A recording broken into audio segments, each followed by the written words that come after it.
剑域大陆，整个世界都弥漫着剑气能量，是修炼剑道的宝地。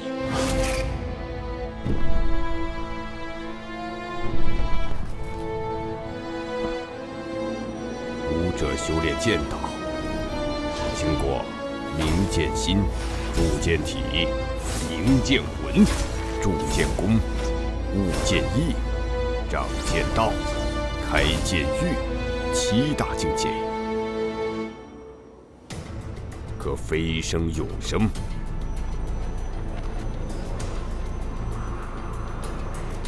世间留存着10大神剑：天虹、桃神、水寒、星火、震月、逐风、雷祭、荧光、暗灵、血煞，分别代表金木水火土、风雷光暗血的极致力量。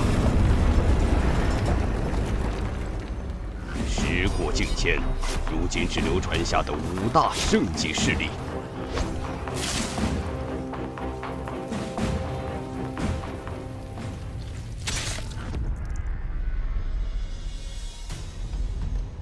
中域剑宗、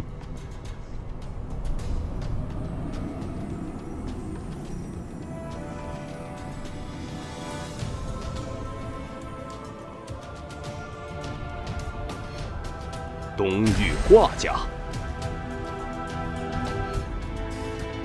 南域楚家、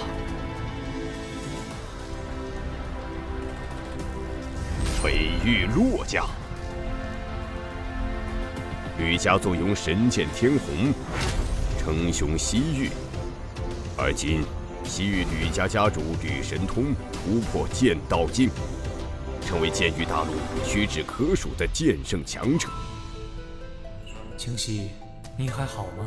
转眼间18载，我们的孩子也快成年了吧？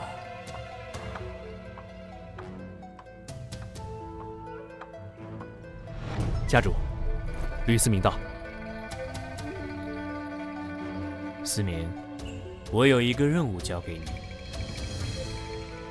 请家主吩咐。你替我前往北域寒山城方家一趟，找一个叫方清溪的女子，把她和她的孩子请至玄天城。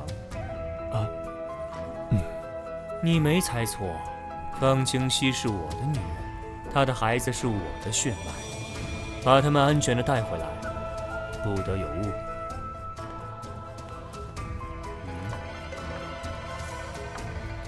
将这个带上，玉佩相合才会信你。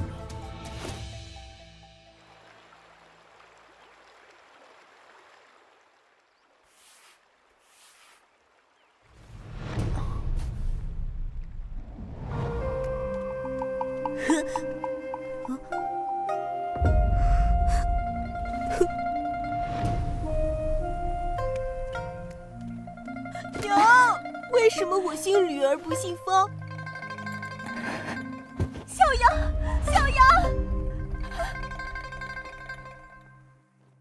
我就这么昏睡了过去，没想到这一睡，就睡了许久。实在不行，我亲自去魔物森林为杨儿寻药。可爹你是方家家主，这一走，家主就比得上我孙儿的命吗？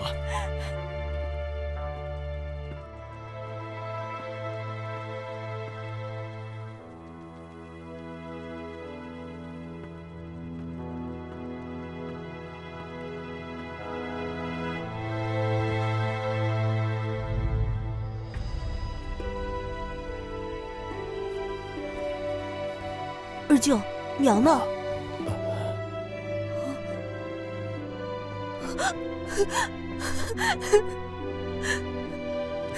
在外公寻药的日子里，方清红夺取了家主之人。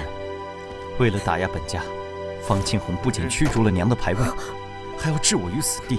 二舅为了保住我的性命，自愿退出家族，而我则被贬为奴仆，成了方里处的马奴。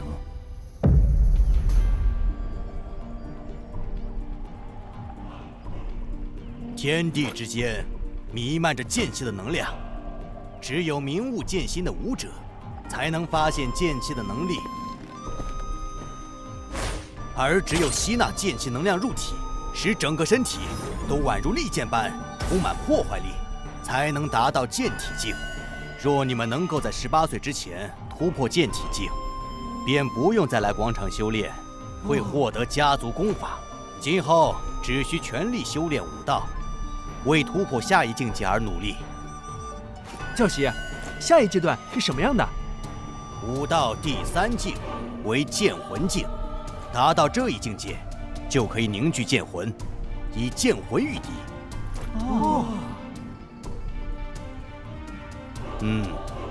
我还没有踏入此境界，但我们方家的长老都是剑魂境的强者，你们是家族未来的栋梁，我希望你们将来都能成为剑魂境的强者，成为家族长老。剑魂境吗？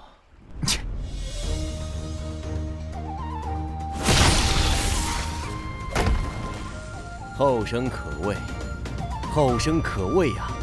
木秀于林，风必摧之。小杨，你剑体境界的事情，千万不能让家族中的人知晓，否则会有杀身之祸。按照目前的进展，想必突破剑魂境也用不了几年。到那时，我的苦日子就到头了。恭喜二公子突破剑体境！二公子今年才17岁啊，居然就突破了剑体境，真是了不起的天才。上午教习指导，下午方清红教授，晚上还有上好的补药。结果17岁才突破剑体境，这和饭桶有何区别？嘿，你还敢躲？本少突破剑体境，所有人都向我恭贺，就你跟木柴似的一言不发。怎么？本少突破剑体境，你很不高兴吗？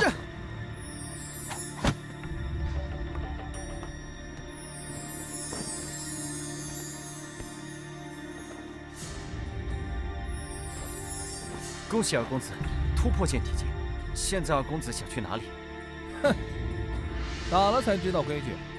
去回龙国，本少现在是剑体境的武者，我要去跟他们切磋切磋。是。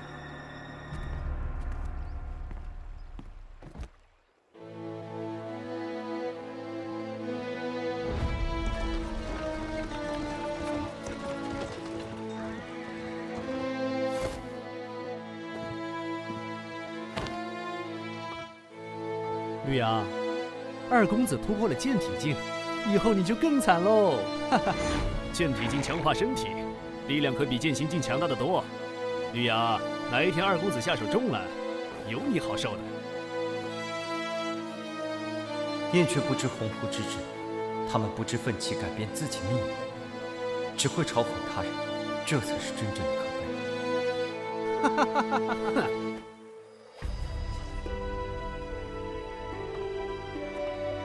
二姐，我突破剑体境了。好，三弟，你总算没给父亲丢人。恭喜二公子。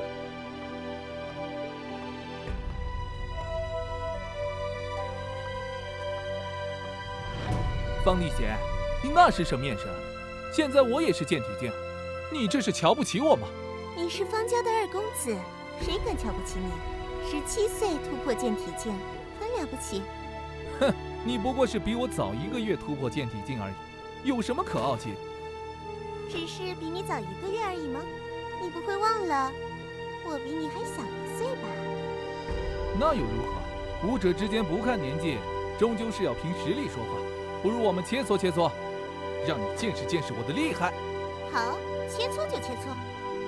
三弟，你当心些，令贤的实力可不弱。有父亲私下教我的剑术，我还赢不了他。也罢，让三弟吃吃苦头也好。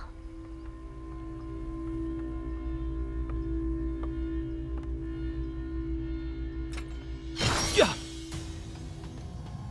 哎！呀！嘿！呀！哈！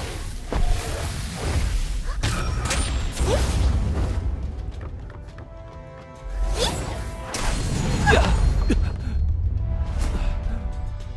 冲浪剑法！呀！呀！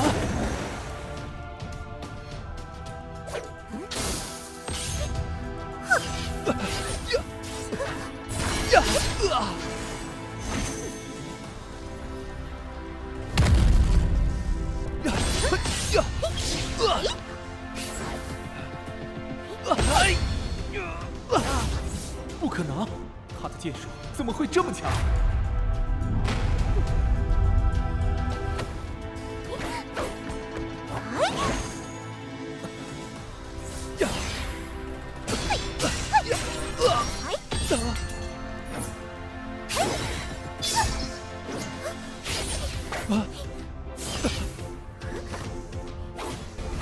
方立初，你要学的还多着呢，以后继续努力，好好做人。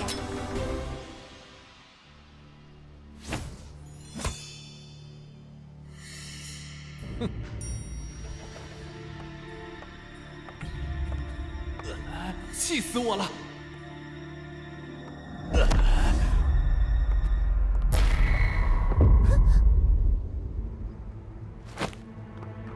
方立初，你要做什么？哼，方立贤，我承认，我现在是打不过你，但我可以打得过吕阳。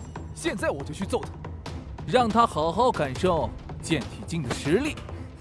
你敢？哼，我自己的马奴，我想怎么打就怎么打，他的生死也都无所谓。方立雪，你还不管管你弟弟？我三弟的马奴，自然是他想教训就教训。三弟，消消气就好，下手别太重了，闹出人命可不好。哼，知道了，二姐，我不打死他，哼，顶多废了他。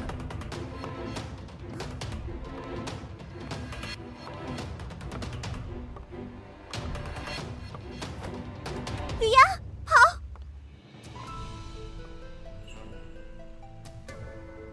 逃？如今我的实力根本无力抗衡方家，一旦逃跑就是死路一条，不如挨着疯子几下罢了。反正我已剑体之境，还是扛得住的。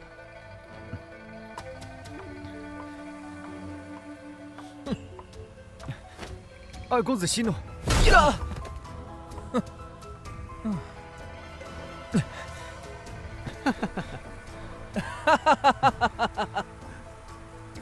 看好了，这就是你小瞧我的代价。呀！呀！住手！呀！哎！呀！呀！你还敢躲？呀！呀！呀！绿芽，以前没看出来你还真能躲，身体这么灵活，看来你是偷偷的练武了。怎么，想反抗啊？哼，你就是个有娘生没爹养的野种，在方家，你反抗得了吗？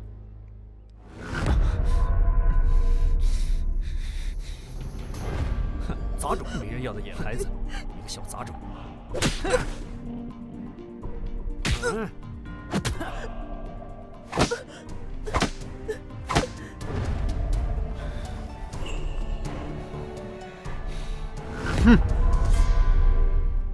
方立初，你要知道，就算是兔子被逼急了，也是会咬人的。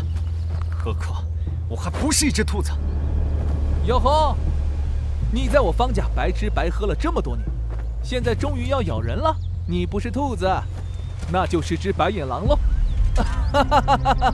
大家看见没有？就是只白眼狼，还是一只野种白眼狼。丽贤，这事你管不了。吕阳，我倒要看看你这只白眼狼究竟有什么能耐。冲浪剑法！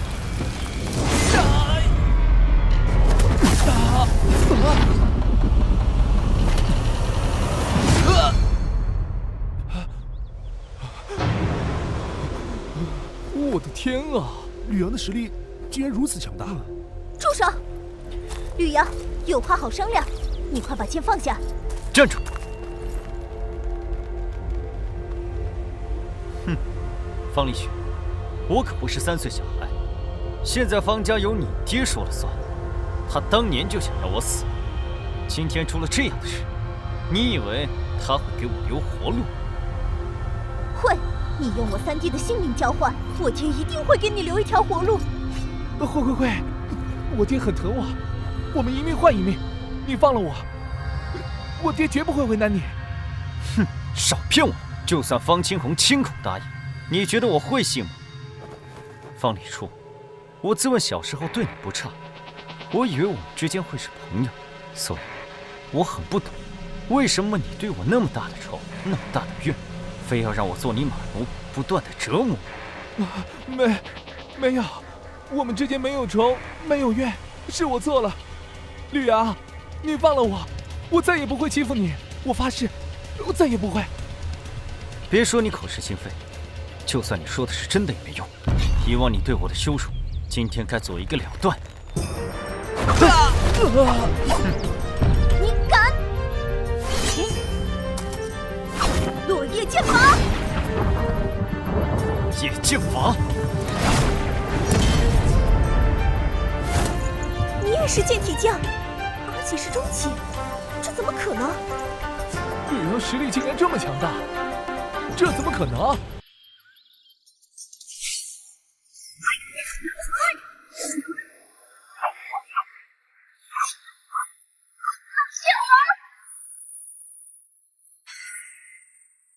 寒龙剑法，嘿！怎么可能？我愣着干什么？还陪我拿下吕阳！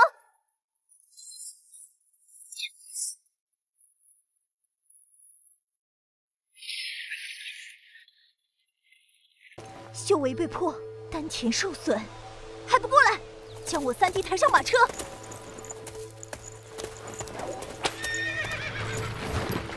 送回家族，必须把这事马上告诉父亲。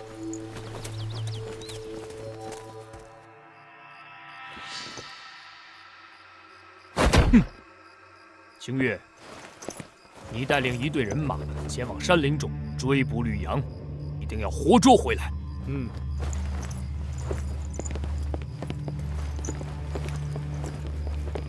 我现在亲自前往沧浪宫一趟，请沧浪宫的医道宗师出手救治李初，帮他恢复修为。李雪，好好照顾你弟弟。是。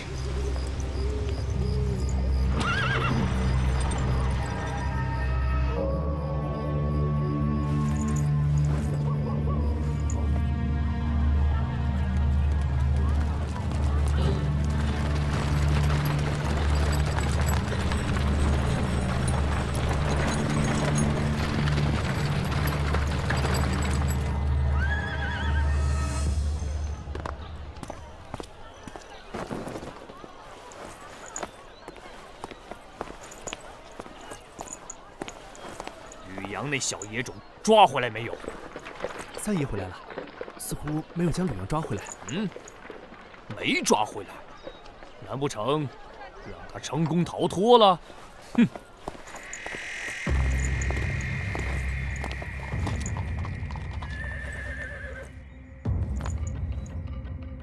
二哥，我没能将吕阳抓回来。若是碰了面，你不可能让他逃脱。这么说，你追丢了？追倒是没追丢，只是这小子狡猾得很。等我们赶到回龙谷后面的山林中，追他的9个剑体境精英，全部都受了伤，没能将吕阳拖住。我们沿着河流追踪，搜索1日，才在下流发现他的踪迹，然后一路追踪，结果他一路进入魔物森林。方思源等人就是进入魔物森林而就此失踪。我们不敢冒险进入魔物森林，留下几人看守，我便先带人撤了回来。魔物森林，这地方的确古怪得很，你没进去是对的。这小子倒是聪明得很。他肯定是故意往魔物森林去的，知道我们不敢追进去，那里是脱身的好地方。不过，魔物森林好进不好出，就连方四海他们进入其中，都数年杳无音讯。吕阳进到里面，肯定死定了。死在魔物森林，便宜他了。当年我就该除掉这小子，没想到竟成了一个祸害。我听雪儿说，吕阳这小子施展过落叶剑法、盘龙剑法、烟云剑法3门剑法。呵呵，看来是有人暗中教了他功夫，并且他如此年纪便能达到剑体境中期，肯定有人暗中教了他修炼功法。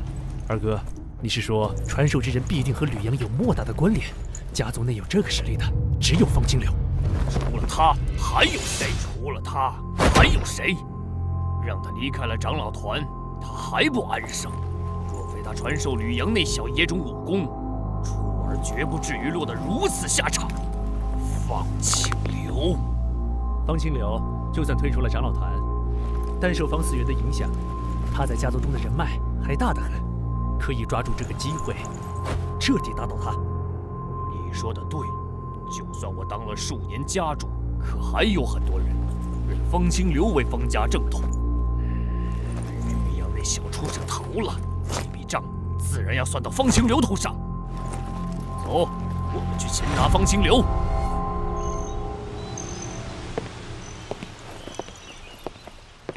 方清红，你们要做什么？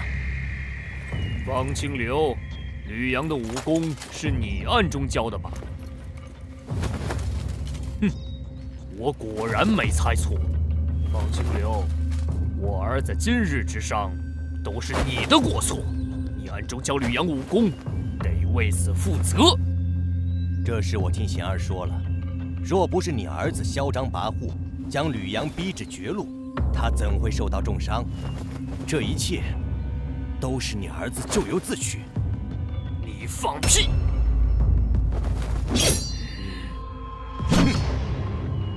斩！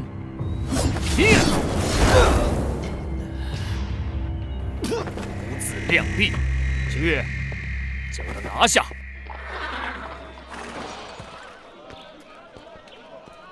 寒山城方家终于到了。什么人？别挡在大门口！朋友，我跟你们打听一个人。说，你们寒山城方家是不是有个叫方清溪的女子？她已经死了很多年了，你确定是找她？已经死了很多年。方清溪有一个孩子，你可知道？当然知道，方家就没人不认识她的。她在哪里？我找这孩子有事儿，可否引我一见？你来迟了。吕阳前2日破了家主儿子的修为，畏罪潜逃，逃入魔物森林去了。你说什么？魔物森林在哪？谁知道他的踪迹？吕阳逃走，是三爷带人去追的，他们知道吕阳的踪迹。谁是三爷？三爷是家主的弟弟，方清月。前面带路，我要见他。三爷，三爷，有个高手要见你。你就是方清月？正是。阁下是一个远方来的旅客而已。我找方清溪的孩子，听说你知道他去了哪里，所以麻烦你带个路，带我去找他，如何？你是吕阳的傅家人吗？你是谁？我是吕阳的二舅，我叫方清流，方清溪是我妹妹。原来你是方清溪的兄长。失敬失敬，你这是发生了什么事？吕阳破了他儿子的修为，他怪我暗中教了吕阳武功，没抓着吕阳，拿我泄愤。啊！能否给在下一个面子，放了方清流，然后让方清月带我前去寻找吕阳，如何？凭什么？聚气成方，剑道宗师，我早就猜到此人来者不凡，没想到居然是剑宫境宗师。现下我根本无力抗衡，只能顺从其意。瓶里的药能快速治疗你的伤势。多谢。方清月，我们走吧。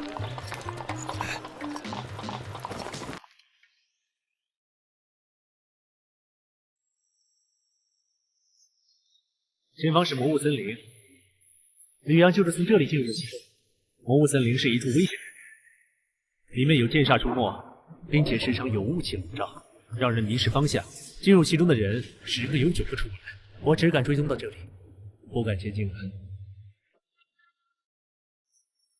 你不怕死吗？你们叫这里魔物森林，实际上应该叫血域蛮荒。这里是连接北域、中域、东域的一大片地域。10大神剑之一的血煞剑第一次出现，便是在这血域蛮荒中，由血煞老祖代书。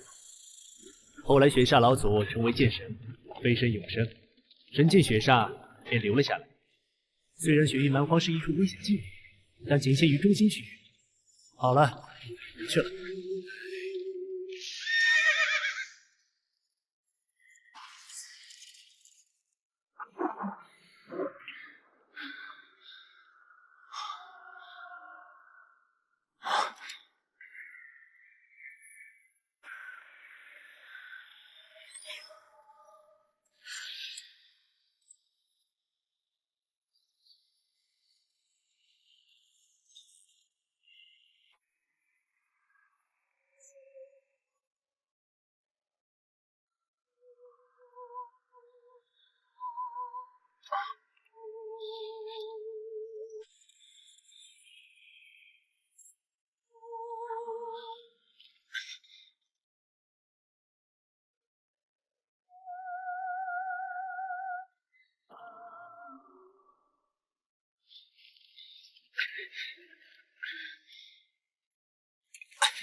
按理说，兽煞都是煞气的傀儡，只会靠本能行动，为什么会逃跑？难道是感受到恐惧？难道是怕我？我有什么好怕的？不对劲，据方清月所说，吕阳也就是剑体境中期的修为，但眼下这些人煞都是剑宫级别的，越往前遇到的煞兵越强。但种种迹象表明，吕阳还在前面，这太不可思议了。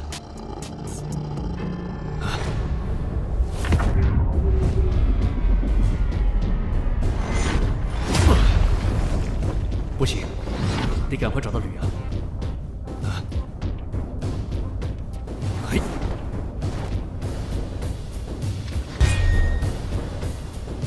嘿，这是走出魔物森林了？怎么感觉前方古怪的很？那是能够在天空中飞行，是剑王境高手吗？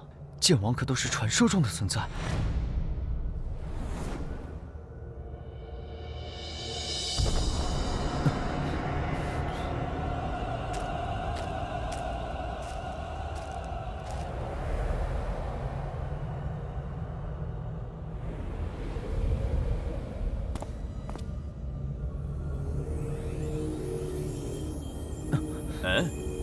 一个剑体境，竟然来到了血域蛮荒之中，真是有意思。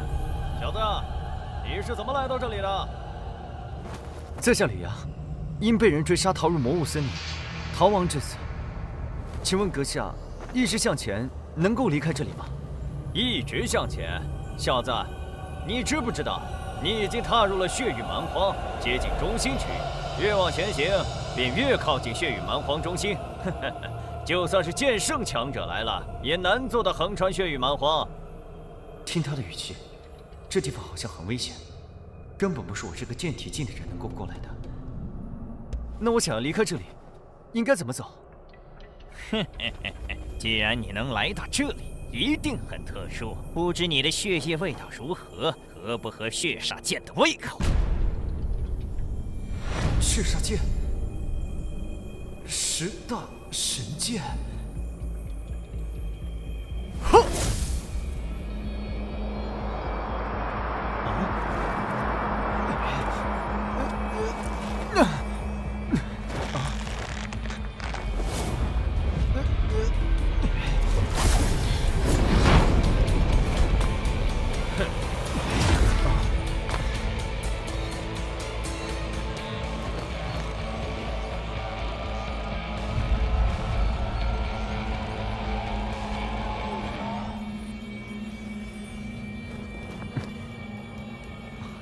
又来了一个凌空飞行的高手，是来帮我的吗？不知道能不能打过血雨青年。剑无双，血雨蛮荒你也敢来，真是好大的胆子！追杀你是我的使命，厉旭河，无论你在天涯还是海角，本公子都将找到你，除掉你，还天下一片太平。剑无双，你连你真正的使命都不知道，真是悲哀！真是悲哀！我的使命就是守护剑域大陆，让你这个血煞剑的传人死无葬身之地。哼！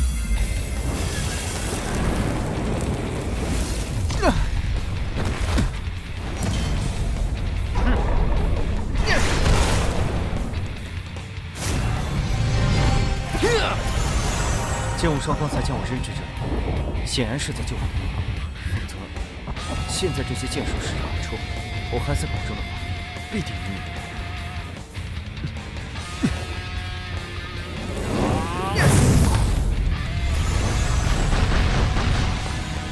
你也接我一击！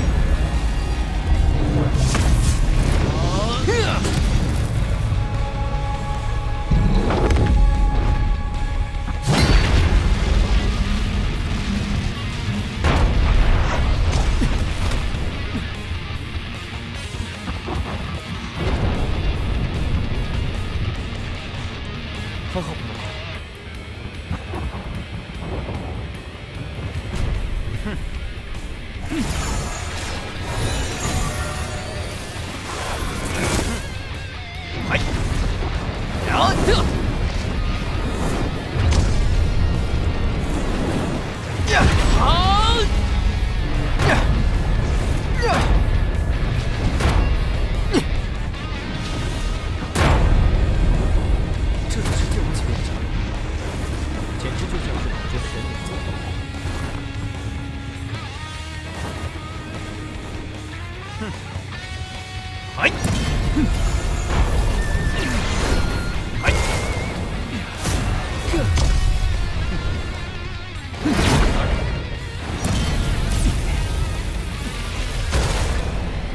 剑无双，你的使命就是喂养我的剑道。我让你再成长成长，终有一日，我的血煞剑会痛饮你的鲜血。嘿，懦夫！你若真有种，现在就别逃，再与本公子大战300回合。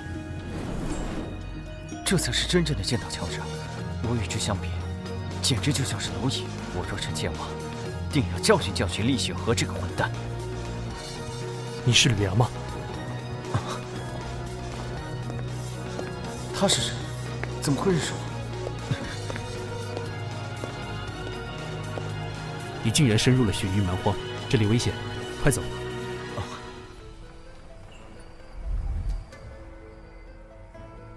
万幸，没有在雪域蛮荒中遇到危险，否则，连我都有危险。你是谁？你怎么知道我的名字？我到了方家找你，知道了你的下落，便进了魔物森林追寻你。没想到你这么能跑，竟然穿过了雪域蛮荒外围，进入了真正的雪域蛮荒之地。这个你可认识？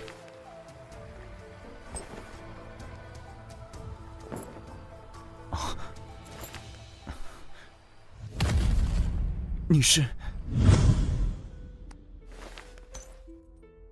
终有一天他会来见你的，倒是见了这个，他就认出你了。难不成他是我父亲？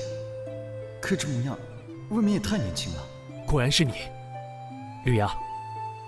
我是西域吕家之人，吕思明。你父亲是我吕家家主吕神通，是他让我带着玉佩前来找你，带你回吕家。西域吕家？那个称霸西域的吕家吗？不错，就是称霸西域的吕家。你父亲是吕神通，不到1甲子便突破剑道境，已成剑圣强者。是他派我前来韩城方家，把你和方清溪请至吕家。可惜我在方家打听到，你母亲已经不在人世了。既然他那么厉害，为什么现在才派人前来找我？也许他有别的苦衷，我也不清楚其中的原因，只是负责请你回去。方家容不下你，你跟我走吧。回到吕家，有你父亲的庇护，再也没人能够伤害你。如果我不愿意回吕家，你要抓我回去吗？吕家是西域霸主，你为什么不愿意回去？不知道，就是不愿意。以前我不知道我父亲是谁，我心里很期盼的想知道。现在知道，只想问他为何抛弃我们母子10几年不闻不问。这个问题我回答不了。也许你应该回吕家后当面问他。我可以跟你回吕家，但不是现在。我与方家还有心愿未了，不完成心愿，我不离开。什么心愿？1. 方清红抢夺了属于我外公一脉的家主之物，我要重新夺还，归还我外公一脉。2. 我要我母亲的灵位重入方家祠堂。这有何难？我帮你做，轻而易举。不，我自己的事，我要自己做。你自己做，那得等到什么时候？你现在才是剑体境的修为，没有我的帮忙，你根本不可能做到。既然吕家是西域霸主，定然有高明武学。你教我吕家的高明武学，我完成心愿不难，用不了多久时间。越是高明的武学，越是难以修炼。你才剑体境中期，学会吕家武功都需要很久的时间。就算学会了，从剑体境修炼至剑魂境，没个几年时间也不可能。这你不用担心，不完成心愿，我不回吕家。你若不愿意教，那就帮我个小忙，带我离开魔物森林，摆脱方家的追杀，然后自己回去。我凭方家的武学也能完成心愿，只是时间久一些罢了。待我完成心愿，自会前往西域吕家找他。这怎么可以？好，你是吕神通的儿子，学吕家武功自然可以。我教你，我倒要瞧瞧，你究竟能不能学会。一定能。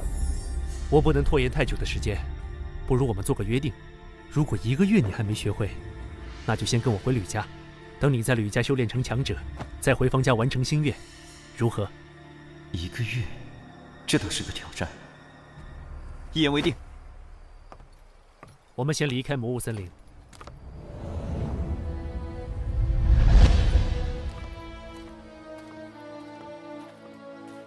魔物森林中有众多煞灵出没，你是怎么穿过魔物森林，到达血域蛮荒深处的？我也不知道。我在魔物森林中是遇到了一些煞灵，但他们看到我，吓得都跑了。什么？这怎么可能？我也不知道为什么。这可真是奇了怪了。煞灵竟然会被吓跑，简直闻所未闻。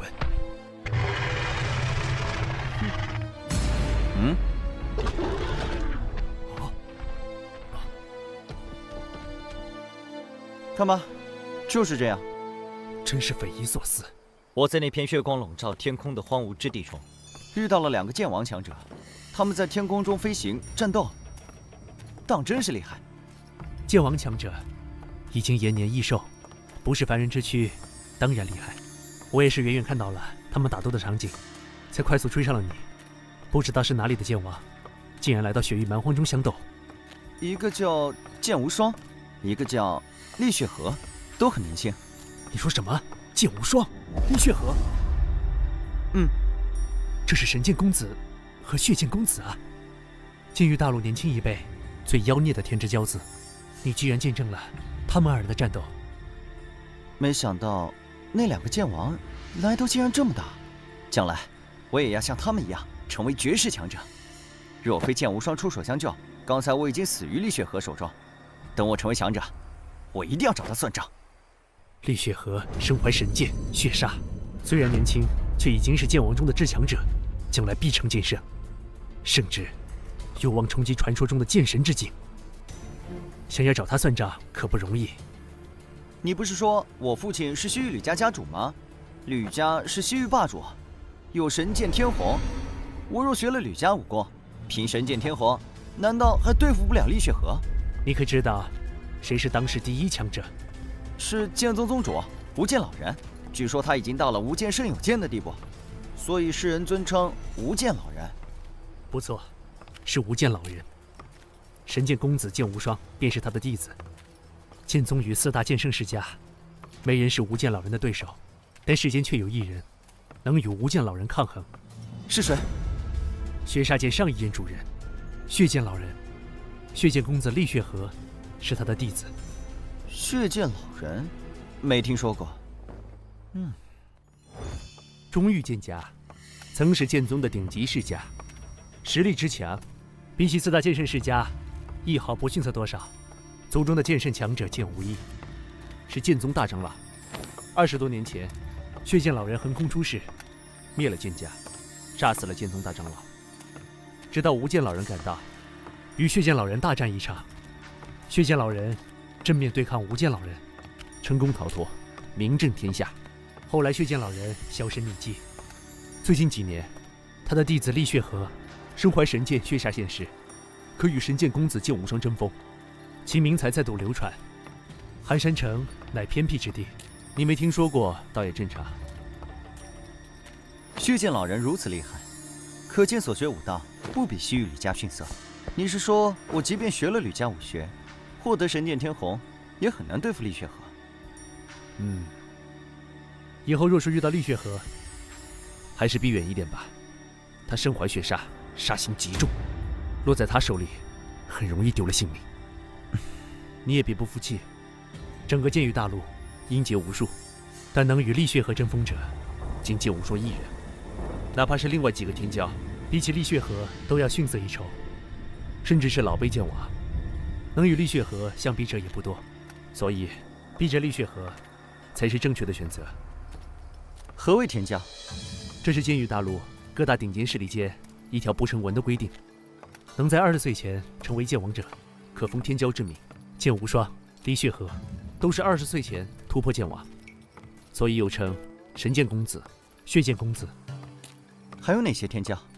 东域华家、重剑公子华重，南域楚家炎剑公子楚炎，还有我们西域吕家天剑公子吕天。吕天是你同父异母的兄长，不仅20岁前成为剑王，并且还获得了神剑天虹的认可，所以你想凭借神剑天虹对付血煞，这也行不通。同父异母的兄长，这么说来，吕神通和我母亲在一起之前，已经有了妻儿。是的，关于你母亲的事情，我一无所知，但家主不是滥情之人，想必之间有什么因果，只能等你到吕家之后询问家主。我一定会问个清楚。吕天的母亲是什么来历？主母是南域楚家家主的女儿，之前家主没派人找你，也许是顾忌楚家吧，但现在家主已成剑圣，对楚家已经无需顾忌。也许吧。不管怎样，父亲抛弃我们母子这点，我一辈子都不会原谅他。你刚才说的5大剑圣势力天骄中，唯独北域洛家没有。暂时没有，不过听说洛家有一位小公主，年仅17岁便已经是剑宫境巅峰，20岁前成为剑意境剑王，应该没什么问题。到时候天骄又要增添一人。叫什么名字？洛水寒。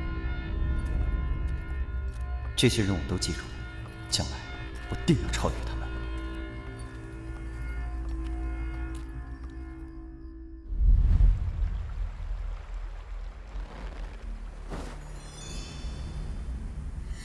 吕家的神剑天虹，是一柄金属性神剑，因此我吕家的武学也多为金属性武学，主要分为3大类：剑经、剑法、剑体。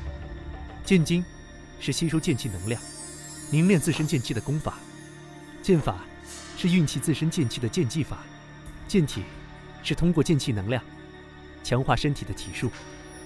吕家的至强武学是白虎圣剑经，不过白虎圣剑经只有吕家最核心的人员才能修炼，我也不会，只能教你金虎剑王经。金虎剑王经，金虎剑王经可修成金虎剑气，虽然不是吕家至强武学，但放眼剑域大陆，那也是1等1的绝学，可修炼这剑意境的剑王级功法。那我到了吕家，能不能学白虎圣剑经？你是家主之子，当然能学。我先教你金虎剑王经，若你1个月内能够修炼有成，能将修为提升至剑体境巅峰，我就教你剑法和剑体，等你解决方家事务。金虎剑王经要求天赋极高，想必吕阳1个月内也练不出成果。这样一来也好，能早点带他回去复命。好，那我就先学金虎剑王经，看看吕家武学相比方家的小沧浪诀有何出众之处。这小鬼，方家武学也配和我们吕家金虎剑王经相比？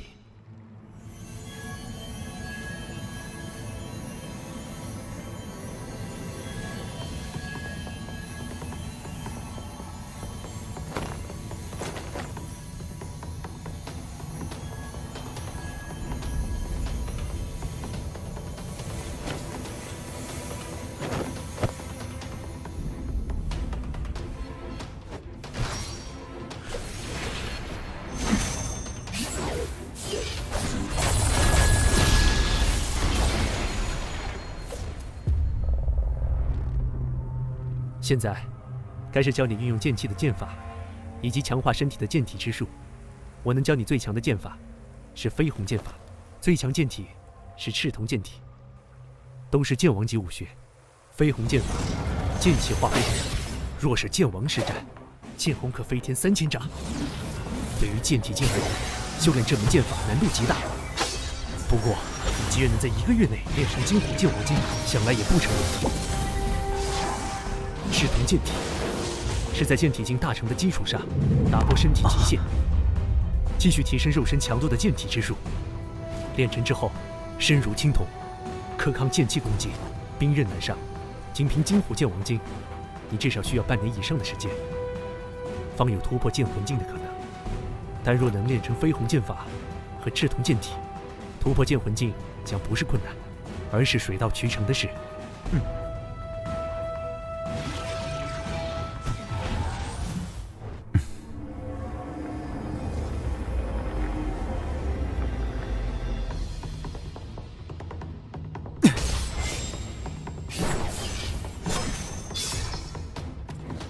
现在可以解决方家的事务了。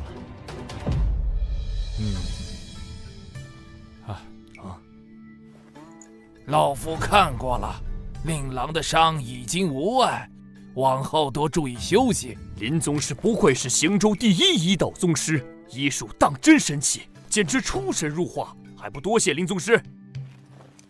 多谢前辈。不必多礼，对于本宗而言，这只是举手之劳而已。林师叔医术神通，自然只是举手之劳，但对于我弟弟而言，却是大恩大德，方家必定铭记于心。方师侄客气了。林宗师，方家已在迎宾阁设下宴席，还请移步一尝方家酒水。林师叔请。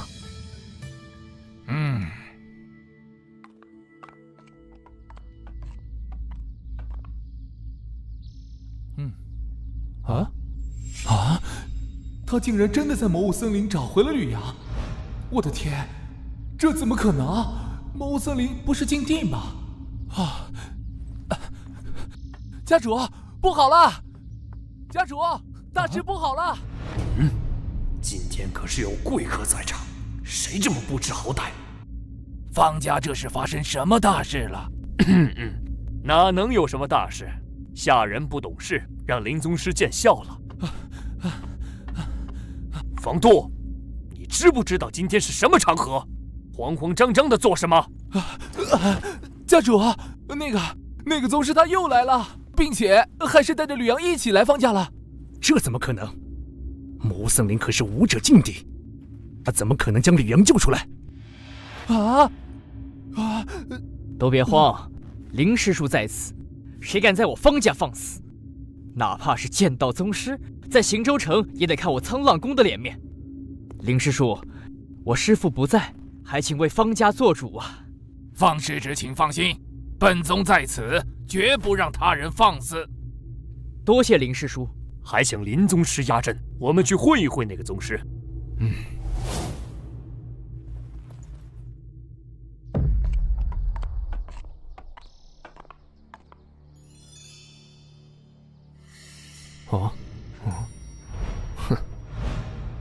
剑宫境初期，奇怪，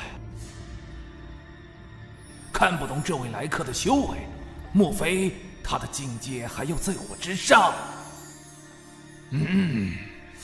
小畜生，你废我而修为，现在还敢回来？你这狗奴才，竟敢反伤主人！今天我要将你碎尸万段，方解我心头之恨。此人实力不知深浅，林师叔虽能看在我的面子上为方家出头，但绝不可能为了方家与人生死相斗，所以今日还是尽量休战为妙。住口！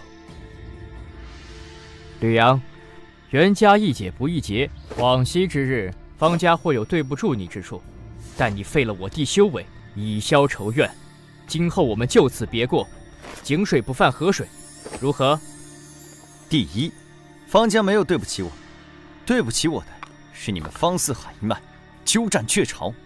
第二，你们待我如何，心中清楚。你想怎样？很简单，将方家家主之位归还我外公一脉，如此，我们恩怨两清。不可能！吕阳，你这是不知好歹！不要以为有宗师撑腰，就能在方家为所欲为。我乃沧浪宫弟子，哼，剑道宗师，我沧浪宫多的是。本宗林道平，沧浪宫剑道一道双宗师，在行州附近也算有些名声。阁下前来行州，应该知道本宗名号，能否给本宗一份薄面，让此子收手，就此离开，我们相安无事。吕阳的事，他自己的决定，我不管，也不插手。啊？此言当真？哼！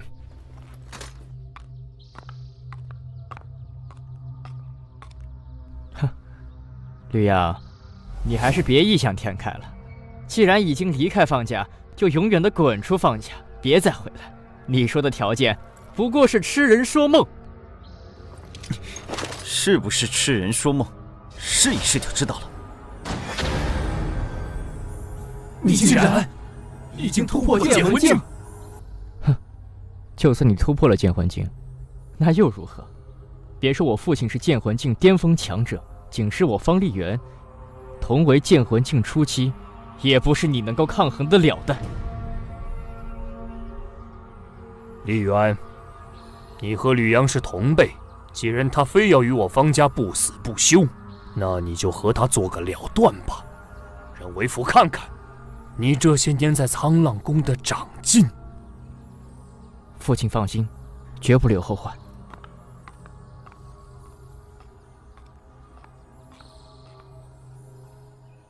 杀！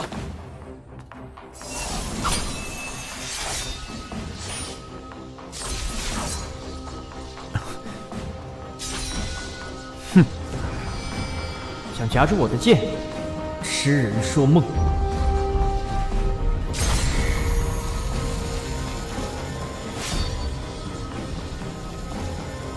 啊！你的剑太弱，不如你来接我一剑。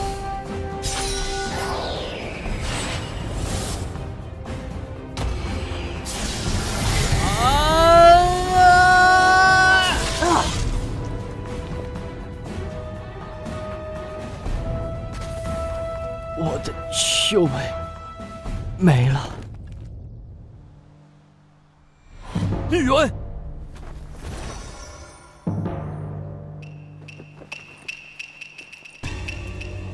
吕阳，老子要将你挫骨扬灰，碎尸万段！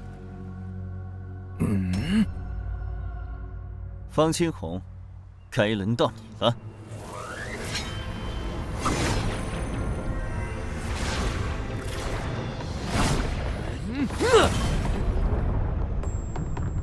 这不正常！剑魂境初期，怎么可能御剑与剑魂境巅峰分庭抗礼？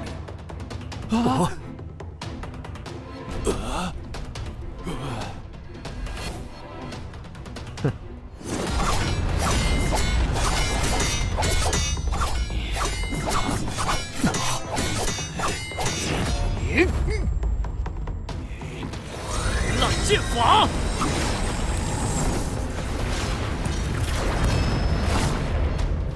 飞鸿剑法！什么？这不可能！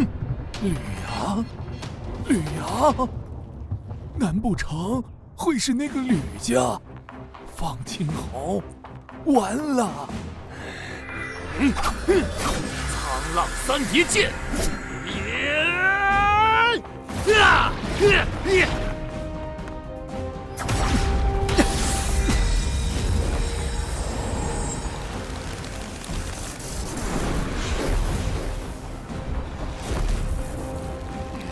林宗师，对方宗师不动手，本宗岂能不讲规矩，以大欺小？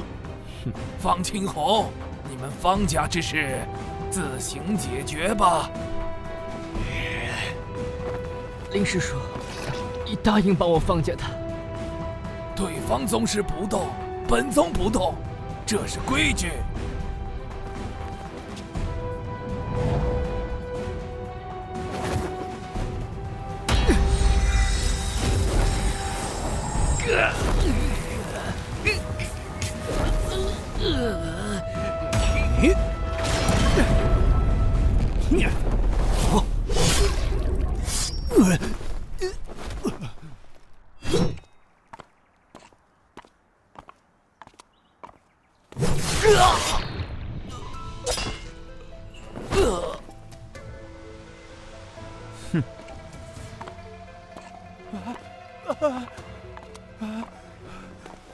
吕阳，求求你，我求求你，不要伤害我，我给你做牛做马。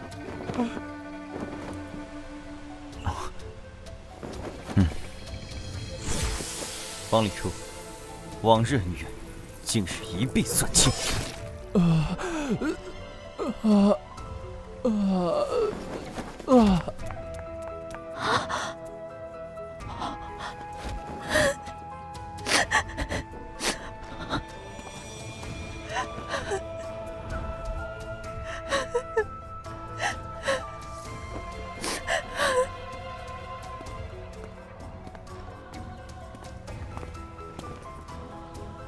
舅舅，方家的家主，今后就由你来做，我娘的牌位就麻烦你了。啊？那你呢？此事说来话长。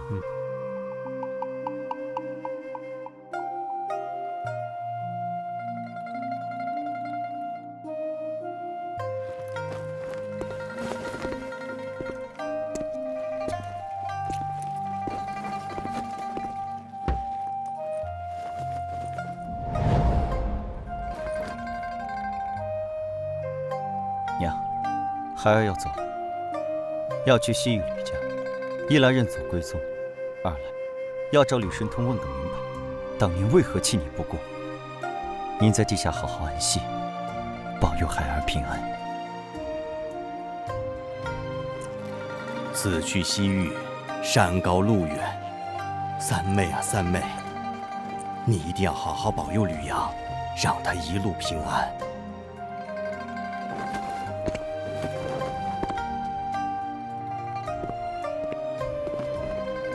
二舅，到了西域吕家，好生修炼，希望不久之后，能在剑域的后辈天骄中听到你的名字。那是必然的。走吧，一路平安。李阳，你要好好的。我走了，你们不必挂念。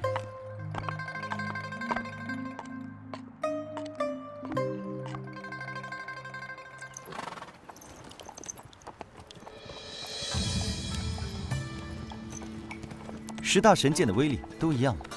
每一柄神剑的特点都不一样，难以比较。10大神剑之间没有排名之分，只是什么？神剑的特点，有的平常，有的特殊，有的神剑很常见，有的则很少现世。所以，在武者心中，10大神剑自然有所差别。越是少见的神剑，越神秘，越难以防备，所以显得越厉害。10大神剑中，我只听说过其中8名。我们西域吕家的神剑是天虹，金属性；南域楚家的神剑是星炎，火属性；北域陆家的神剑是水寒，水属性；东域华家的神剑是巨月，土属性；中域剑宗的神剑是雷祭、逐风、明光，分别是雷属性、风属性、光属性。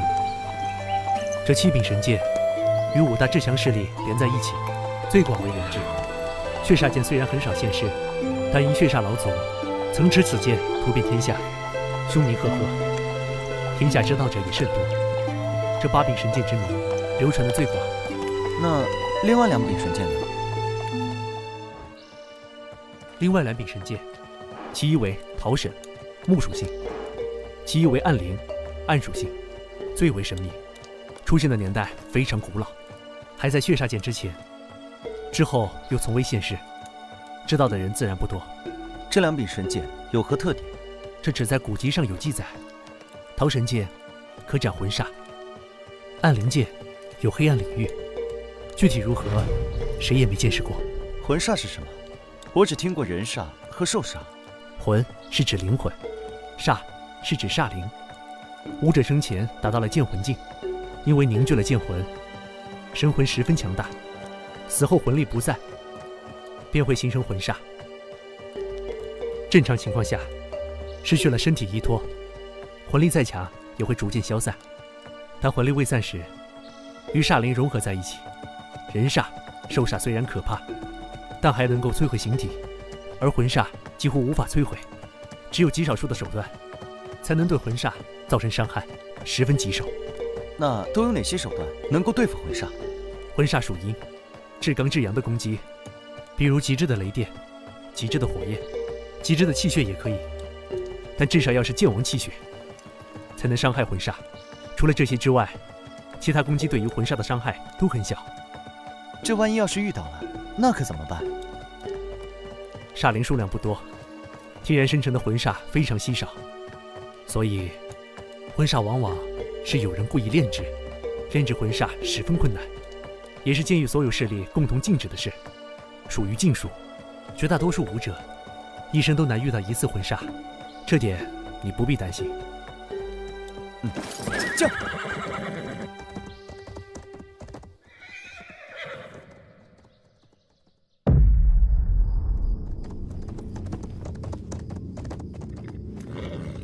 黑山城是豫州西部最后一城，再有1个多时辰，便可到达黑山岭，是连接西域和北域的一条巨大山脉。经过此山需要半天时间。今晚我们在黑山城中休息一晚，明天一早启程，白天翻过黑山岭。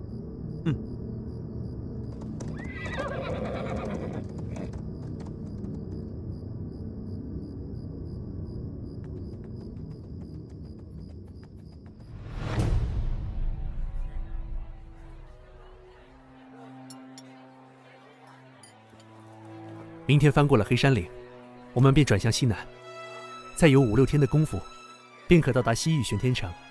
我们吕家便在城中。也是，你从来没有到过吕家，自然有些陌生。吕家作为西域大家，大大小小脉系足有数百支，总人数多达几10万人，其中拥有剑王的脉系足有10数个，其中一些强大的脉系甚至拥有多名剑王，剑王总的数量多达数十人。天哪，和吕家相比，行舟苍浪宫也只是微不足道的小势力。真期待能亲眼见到这么强大的武道世家会是什么样子。等过几天你见了就知道了。来，先吃菜。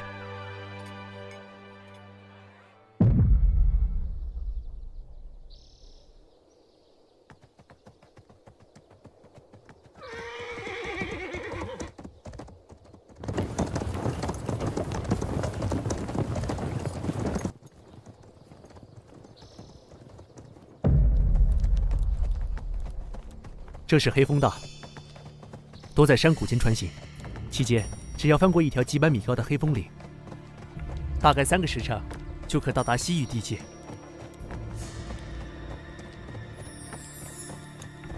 山高林密又处要道，这黑山岭中会不会有劫道的匪贼？哈哈，还真有。有一座金刚寨，藏在黑山岭中。常常劫掠往来商队，需要给通行费才可通行。不过这金刚寨也就是一个剑宫级势力，大寨主是名剑宫境后期宗师。上次我从西域而来，金刚寨不长眼睛，途中劫我的道，被我杀了不少匪贼。金刚寨大寨主出手，也被我断了一臂，借着黑风岭的地形才逃走。现在也不知道还在不在黑山岭中，对我们没有威胁。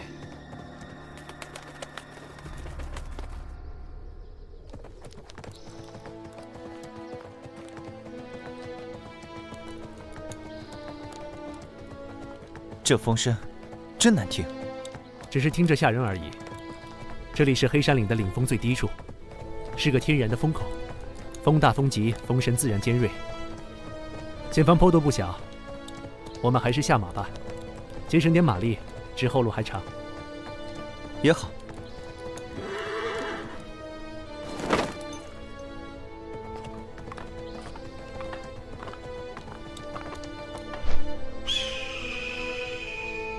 等等，有股不正常的气息。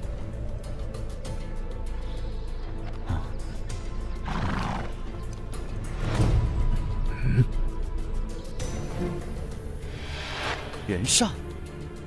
不是人煞，这里不是煞灵出没地，不会有这么多煞灵依附尸体，是尸魁。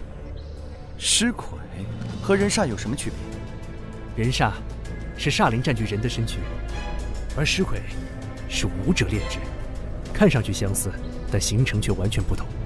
人煞背后未必有操控者，尸魁背后必定有操控之人。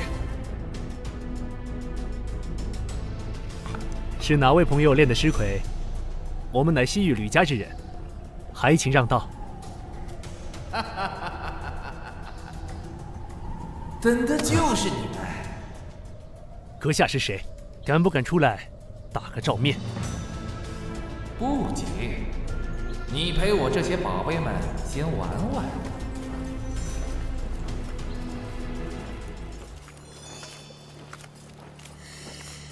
只要不是剑王、剑圣强者，当是他人，我无人可惧。但一个躲藏在暗处的敌人，只会尸魁出来战斗，让人摸不清底细，这倒是令我有些担忧。这是金刚寨的服饰，看样子，恐怕整个金刚寨都已经被灭了。这些尸魁厉不厉害？尸魁的实力与生前的修为息息相关，眼前这些，只是剑体境武者炼成的铁尸，算不上多厉害。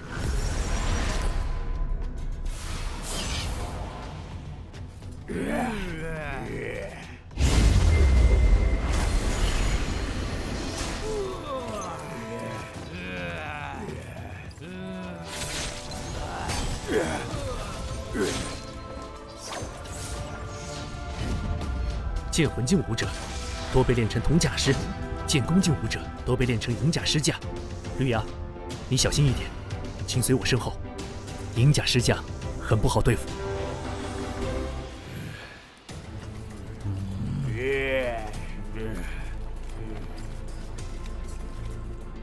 前面这尸块只有一只手臂，莫非是那金刚寨大寨主？没错，他就是金刚寨大寨主。与西域吕家为敌，阁下可知道是什么后果？杀的就是你们西域吕家的人，吕家能奈我何？你是专门为我而来，怎么知我什么时候经过这里？反正你们都是将死之人，告诉你们也无妨。嘿嘿嘿嘿嘿嘿，有人不想你们回去？谁不想我们回去？家主派我至北域寻人，没告诉过任何人，是一件非常隐秘的事。他是怎么知道的？有人不想我回到吕家，看来这场劫杀不是冲着吕思明，而是冲我来的。哈哈哈，你们知道的够多了，可以死了。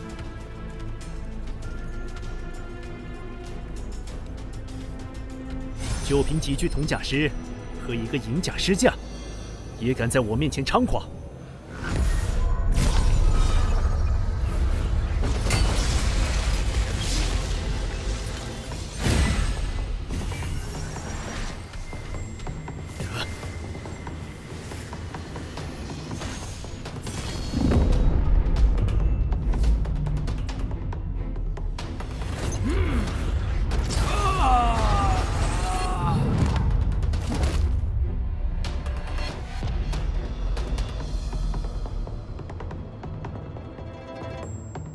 看来这里就是控制尸体的命门。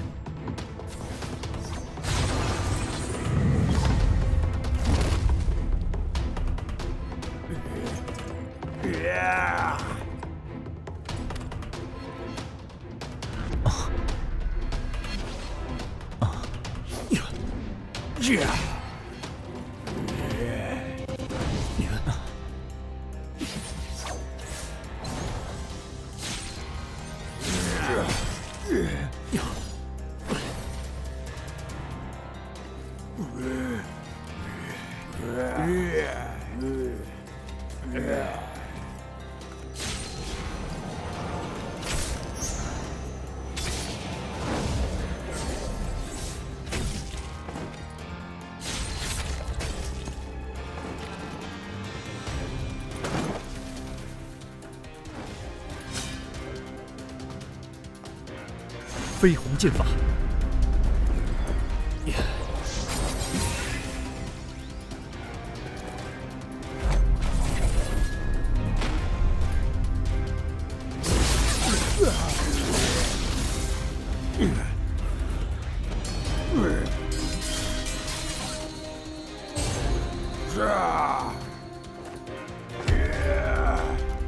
同等修为下，尸块的防御实在是太高，并且不惧生死，不知疼痛。哪怕眼前的银甲尸将实力远逊于吕思明，但却能够与吕思明战个旗鼓相当。哪怕银甲尸将中100剑，都还能生龙活虎的战斗。不，吕思明是血肉之躯，只要中银甲尸将1剑，就得受伤。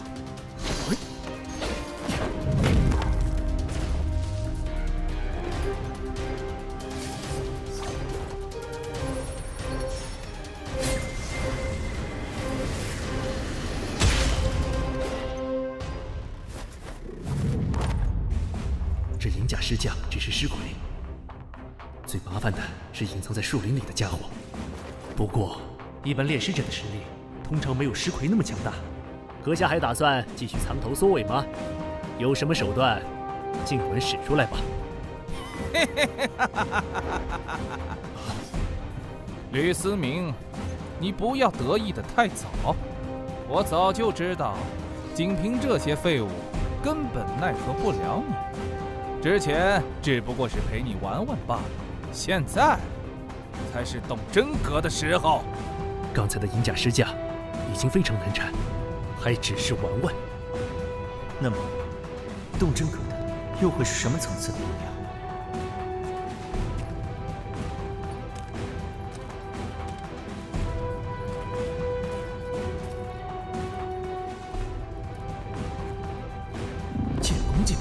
阁下也只是剑宫境巅峰的修为，不知所修是何等武学，凭什么截杀我吕思明？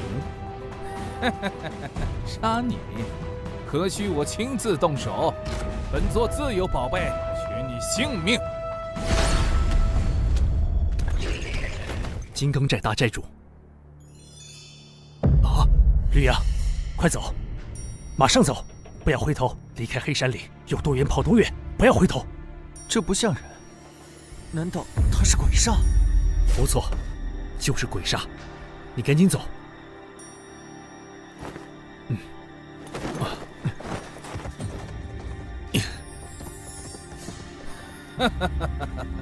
小子，你跑不掉的。今天你们都得死！炼制鬼煞，乃世间禁术。你究竟是什么人？杀你的人。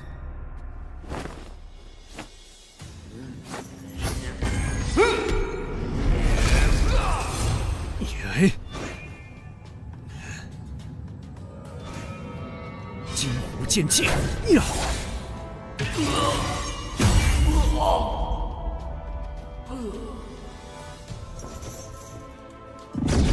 要是让鬼煞进入体内，只怕我的神魂也要被毁。没办法了。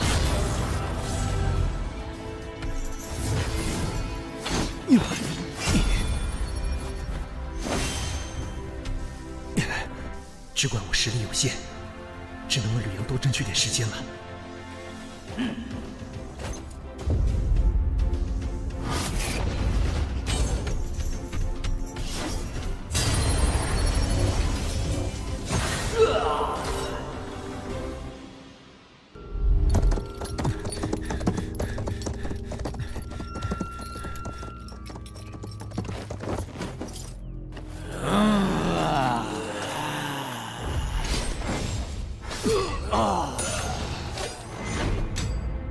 要想活命，只能杀出去。金虎剑劲，赤铜剑体，绯红剑法。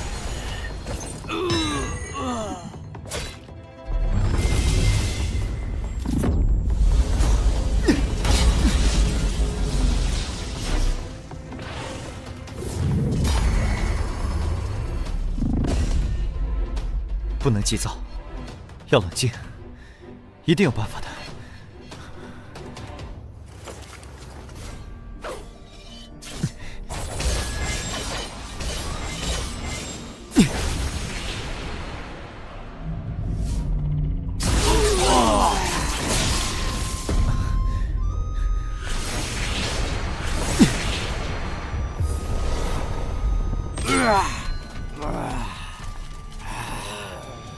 按照这个规律，至少得刺上30剑，才能解决一个铜甲师。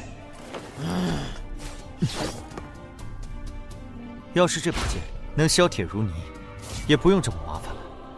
眼下，只有浩然。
我受家主所托，岂能坐看吕阳身陨此处？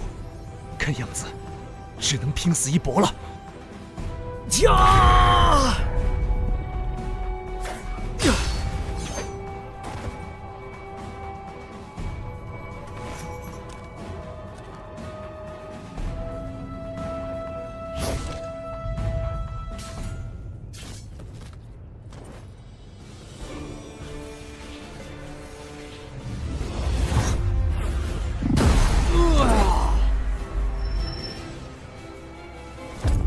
持不了多久，快走！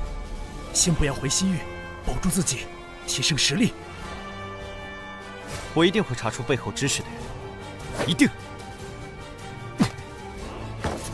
只要有人能够逃出神天，我这条命也算值了。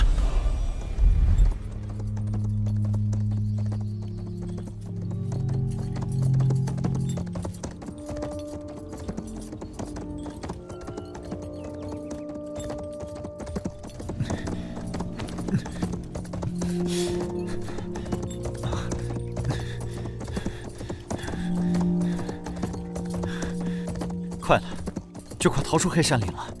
出了黑山岭，便不再是黑风道一条路。天高地阔任我去，对方想追到我就难了。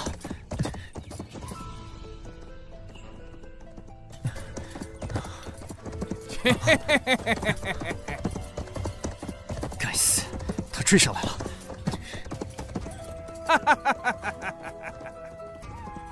连吕大哥都不是对手，我该如何是好？你跑不掉了。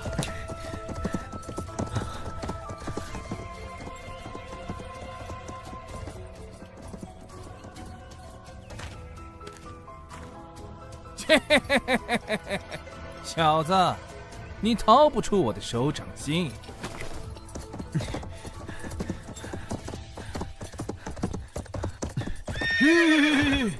实力相差太大，不管怎么想，都没有取胜的机会。我跟你无冤无仇，为什么要置我于死地？有人要你死，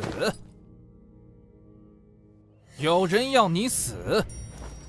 嘿嘿嘿嘿嘿嘿嘿，谁叫你是吕神通的儿子？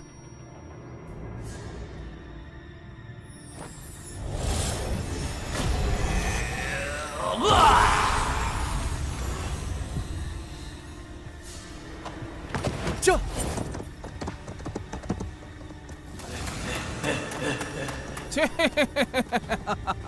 在这黑风岭中，你还能跑到哪里去？你这是无谓的挣扎。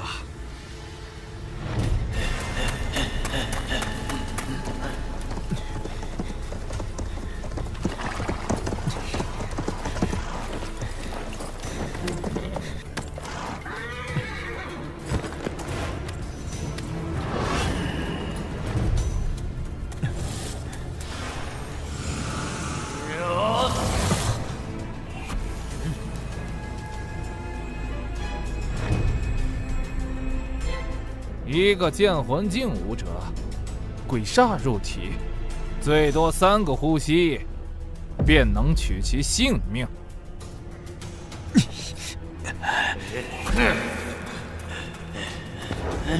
我就这么死了吗？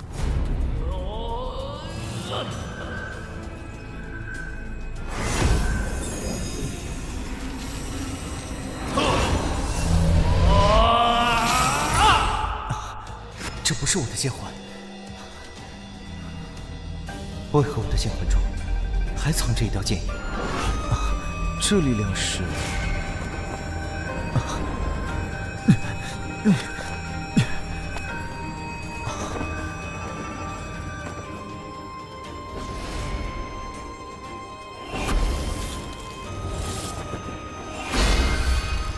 能有如此力量的，这柄剑绝非凡品。斩杀鬼煞，难道这柄剑就是神剑桃神？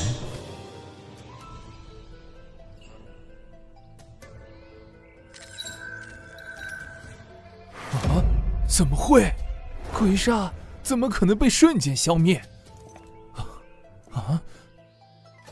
就算鬼煞遇到被克制的力量，被彻底打散，那也会化成剑煞能量融入天地之间。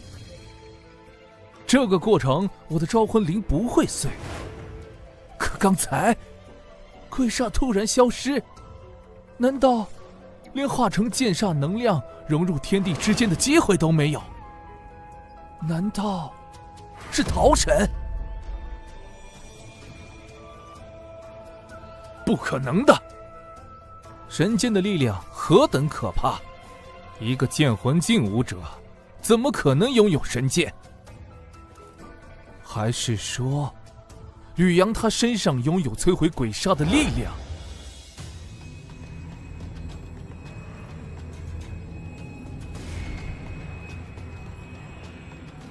御空飞行，这小子难不成是剑王境界？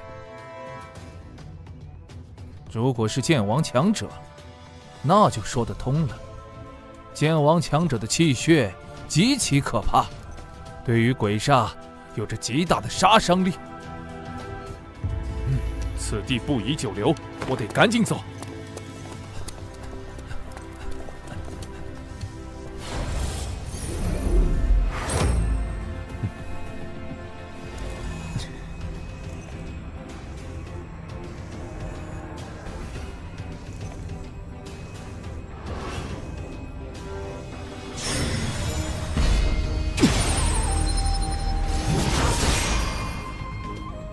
这就是神剑的力量吗？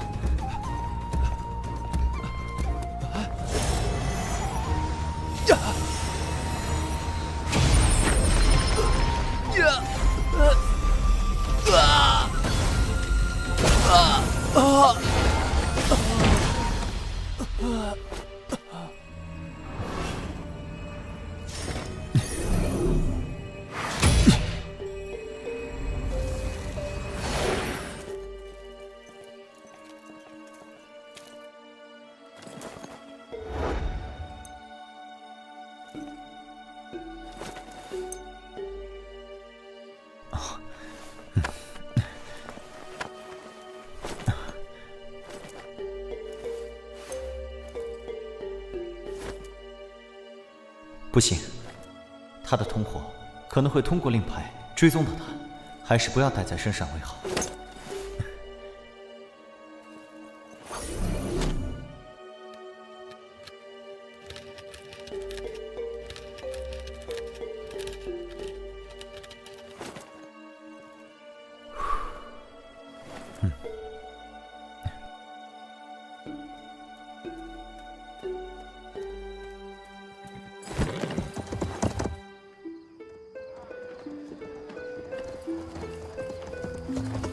斗篷人拦路劫杀，定是有人指使。眼下西域是没法去了。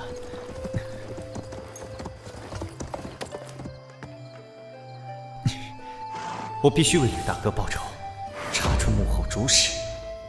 我现在实力太弱了，必须得找个地方藏起来，潜心修炼，修成剑王，再回西域找吕家。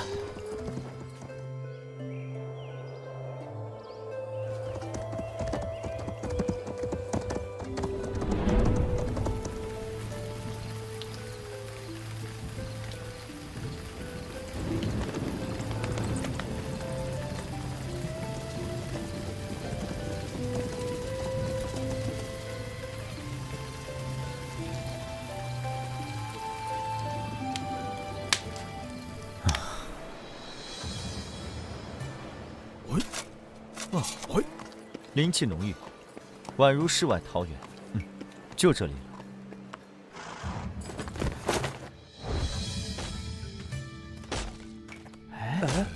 怎么有个陌生人在这砍树？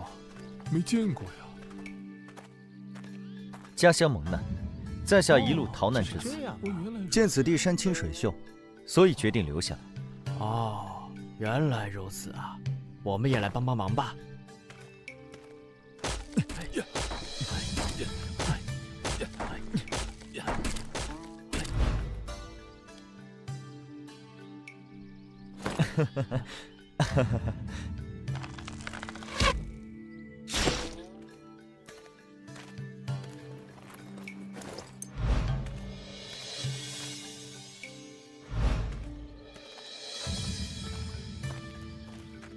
那太客气了，来。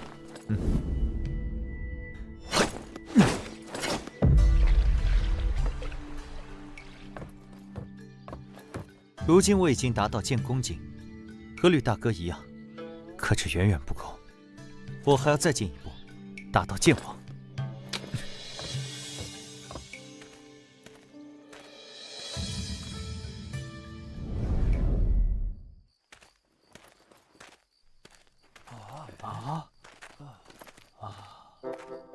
吕阳，你今年多大了？18岁，怎么了？18，和我女儿年纪相仿。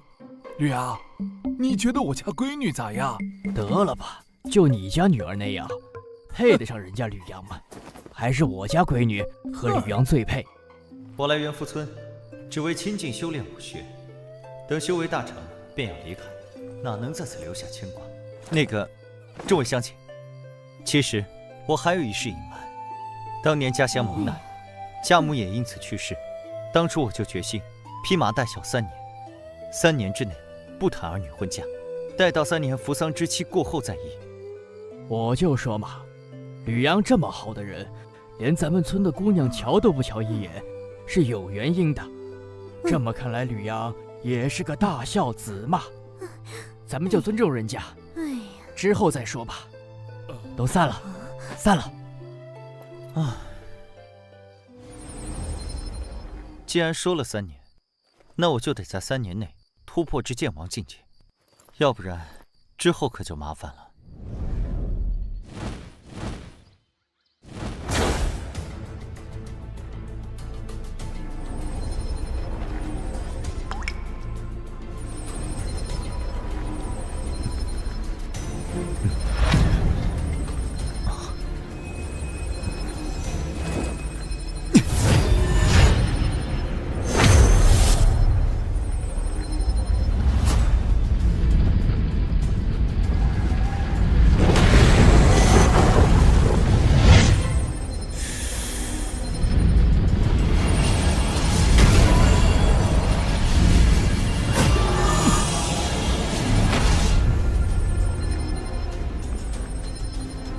终于成为剑王强者了。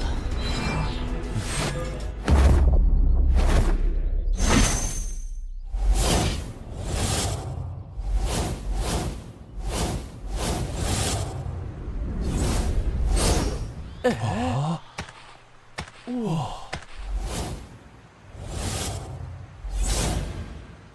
飞了，飞天了！我的天，怎么飞起来了？他究竟是什么人物？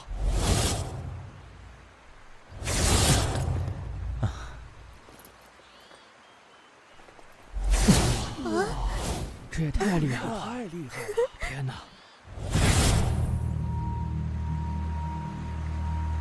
这些年，我一直在考虑一件事：劫杀我和吕思明大哥的，不可能是李神统派。吕思明大哥说过，这是个秘密任务，所以消息外泄几乎不可能。那么，只可能是某个环节暴露了身份，引来了杀机。吕思明大哥只在方家表明过身份，因此还是要从方家开始查起。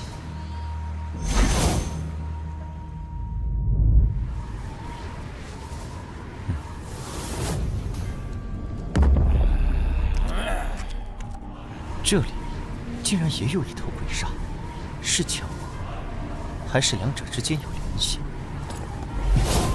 本想出外历练一番，没想到居然遭到围攻，该死！要是我达到剑一境成为剑王，眼前这些家伙又怎么是我的对手？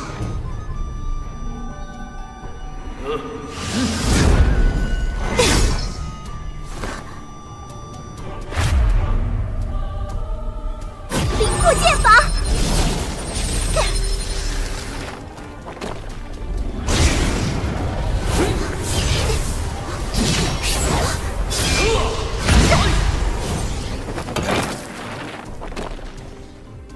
我若死，北域洛家哪怕是绝地3尺，也要找出你们！傻姑娘，你别挣扎了，就是洛家有人让你死。你天赋如此优秀，未成剑王便行走天下，这可是杀你的难得良机，你就乖乖认命吧。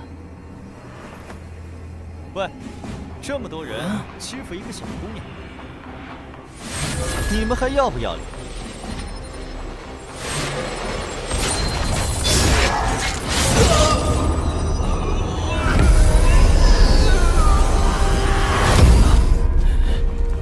剑王强者，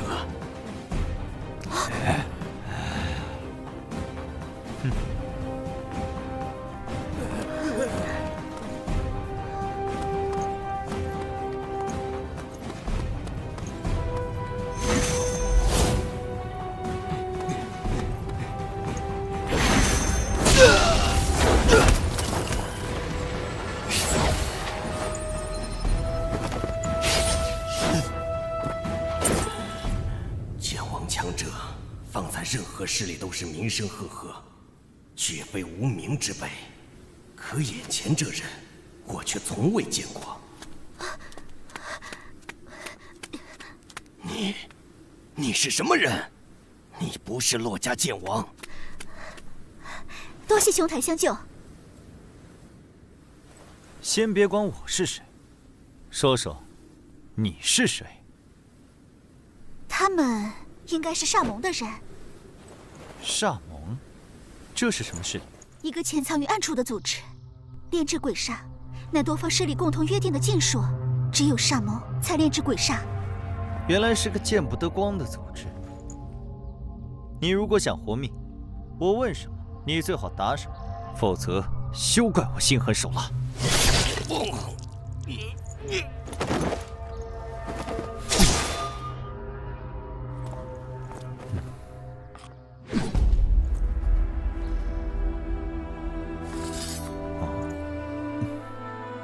果然是煞令，他就是煞盟的人。他们好生嚣张，在北域地界竟敢杀我洛家人。姑娘可是洛家小公主洛水寒？是我，不知兄台是？在下方阳。方家，不是剑圣世家，莫非兄台是剑宗的天才弟子？不是，我就是一个普通武道家族的子弟，只是偶得武道机遇，才修成剑王。敢问方兄，今年多少岁？还有半年就满20了。啊！我还以为除了剑宗与几大剑圣世家之外，天骄只有血剑公子烈血河一个。看来是我孤陋寡闻了。方兄天赋超绝，将来必定是剑域大陆的风云人物。洛姑娘也是当世天骄，方某早就听说过洛家小公主的大名，今日一见，深感荣幸。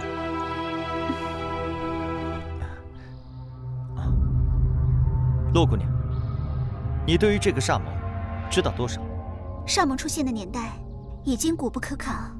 据说，一开始是因为各大势力禁止炼制鬼煞，将其列为禁术。一些暗中炼制鬼煞的人，受各大势力排斥、追杀，不得不抱团取暖，这就是煞盟的由来。但是，后来许多被通缉的大盗，甚至是各大势力受排斥的人物，都纷纷加入煞盟，使得煞盟越来越强大，逐渐发展成为了一个能与几大剑圣世家抗衡的庞大组织。煞盟的人想杀洛姑娘，说明他们还接杀人的任务。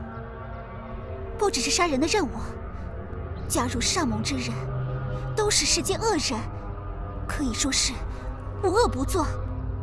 以前他们面对几大剑圣世家还比较收敛，现在越来越猖狂了。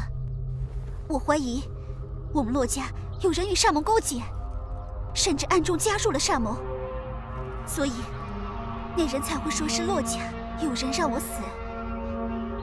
不知道我被煞盟劫杀，究竟是谁想要死？方兄在想什么？啊，没什么，只是突然想到些事情。我现在与煞盟该是结仇了吧？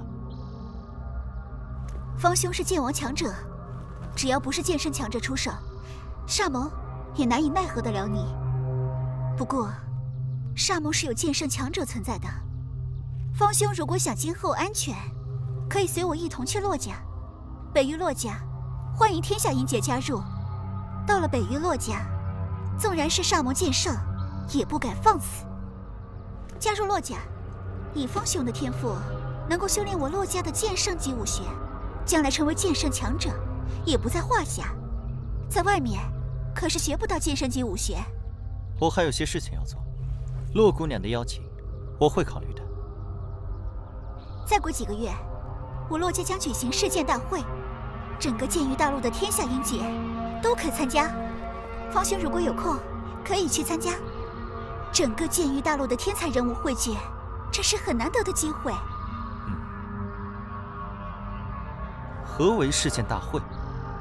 这是我洛家每隔30年才举办一次的盛会。世剑大会考核的是武者的剑道天赋，谁最终能够获得神剑水寒的认可，谁便是世剑大会的魁首，将获得进入洛家宝地修炼一次的机会。方兄不是出自剑圣世家，仅是凭机缘获得武学传承，自学便能在20岁前突破剑影境界王。我觉得方兄夺得世剑大会魁首的机会很大。洛姑娘放心，世剑大会我一定去。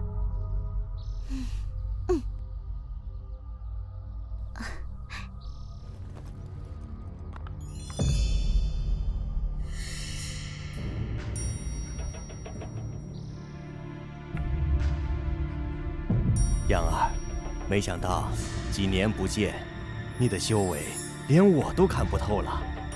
看来这次你去吕家修为大涨啊！啊，对了，吕思明怎么没和你一起来？舅舅，吕家事务繁多，吕大哥有别的事要处理。对了，我刚来之时，听门人说你辞去了家主之位。哎，我老了，实力也不如从前了。正好你堂哥方力行从苍浪宫学成归来，为人正直，我便退位让贤了。那方金红等人再有姿事吗？老实多了。样儿，你此次来是有事吧？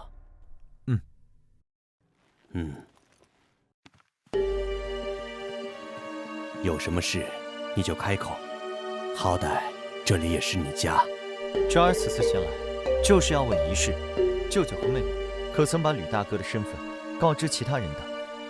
我和贤儿从未对外人透露过此事。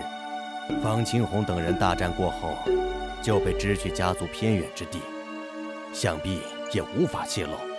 不过，要说还有知晓，那就只可能是他了。何人？苍浪宫林道平。那日决斗，你的招式他都看在眼里，一般人看不出，但苍浪宫的林道平不可能看不出你的招式出自西域吕家。你许久未曾回家，这次回来怎么说也得住一晚再走。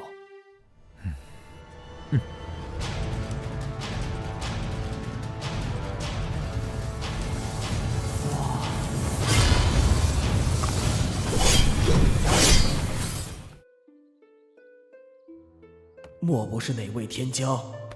苍浪宫恭迎剑王强者大驾。林道平在哪？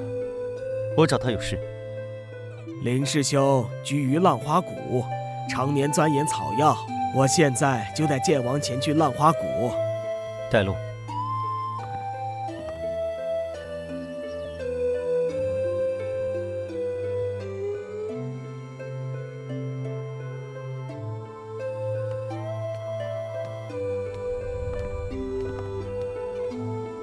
怎么是你？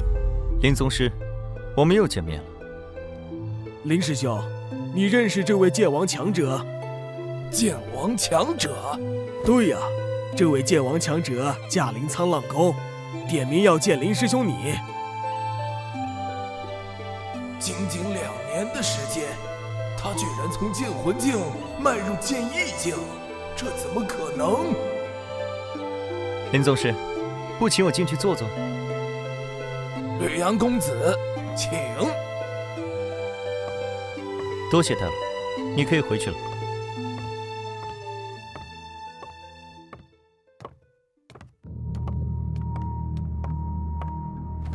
不知吕阳公子找林某何事？请坐。看到我，你很意外？是。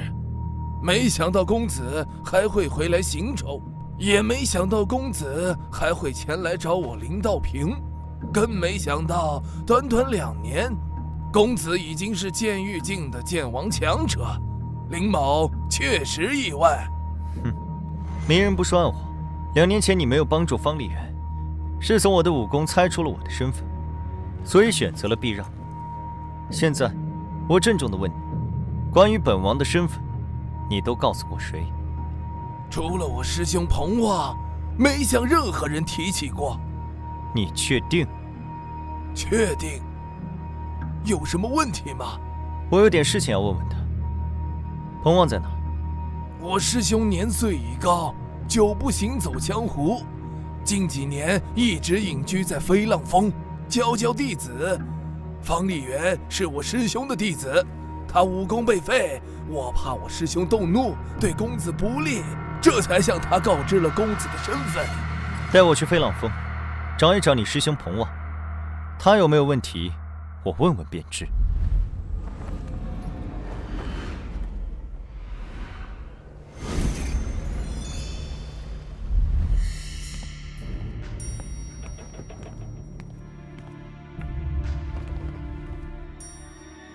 听说剑王强者，仅听呼吸便能辨别人的身份。我当时虽然蒙着面，但如果被他留意，他一见到我就能认出来。眼下只能希望别与他相见了。可恶，当时要是杀了洛水寒就好了。师傅，林道平师叔求见。林师弟，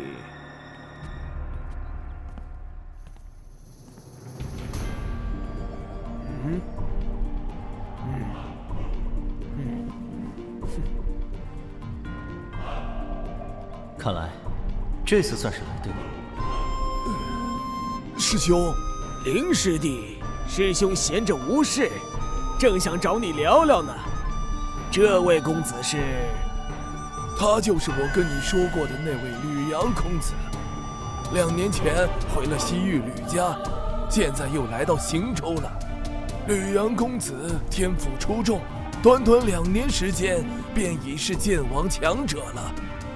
原来是吕公子，2年前林师弟就跟我说起过你，说你是天下少见的武道天才。当时我还半信半疑，没想到短2年时间，吕公子已成剑王强者，当真是惊世骇俗，令彭某大开眼界。彭先生，我们又见面了。我有个问题，想请彭先生回答一下。我们见过面吗？吕公子有什么问题，尽管问，彭某知无不言。关于我的身份，彭先生都跟谁说过？林师弟告知吕公子的身份后，我就放弃了为方丽媛出头的念头，并且将方丽媛逐出了苍浪宫。天地可见，我没向任何人提起过。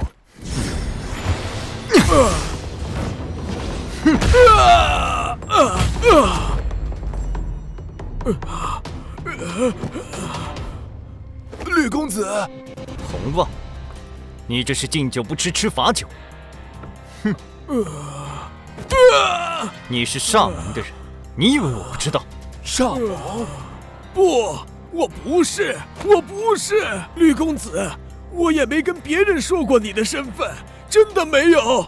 公子息怒，我师兄年岁已高，气血开始衰败，经不起打了，请公子手下留情。看来你不知道，我返回西域吕家的途中，遭遇了煞盟的劫杀。吕思明为了救我，命丧黑风岭。有人向煞盟透露了我的身份，不是彭旺，难道是你不成？不，当然不是我。 2天前，我路过元苍山脉时，已经跟彭旺见过面了。当时他蒙着脸，和上盟的鬼煞操纵者一起，但我却记住了他的气息。刚才我一眼便认出是他。你说我在黑风岭遭到劫杀，与他有没有关系？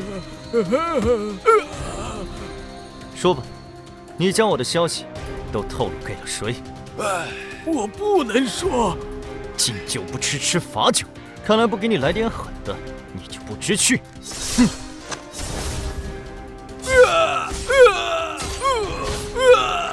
彭旺，你师弟是医道宗师，你现在开口让他救治，还有活命的希望；说不开口，就带着这个秘密去死吧。总之是煞盟的人害我，没有你，我一样能够把幕后黑手找出来。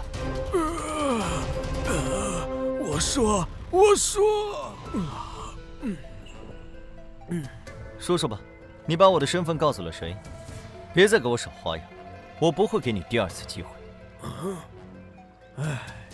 飞燕庄庄主燕凤来。燕凤来是什么人？飞燕庄是云州一个剑王势力，飞燕庄主燕凤来是剑意境剑王。剑王？他什么年纪？具体修为？燕凤来30余岁突破剑意境，成为剑王已经10余年，没听说他在剑意境的修为有提升，应该还是剑意境初期。吕公子，你若是要去飞燕庄，还请谨慎。燕凤来是最普通的剑王，对于李公子倒是威胁不大，但燕凤来的情夫向飞鹰却是凶名显赫，不是一般人物，遇到了得当心。向飞鹰又是哪方势力的剑王？向飞鹰是个独行客，不属于任何势力，在整个北域都有很大名声，是一名剑意境后期的剑王，速度无双。他常去飞燕庄，与燕凤来的关系人尽皆知。公子初成剑王，遇到向飞鹰，恐怕会有一定的危险。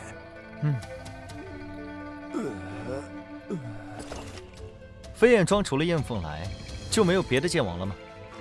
没有，飞燕庄的上一位剑王在30多年前便去世了，中间有20年退化成了剑宫级势力，直到燕凤来成为剑王，才重新成为剑王级势力。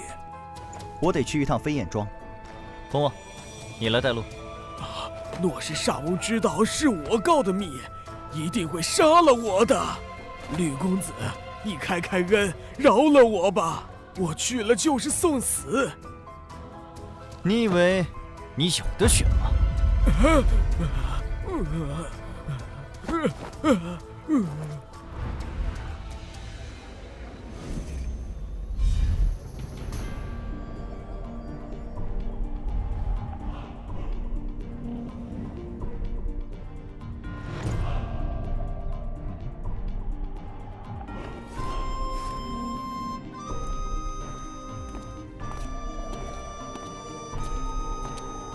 赤血阎罗，血剑公子。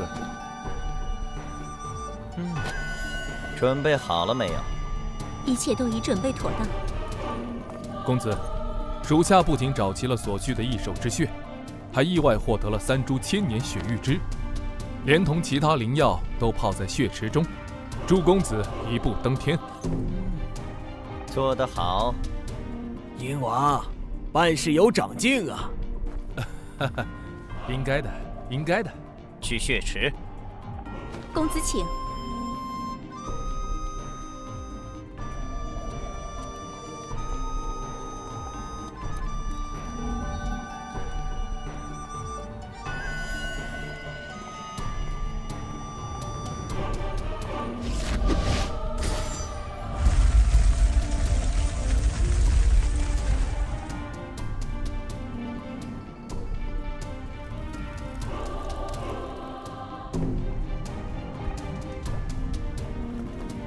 本公子若能一举突破剑圣，你们都是大功臣，将来可以满足你们一个愿望。多谢公子。公子天赋绝世，突破剑圣势在必得。突破剑圣，须得参悟大道，不可受任何干扰。赤血阎罗，你留在石室之中，为我护道。是，公子。燕凤来向飞鹰，你们守在外面，不许任何人靠近，以免本公子领悟剑道时被打扰，前功尽弃。是，公子。哪怕是一只苍蝇，我们也不会让它靠近。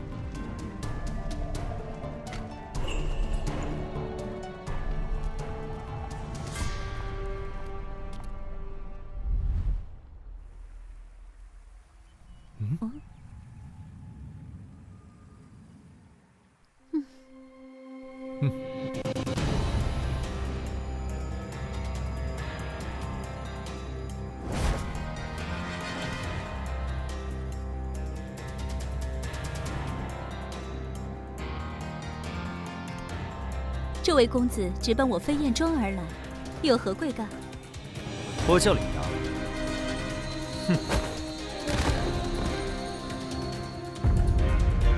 燕庄主，看到我很意外。若是知道你2年前的修为，任何人对于现在的你都会感到意外。不知院庄主能否跟我说说，2年前黑风岭的劫杀究竟是怎么回事？沙蒙为何要杀我？你是吕神通的儿子，自然会有人想要你死。别废话了，出招吧！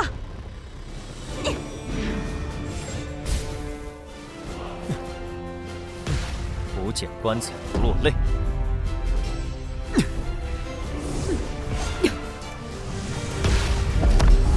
飞燕剑法，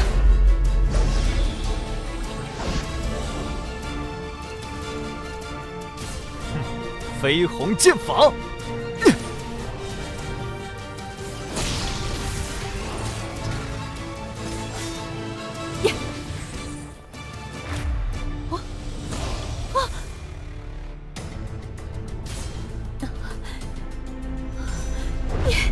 出城剑王竟有如此实力！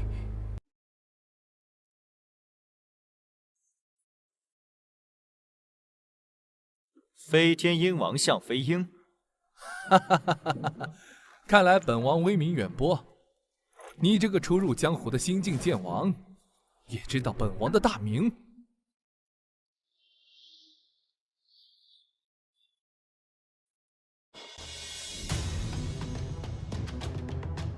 我听到的倒不是你的大名，只是听说飞天鹰王向飞鹰与燕凤来狼狈恐吓。哼哼，你们的风流韵事的确是大名远播。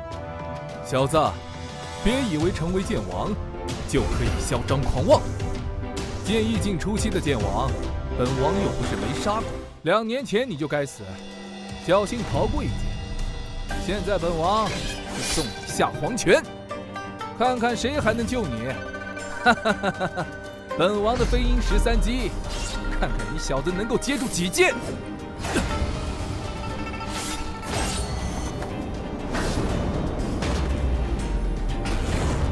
飞鸿剑法，惊鸿锁天！呀！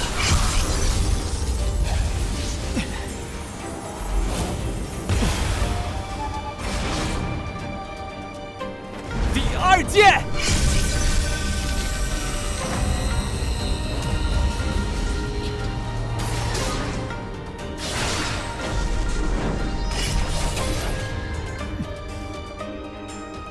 哈哈哈哈哈！本王的飞鹰13击，每3剑便提升1个威力档次。前3剑只是开胃菜，第4剑开始才是正戏。小子，看剑！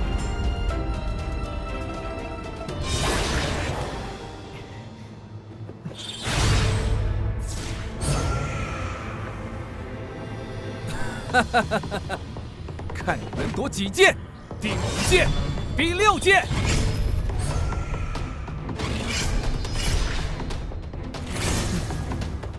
第7剑，给本王死！赤铜剑体。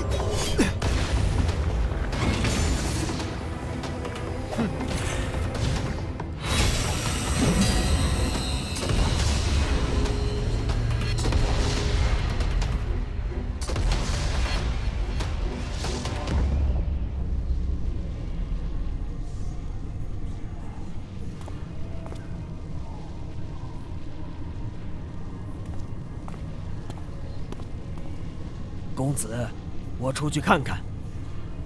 不必，向飞鹰能解决。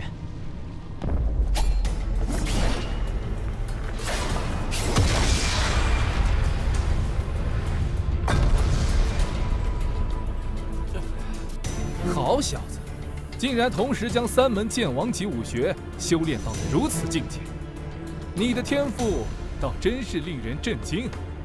可惜，今天必死无疑。还有6剑，看你要如何挡！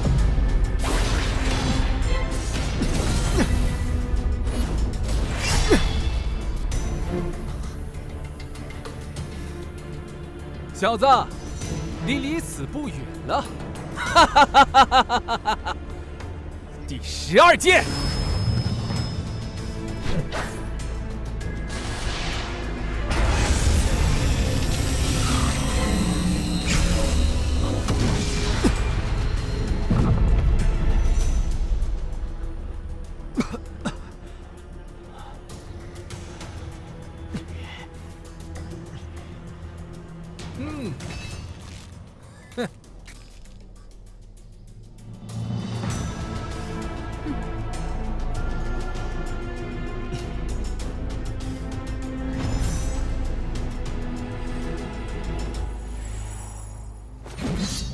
13剑，小子，受死！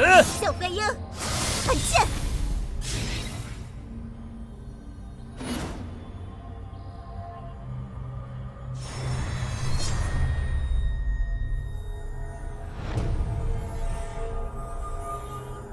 陆家剑王。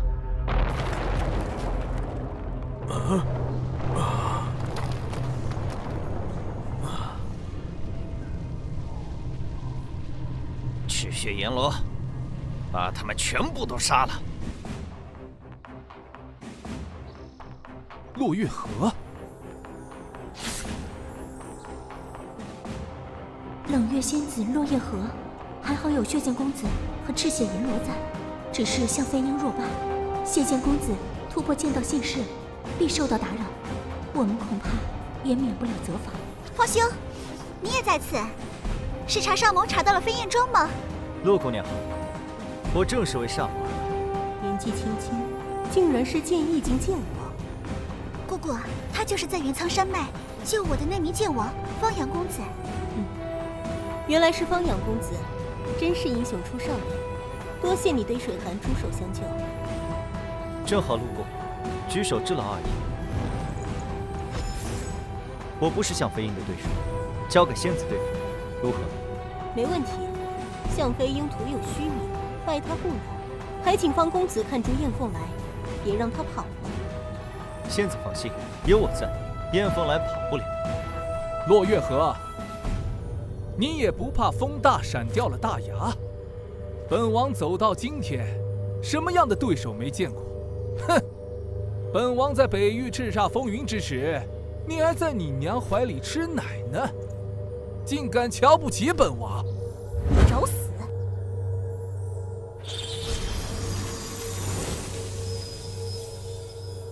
本王的飞鹰13击还剩最后一剑，也是至强一剑。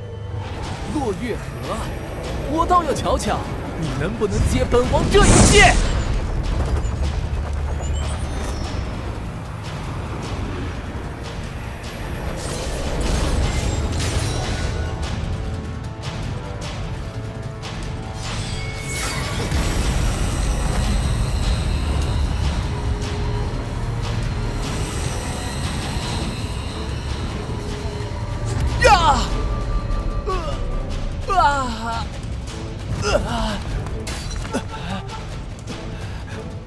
这就是洛家的实力吗？这一招就破了我的飞鹰13击。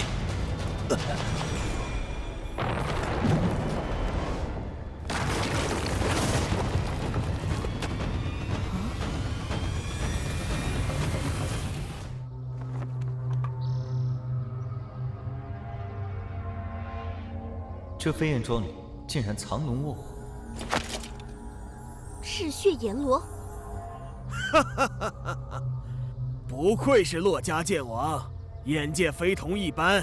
本王久不行走江湖，你个后进剑王，竟然还能认出本王。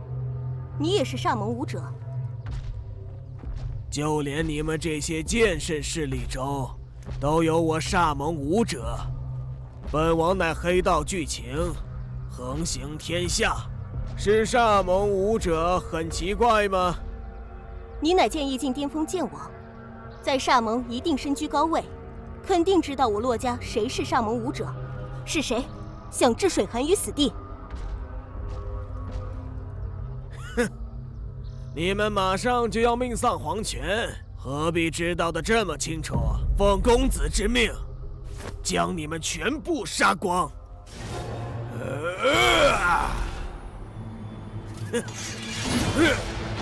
公子。这世上能命令赤血阎罗切除黑道，莫非血剑公子厉血河也在这里？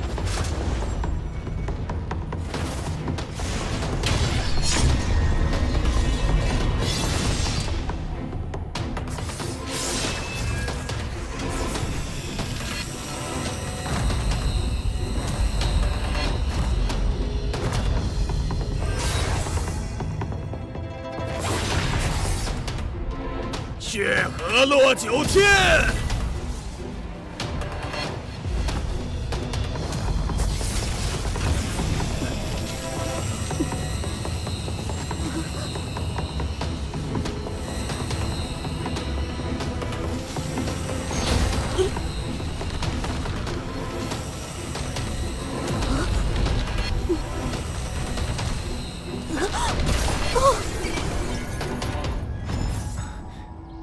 没办法了，只能用它了。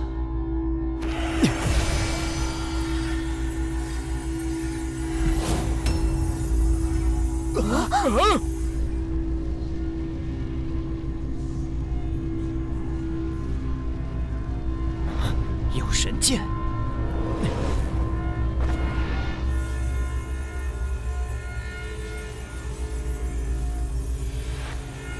赤血阎罗是吧？现在我就送你下黄泉，变成真正的阎罗，借我一剑！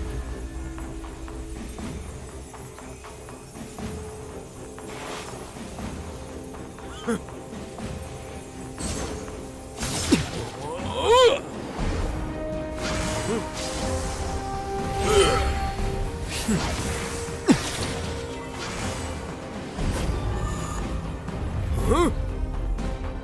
公子救我！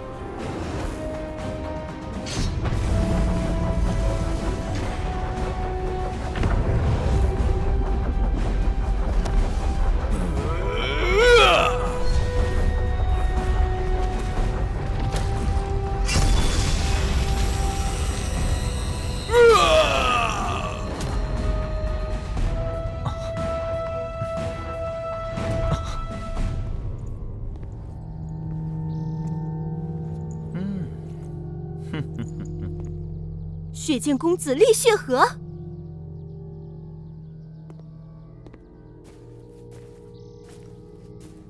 没想到这北域云州竟然能遇到一位天骄。你是华宠，还是楚言，还是吕天？我不是华宠，也不是楚言，更不是吕天。厉血河，2年未见，看来你早已把我忘了。但我对你可是记忆深刻的很呢。哦，我们见过。哼，你厉血河号称血剑公子，自然是贵人多忘事。2年前在血雨蛮荒，阁下对我的好意，我可是一直都记在心里。竟然是你！你是那个剑体境小武者，短短2年时间，你竟然已经是剑意境剑王，并且身怀神剑。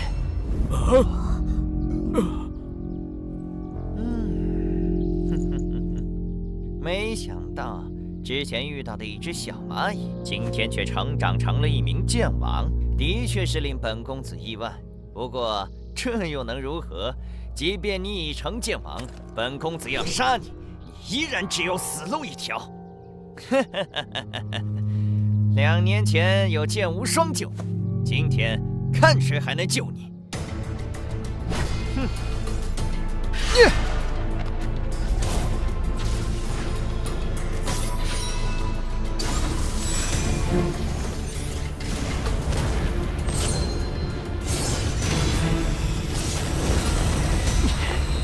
你手中神剑是桃神还是暗灵？桃神剑是也，我有神剑在手，厉血河也奈何不了我。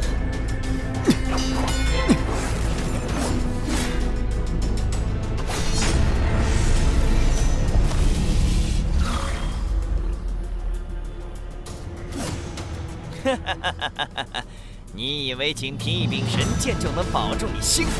今天就让你好好瞧瞧神剑的正确使用方法。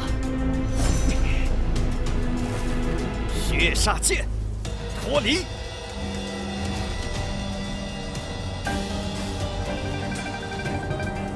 这才是血煞剑的真正形态。小子，你要么与桃神剑脱离，让桃神剑现出真正形态，与之对决；要么就与桃神剑融为一体，在2柄神剑的交锋中活活震死。血煞剑，给我斩！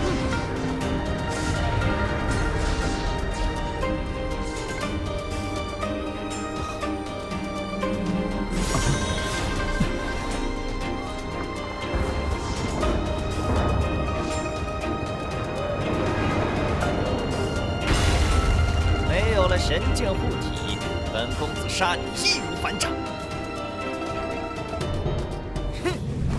哼！绯红剑法，剑气化红，赤剑同体。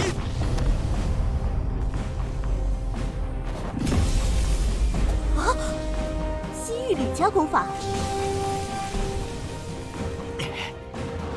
嘿，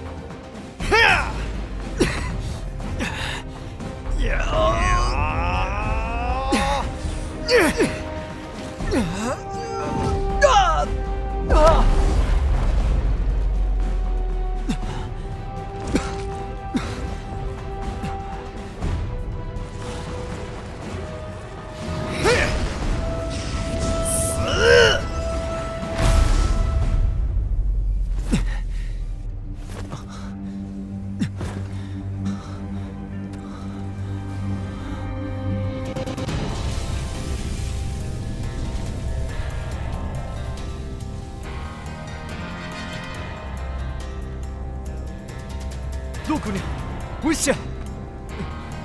方兄上次救我一次，这次我也救方兄一次。建功尽的蝼蚁，也敢阻我？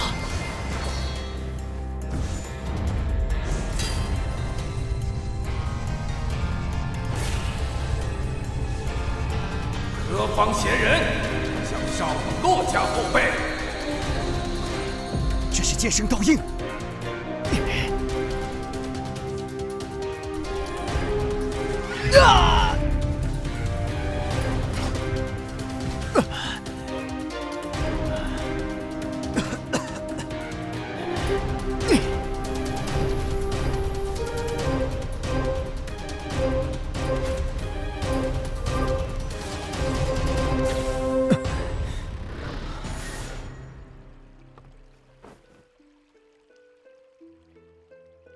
乐姑娘，这剑圣烙印是什么东西？是剑圣强者用自身剑道本源凝练出来的一道印记，里面有着剑圣强者的剑道力量。我身上的剑圣烙印是我骆家剑圣骆宏远老祖所留。难怪厉雪河连一个照面都挡不住，可惜没能将厉雪河击杀。厉雪河哪那么容易死？不说血剑老人，也可能在厉雪河身上留下剑圣烙印。仅是他拥有神剑血煞，在生死相关之际，神剑也会护主。借助神剑之力，足够他逃出升天。其实你也没那么容易死。刚才我若没有阻拦厉雪河的攻击，你遇到生死危险，逃神剑也会护主。我刚才算不上救你，只是让你少受点伤罢了。你身上有剑圣烙印，在元苍山脉时也不会有真正的危险，我也算不上救你一命。你不懂剑圣烙印的珍贵，剑圣强者每分出一份剑圣烙印，就是一次修为的退步。而且每动用一次，消耗都极大。对我而言，剑圣烙印就像性命一样宝贵。那就谁也不欠谁了。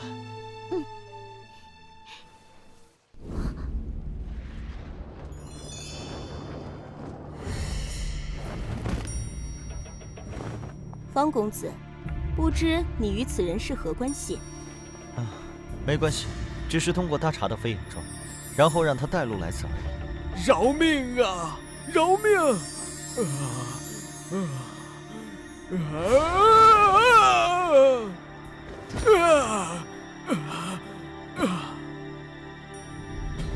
你已经查出在苍岩山围攻你的人都是谁了？我们先是找到了台州黑剑宗的穆天风，从他口中得知了其他人的消息，顺路解决了几个，便先来飞燕庄了。就剩下彭旺，本来打算从飞燕庄离开之后，再去行舟苍老宫找他，现在正好免得我们再跑一趟。说吧，骆家是谁与煞盟有勾结？谁想置水寒于死地？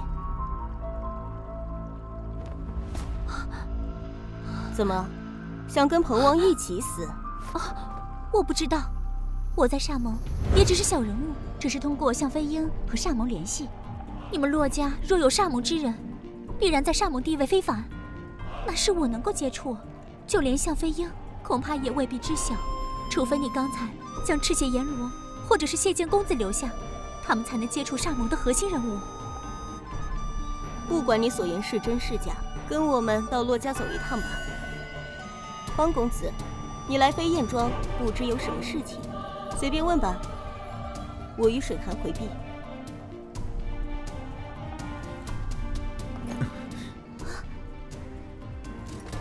有什么好回避的？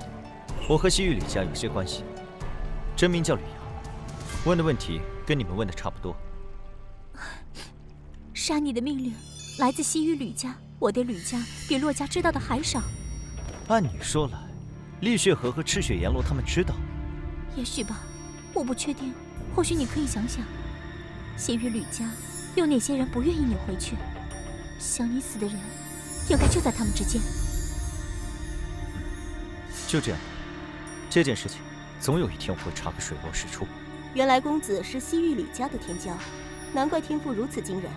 吕家一门2天骄，真是难得一见的盛况。吕兄怎么万里迢迢来到北域来了？你是吕神通的私生子，一直在北域寒山城方家长大。2年前，吕家宗师前来寒山城接他，返回西域吕家的途中，遭到煞盟劫杀，吕家宗师身死，煞盟之人也命丧，他不知所踪，从此下落不明，直到现在才重出江湖。难怪，吕神通2年前曾至北域，大肆屠戮黑道势力，想必就是吕阳公子遇险之后，吕神通向煞门报复。细看起来，你和吕神通年轻时是有几分相像。吕前辈2年前突破剑道界，成就剑圣威名，可是当之无愧的第1人呢。原来你是剑圣之子，难怪剑道天赋如此惊人。我还未回西域吕家认祖归宗，我的身份还请2位不要外传。公子放心，我与水寒都非多舌之人。李阳，你跟我们回洛家吧。李阳，你跟我们回洛家吧。为啥？就算我和姑姑不说出你的身份，厉血河、赤血阎罗、向飞鹰都知道你的身份。若是想你死的人知道你还活着，必然会再度出手。你虽有神剑在身，但若是遇到厉血河这样的强者，还是会有危险。眼下洛家是你最好的去处，在北域洛家，哪怕是剑圣，都不敢放肆。你洛家也有剑圣，万一也对我的神剑有所企图，我岂不是羊入虎口？你不用担心我洛家剑圣会对你不利。整个剑域大陆，5大剑圣势力，我洛家是最不排外的。每隔30年，都会举办一次世剑大会。只要是愿意留在洛家的人才，即便是外姓，也会大力培养。并且，我洛家只有1位剑圣，年过900，寿元无多，没有突破剑神的希望，神剑对他并无帮助。我洛家自己有雷柄神剑水寒，不会贪图你手中的桃神。最后一点，世剑大会很快就要举行了，这是30年才有一次的机会。整个剑域大陆的少年天才大多都会参加，你可以在大会上见识到其他天骄。你天赋如此超绝，就不想跟其他天骄同台竞技吗？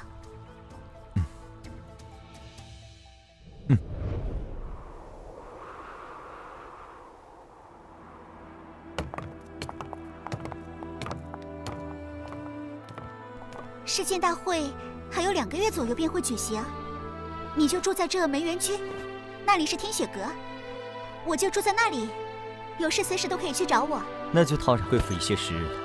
没事，只要你愿意，住多久都可以的。好了，吕公子，今晚洛家会在听雪楼设宴，欢迎公子的到来。你先休息，到了时间，我会让人来请公子前往。多谢。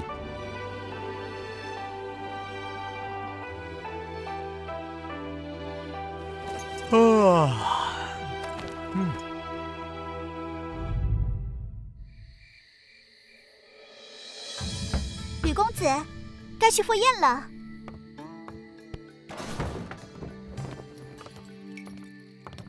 你说要我们别将你的身份外传，我和姑姑没有告诉任何人，就连我父母也不知你是吕神通之子。今天就是我父母还有姑姑为你接风，宴席不大，还请不要介意。你将我带到洛家，供我吃喝，已经是对我极大的帮助，设不设宴都无所谓的，我不在意。那有别人在，我就只能叫你放羊了。当然。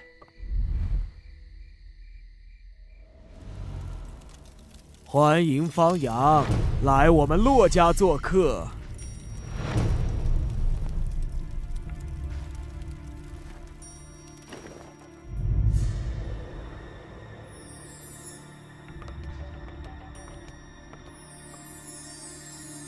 这个方阳的确不错，长得一表人才不说，出身寻常武道家族，竟有如此惊人天赋和机缘，但能单独修成剑王，名列天骄，可见他的天赋比起另外几位天骄有过之而无不及。他不是出身剑圣势力，反而是他的优势，这意味着他可以加入洛家。这些天骄，个个都是剑圣潜力，一位剑圣，可护千年平安。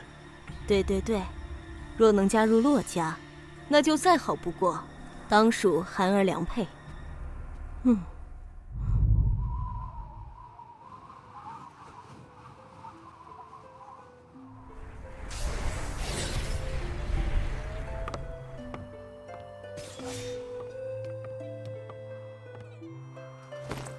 你的武功都是先于吕家大名鼎鼎的绝学，施展其中任何一门，都会被人认出来。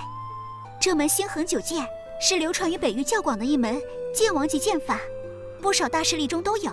你可以学学，动手时用星横九剑，别人自然看不出你的来历。这正是我需要的东西，沈寒，太感谢你了。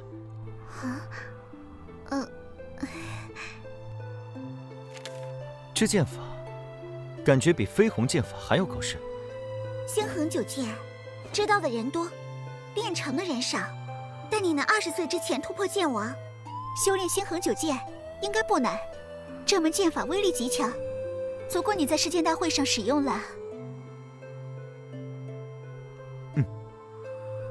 吕阳，今天过后，很长一段时间，我都不能来找你了。为什么？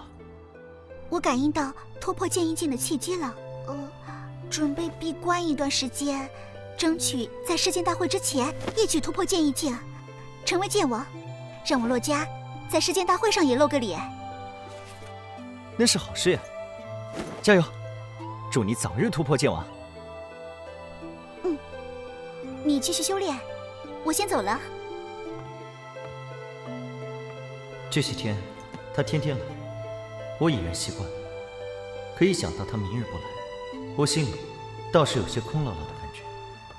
以后，要是能一直有他陪在身边就好了。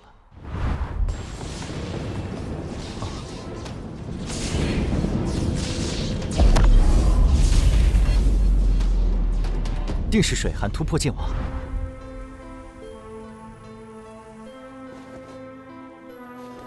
水寒，你成剑王便可修炼我洛家剑神先祖留下的至强武学。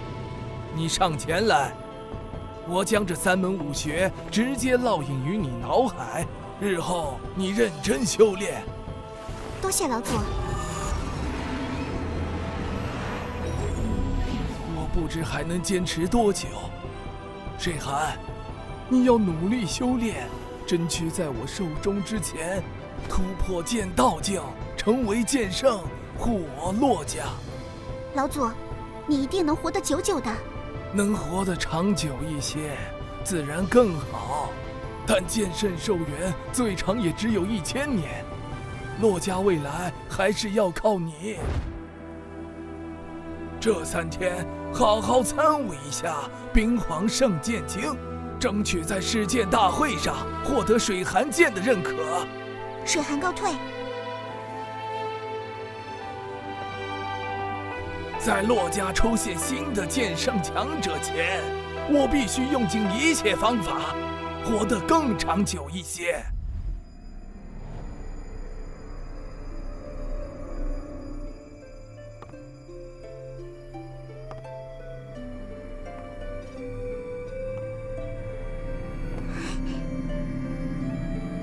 你来了。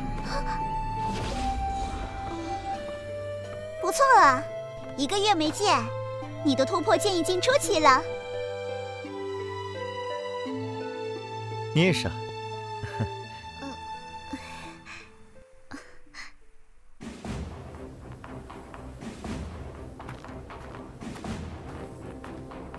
我猜，肯定是神剑公子，年仅18岁便突破剑王，短短10年不到，就已经修炼至巅峰剑王，有望30岁之前突破剑圣，当有剑神之姿。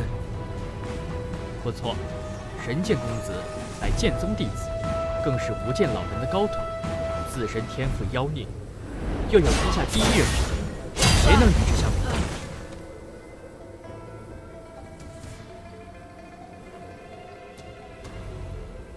东域画家，剑圣强者华云海，重剑公子华重道。南域楚家，楚家家主楚剑雄，岩剑公子楚岩道。西域吕家，吕家家主吕神通，天剑公子吕天道。中域剑宗，剑宗副宗主白玉秋，神剑公子剑无双刀。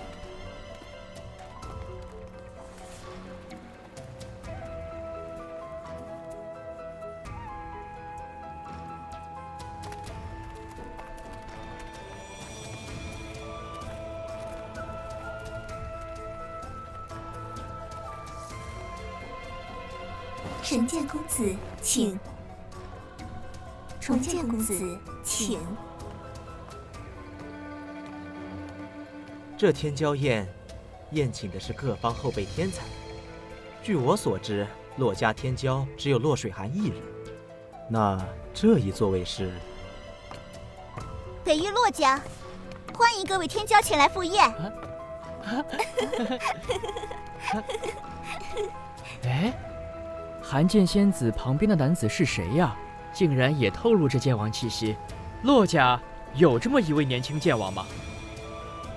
若是天骄，早就名扬天下了。当世的天骄，除了血剑公子厉血河之外，都已到场。他不可能是厉血河吧？世剑大会是我正道联盟的盛会，厉血河怎么敢来？肯定不是厉血河。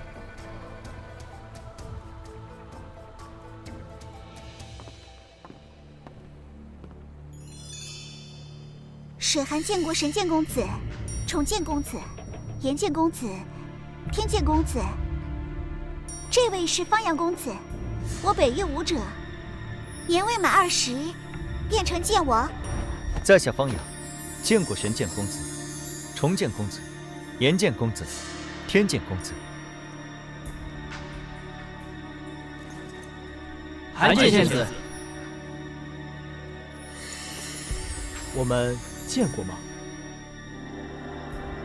？2年前，血域蛮荒中，我差点遭了厉血河的毒手，是神剑公子出手救了我，一直没机会当面感谢。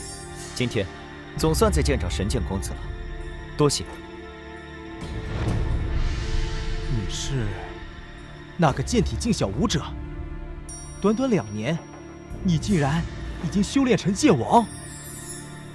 啊！偶得机缘而已。不管得了什么机缘，能够2年时间修成剑王，那也是惊世骇俗。你自身的天赋潜力肯定很不一般，不在我之下。神剑公子过誉了，我一直以公子为榜样。那我可得努力了，否则很快就会被你追上了。方阳公子，你看我时目光也异于平常，难不成我们曾经也见过？没有，我从未去过西域，只是久闻天剑公子的大名而已。啊！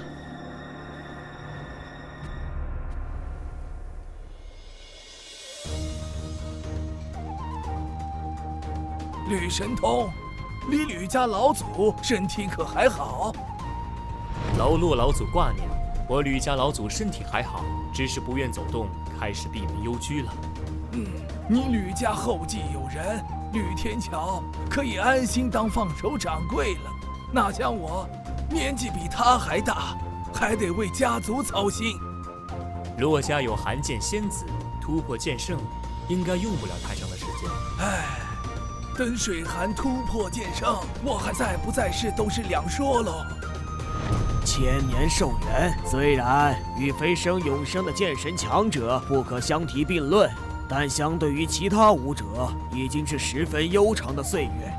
宏远兄，洛家有剑圣种子在，你可无憾了。剑神不可求，哪怕强如无剑老人，亦只能望而生叹。可活1000年，已是大幸了。初成剑圣，年纪还轻，朝气磅礴，洛老见之心生感慨，也是正常的。哈哈哈，宗主他老人家心比天高，时常对于只拥有1000年寿命而苦恼，一心想突破剑神，却无门路。哈哈，若是宗主来了，和洛老定有共同语言。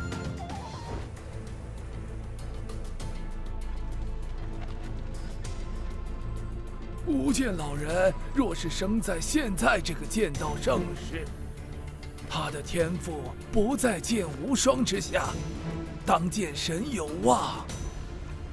是啊，像无剑老人25岁变成剑圣，仅100多岁就达到剑道近巅峰，距离剑神仅1步之遥。如此天赋，即使和现在这些孩子相比，也是不遑多让啊。可惜，数百年来，无剑老人一心修炼，却也始终未能突破，甚至为了寻求突破，行走天下，匡扶正道，虽获盛名于世，却未能寻得契机。宗主也自知突破无望，所以这些年来一直隐居宗内。不过，宗主他老人家发掘了无双这个天赋，不在他之下的后辈天骄悉心培养，对无双寄予厚望。只要无双将来如他所愿，想必也无遗憾。剑无双，的确精彩绝艳，世间罕见。剑无双，天赋无双，宛如无剑老人在世，哪怕在众多天骄中，也遥遥领先，独占鳌头。当世天骄，当属剑无双第一。或许无剑老人期盼的剑神之位，当真要落在剑无双身上。哈哈哈哈！无双虽然优秀，但剑神之位还得看个人气宇。当世天骄，每一位都有希望，只是无双也并非没有匹敌之人。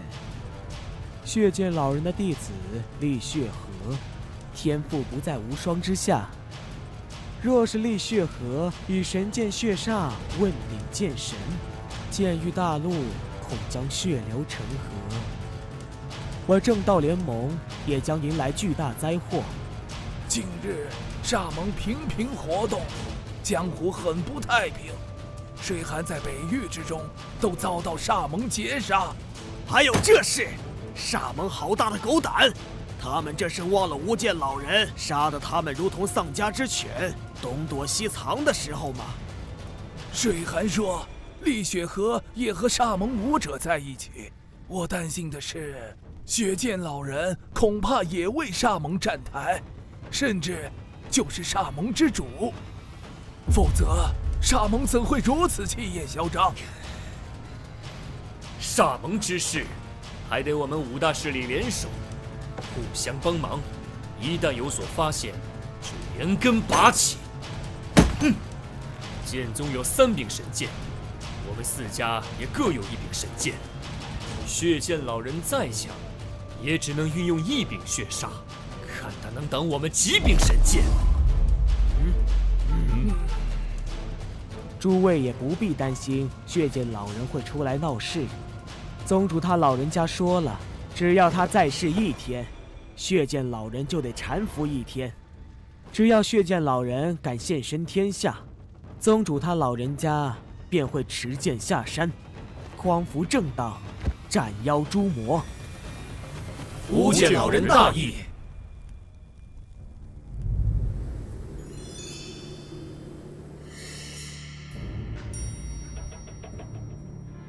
我为了突破剑王，被家独自历练，谁知却遭到煞盟偷袭。提起修炼，大家别觉得我天赋最高，其实当年我在剑宗的修行，现在回看也称得上残酷。无双公子所言极是，我当年修炼也是，我跟无双一样，也在成为剑王之后游历四方，效仿无剑老人前辈，匡扶正道，斩妖除魔。这些年来也有几段颇为凶险的经历。听你们这么说，我倒是最为幸福的那一个了。我爹啊，总是害怕我出事，直到我成为剑王之后，获得了神剑天虹的认可，有了神剑护体，他才注重自己的修炼，一举突破了剑道境，成为剑圣。吕家主成就剑圣，名震天下，没想到还是一位慈父，令人钦佩，令人敬仰。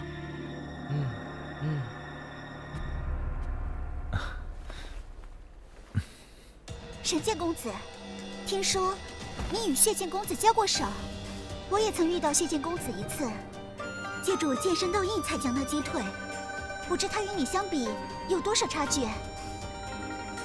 厉雪和此人很有可能还在我之上。神剑公子，此话怎讲？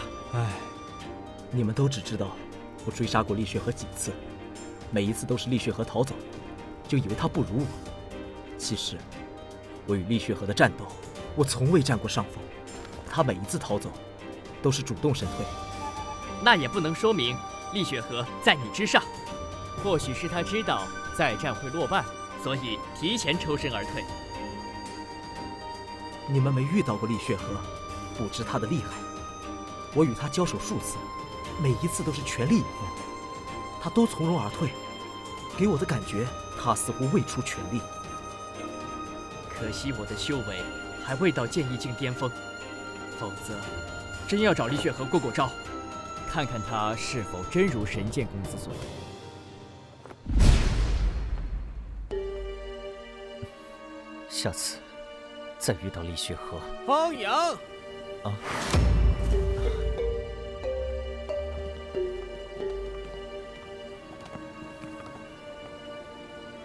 本王乃海州剑王洪志武，前来领教一下方阳公子的高招。这下可有好戏看了。这么好的扬名机会，我怎么没想到？就算击败10个天才剑王，也不如击败一个天骄有影响。看来大家觉得我这个天骄名不符实，这是把我当软柿子。这个洪志武来自东域海州的顶尖剑王世家，是洪家家主之子。23岁突破剑意境，成为剑王；29岁突破剑意境中期，现年30岁。洪家的怒涛剑法很不一般，洪志武的实力在剑意境中期剑王中居于上部。去年曾与我切磋，本公子用了12招才将他击败。方阳，你可要当心，别败在一个普通天才剑王手下，夺了天骄的威名。是啊，普通天才剑王与天骄之间有质的差距，若连一个洪志武都不如，简直让人贻笑大方，怕是没面子再坐在这里喽。天骄代表着未来的潜力，别纠结于一时成败。方公子的实力绝非普通剑王能相提并论，各位尽管瞧好了。我接受你的挑战。哼！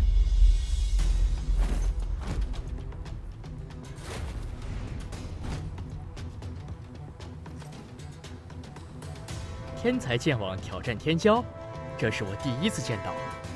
若是这个洪志武胜，那今晚就精彩了。哈哈，对方毕竟是天骄，能够20岁前成为剑王，剑法造诣肯定也很惊人，哪那么容易败？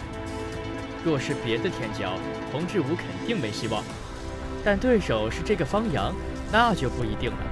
凭借机缘奇遇而成的剑王，即便是天骄，实力也未必出众。这么说来，这个方阳铁定不是洪志武的对手啊！洪志武抓住了这个好机会，说不定可以名扬天下。哼，2年修成剑王，我一眼就看出你不是靠自身修炼，而是靠机缘奇遇在外力的刺激下强行突破的剑王，说说吃了什么好东西，竟能让你在短时间内突破剑一境？打就打喽，啰嗦什么？你这么着急落败，我成全你。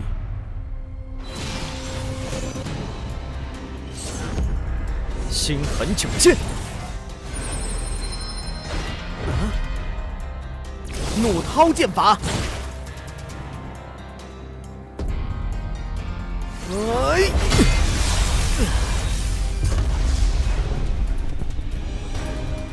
方公子胜了，洪志武远不是他的对手。不错，看来他能成为剑王，也不是全靠机缘，而是有着非同一般的剑道天赋，有资格与我等并列。我早就说过，方公子会赢。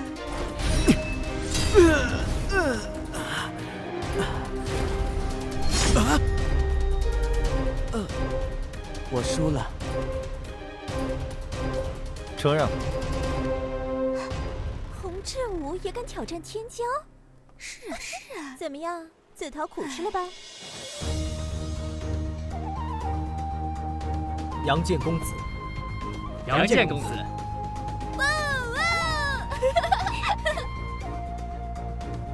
李阳，用不了多久，你的杨剑公子之名就要传遍整个剑域大陆了。这些都是虚名吧？只有成为剑神，才算真正的天下第一。明天的世剑大会，获得水寒剑认可者，真有获得洛家剑圣级武学的机会。这个问题你问过好多遍了。只要能够获得水寒剑认可，便可进入洛家宝地修炼。洛家宝地中不仅有剑圣级武学，听说还有剑神先祖留下的奥秘。只要你运气好，连我洛家剑神先祖留下的好处都能获得。明天我定会全力以赴，看看能不能夺得世剑大会魁首。神剑塔考核的虽然是实力，但并非完全只凭实力高低而排名，关键还要看自身潜力天赋与水寒剑的亲和力。我觉得你的希望很大。这个要到时候才知道。今晚好好休息，我们明天见。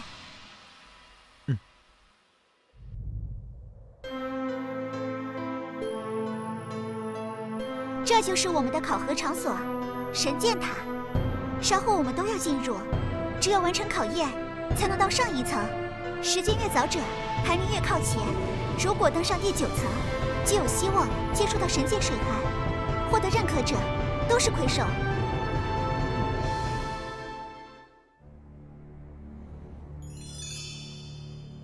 昨晚的天骄宴似乎极为热闹，出了一位新的天骄，叫什么方阳，称为杨剑公子，不知是哪一位？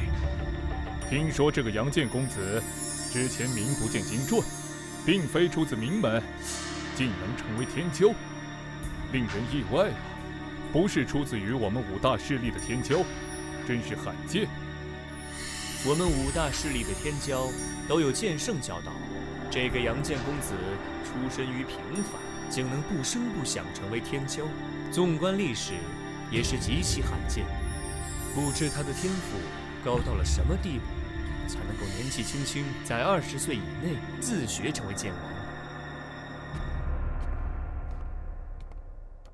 洛老，你们洛家小公主旁边那位就是杨剑公子方阳吧？肯定就是他。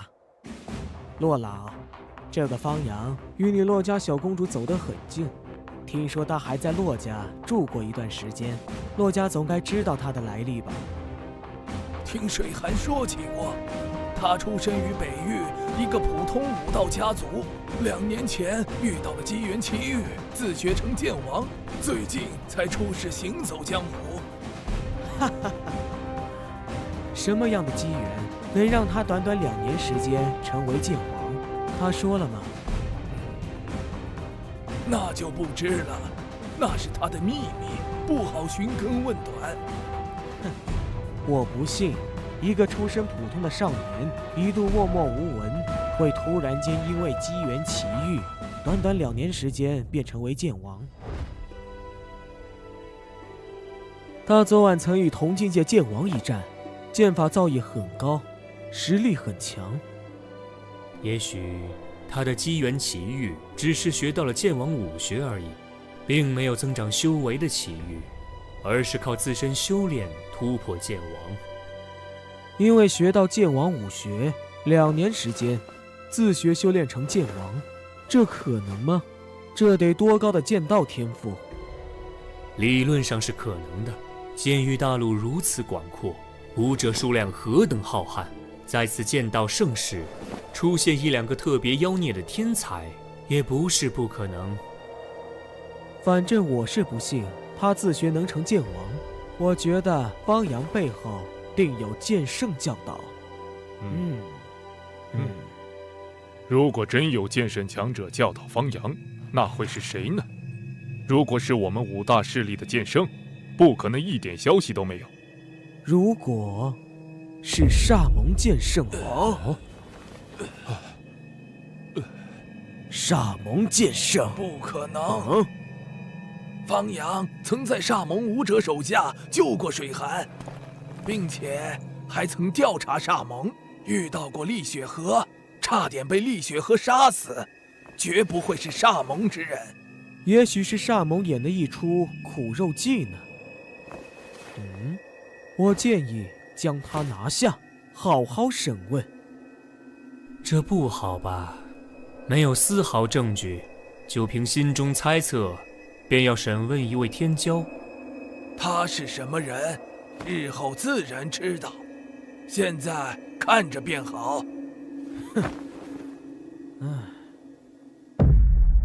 试剑大会，于神剑塔中比试，谁闯塔的层楼越高，速度越快，成绩便越好。神剑塔会记录你们每一个人的成绩，最终会给出评判。前10名都将获得剑山参悟剑道的奖励，第1名更是可进入洛家剑神仙祖开辟的宝地修炼。真的吗？现在试剑大会开始，入神剑塔。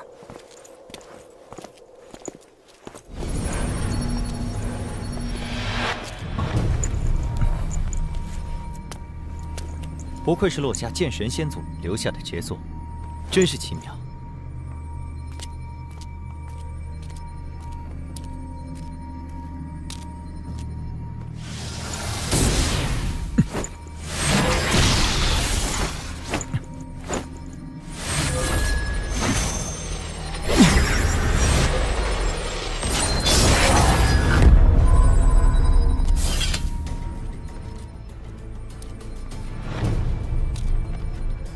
看来，这个令符是关键了。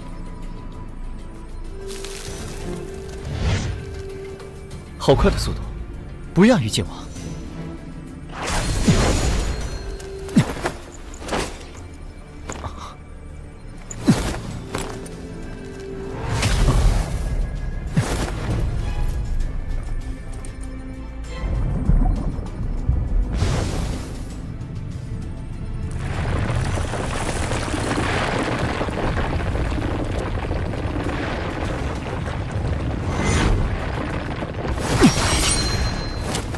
原来如此，之前考验的是攻击力和速度，这一层考验的就是反应。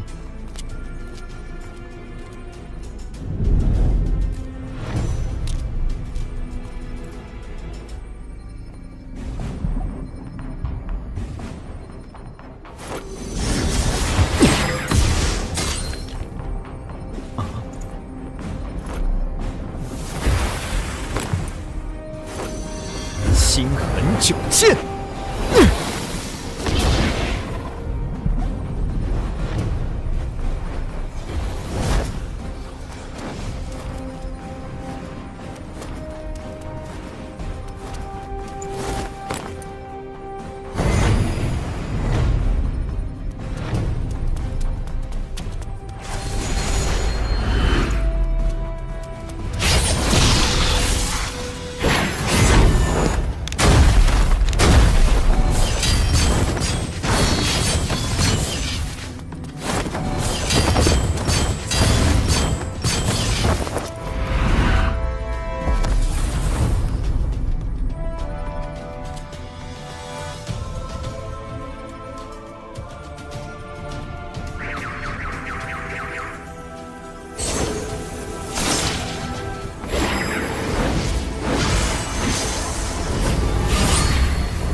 原来如此，这一层考核的是神魂强度和反应。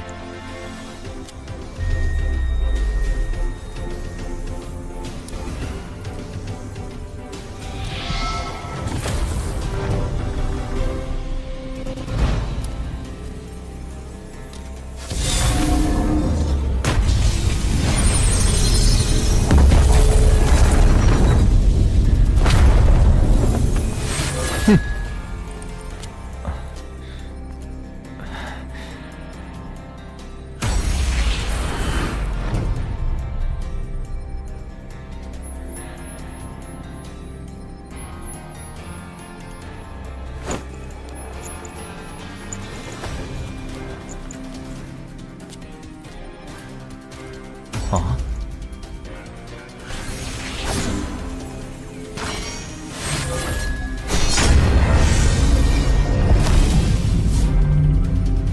好强，看来只能巧取了。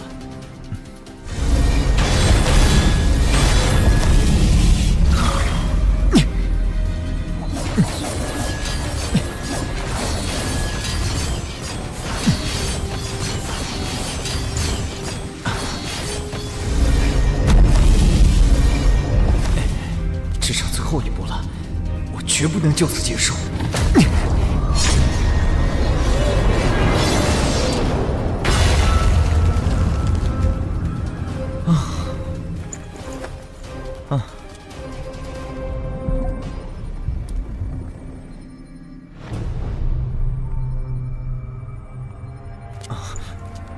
杨剑公子，没想到是你第二个来到这里。神剑公子，你好快的速度，到了多久？不到半刻钟。前6层考核的是实力，虽然修为不同，面临的考核强度不同，但你不会剑圣级武学，通过前6层的速度定不及我，慢个半刻钟左右很正常。这么说来，第7层至第9层的考验，你通过的时间似乎一点都不比我慢。或许你通过第7至第9层的时间比我还要更短。谁快谁慢不重要，重要的是谁能够获得神剑水寒的认可。每一次试剑大会，神剑水寒只会认可1人，要等神剑塔中前9层的人全部消失，水寒剑才会选择认可之人。虽然我身上已有神剑凝光，但也渴望能够获得神剑水寒的认可，这是我天赋潜力的肯定。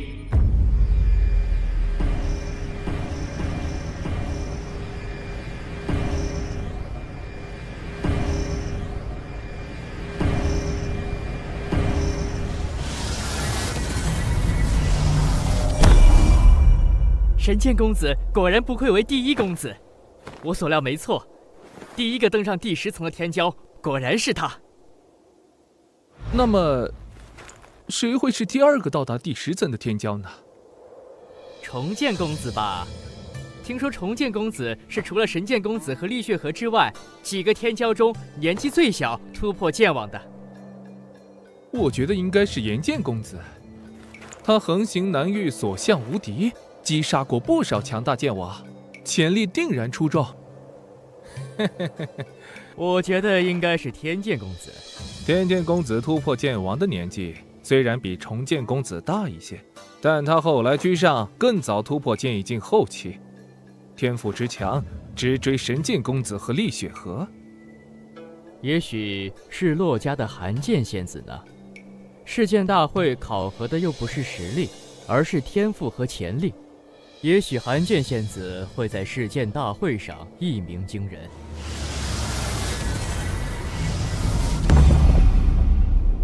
怎么会是杨剑公子？这个杨剑公子，好高的剑道天赋！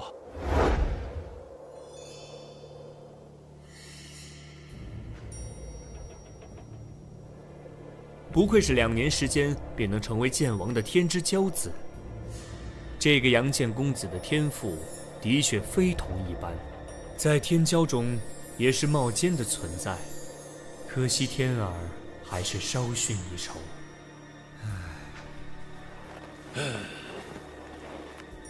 的确是数一数二。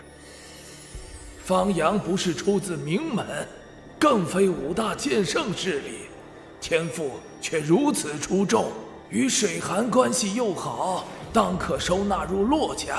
如此，我洛家未来便有2位剑圣强者。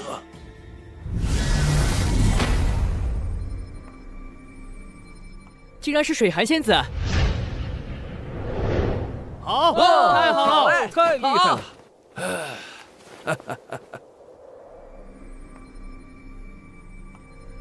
太棒了！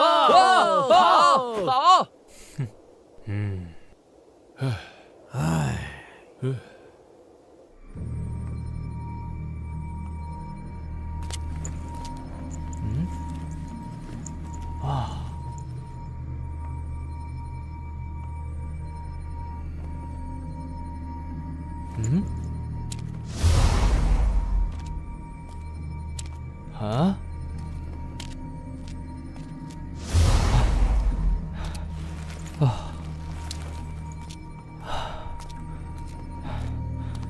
我竟然是最后一名。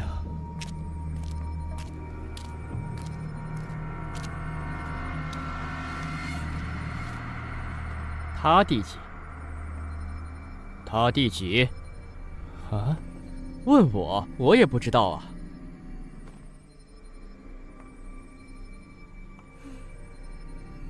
我到的时候，他们就已经在了。啊？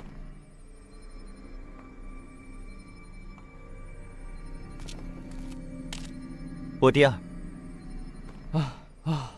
还好不是第1。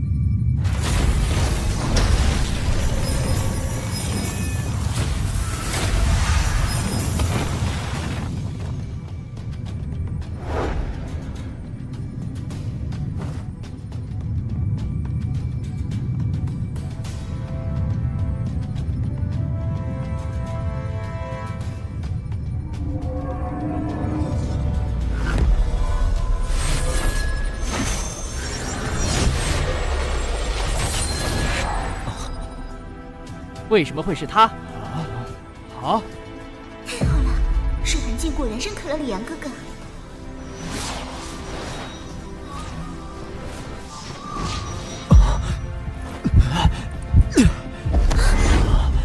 是不是体内已经有了一柄神剑，无法再容纳第2柄？还是说，我现在的修为不够，所以无法容纳第2柄？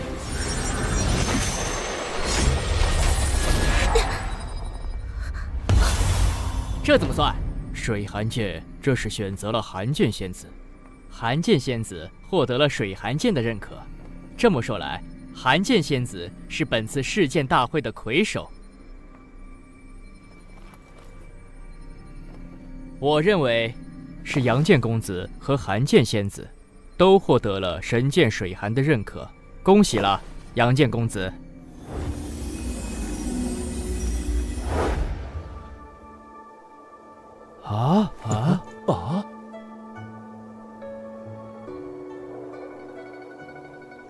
为什么水寒剑选择了杨剑公子后，又改变了目标？也许是水寒剑同时选中了他们2人吧，只是先进入杨剑公子身体而已。也许是一开始水寒剑选择了方阳，但进入他体内，发现他的真实天赋其实不怎么样，这才改变方向。这样的话，方阳还算是世剑大会的魁首吗？当然算，不管什么原因，总之水寒剑的第1选择是他，他就是本次世剑大会的魁首。各位没有意见吧？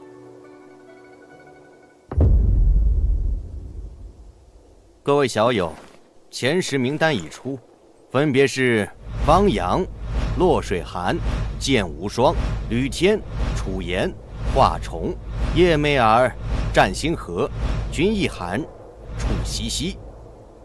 叶媚儿、战星河，君一涵皆为剑宗天才弟子，再加上剑无双，剑宗弟子在前10之中几乎占据了半壁江山，足见剑宗强大。前10之人将获得在剑山悟道的奖励，为期3天。获得魁首者，在剑山悟道之后，便可进入我洛家宝地修炼，为期3年。啊，这么好啊！没有获得前10的各位小友，你们也别失落。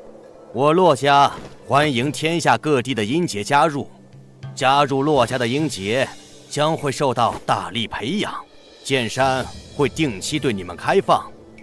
愿意加入洛家的小友们，可与我洛家联系。现在，请获得前10的天骄们，随我前去剑山。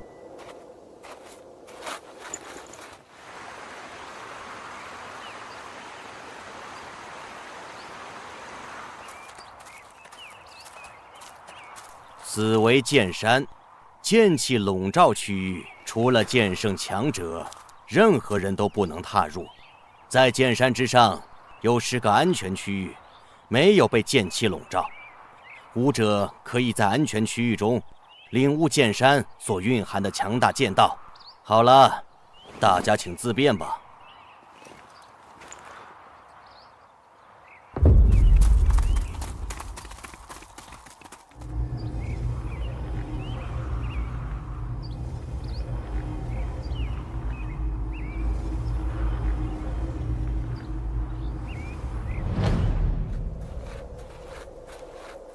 洛老，这几日承蒙洛家招待，多有烦扰之处。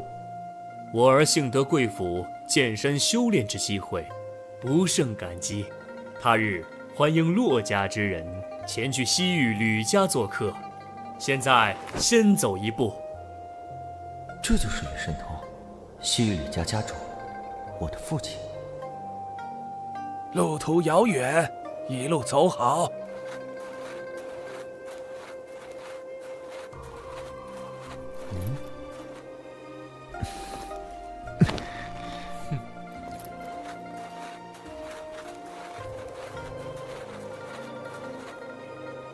这是我洛家宏远老祖。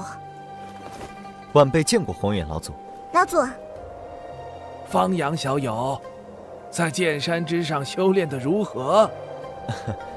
很好，承蒙贵府宝地修炼，令我的剑意领悟，在短短3天内已经更上一层楼。你天赋出众，能在剑山短短3天便有所收获，进入宝地修炼3年，定然会有更大的收获。借老祖吉言，打开宝地封印，带他俩去宝地修炼。是，你们2个跟我来。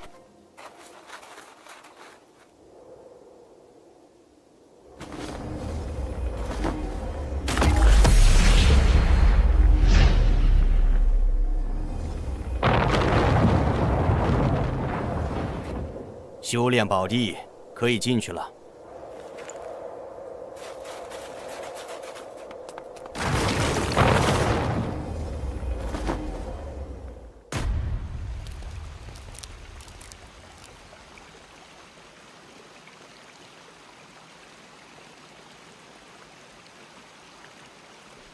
哇，这就是你们洛家剑神仙祖的雕像。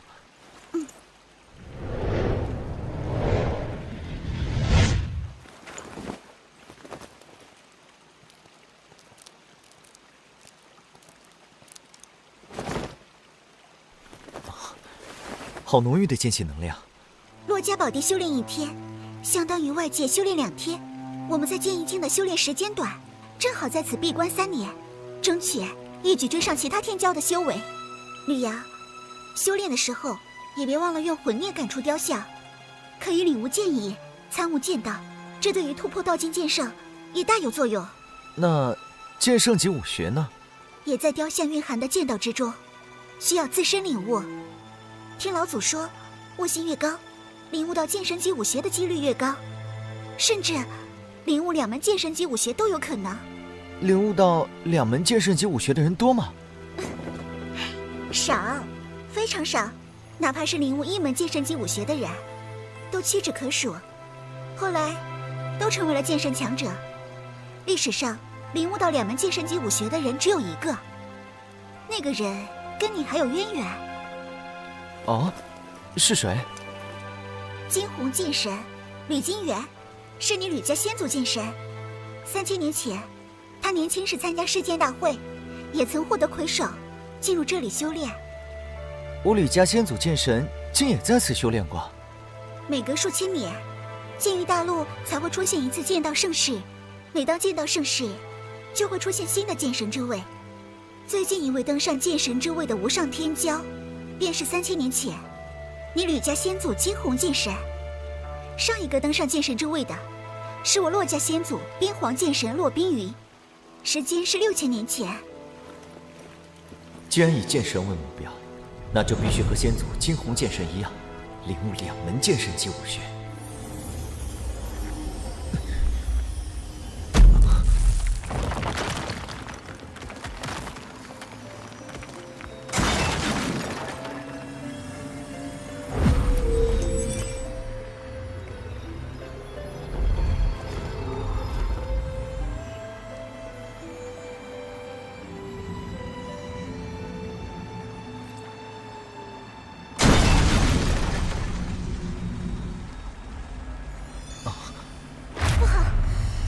剑阵坏了，被封印在冰雪魔域的妖灵又出来了。妖灵？妖灵是因为吸收剑气能量，开启了灵智的兽雷。这里寒冰属性的剑气能量充沛，曾是妖灵的乐园，被称作冰雪魔域。后来我骆家先祖剑神封印了这片区域，骆家宝地更是直接建在冰雪魔域之上，以他自身雕像为阵眼，镇压着冰雪魔域中的妖灵。骆家宝地之所以能够加快修炼速度，就是吸引了寒冰魔域中的剑气能量。难怪。是不是年代久远，所以阵法禁止，自己破坏？现在我们怎么办？可以离开这里吗？只要心之书用令符打开通道，我们就能离开这里。但是，冰雪魔域中妖灵众多，经过几千年的发展，肯定会有源源不断的妖灵诞生，恐怕连实力强大的圣级妖灵都有。等他们从冰雪魔域中冲出来，这对于整个冰雪城而言都是一场灾难。这样的事，我们管不了。你骆家乃圣级势力，肯定会有办法应对这样的情况。只有剑圣强者，才可能重新修补先祖剑神留下的封印。希望老祖能够早点发现这里的情况，快点过来。这里面的情况，外面的人会知道吗？平时宝地不会启用，没人关注。但我们修炼期间，会有专人一直关注这里的情况。刚才造成的动静如此之大，外面的人肯定知晓。那就好，也许我们不用离开，等红眼老祖前来，把这里的禁制修补好就行了。希望如此。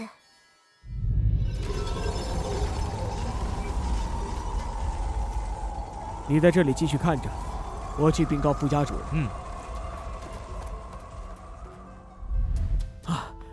让开！我有要事禀报副家主。宝地禁制被破，小姐有危险。这，副家主正在外出。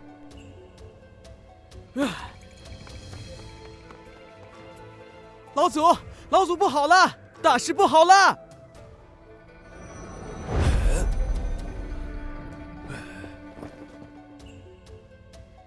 什么事慌慌张张？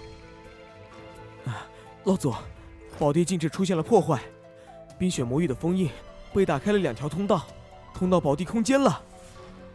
什么？星之呢？有没有去打开通道，放水寒2人出来？副家主外出了，不在府中。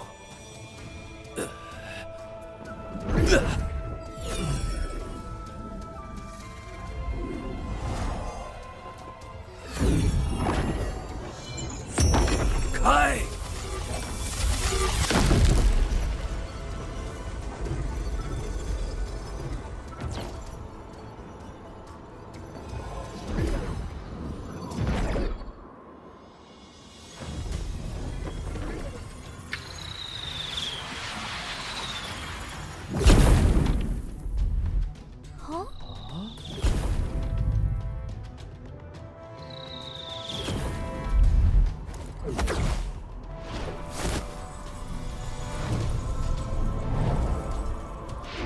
血溅老人吗？他怎么会来我北域洛家？他想干什么？宏远老祖呢？老祖在哪儿？有剑圣前来，老祖怎么没有现身？就是。血溅老人来了，快去找宏远老祖。只有老祖使用神剑水寒，才可抗衡。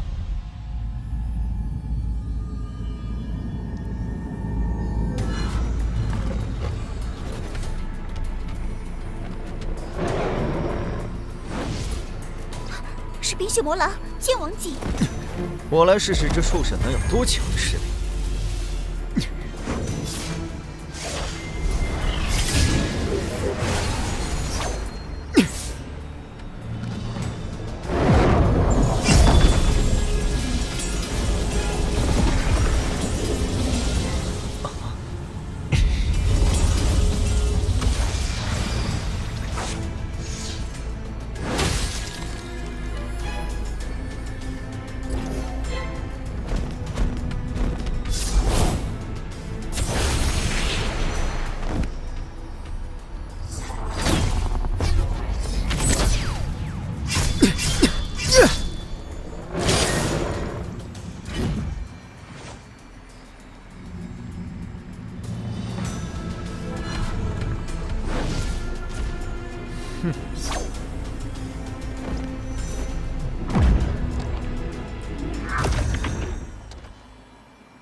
老祖，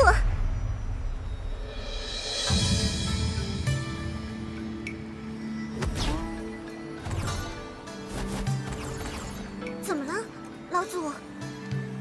这里的阵法封印是人为破坏的。洛家宝地，除了剑圣，只有令牌才能进入，谁能进来这里破坏封印？没错，事到如今，只能去问问星之了。现在当务之急是修好封印，剑来！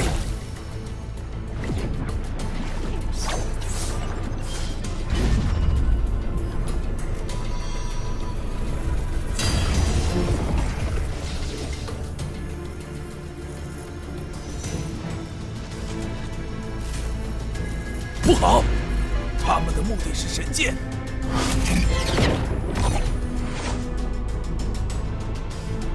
血溅老人，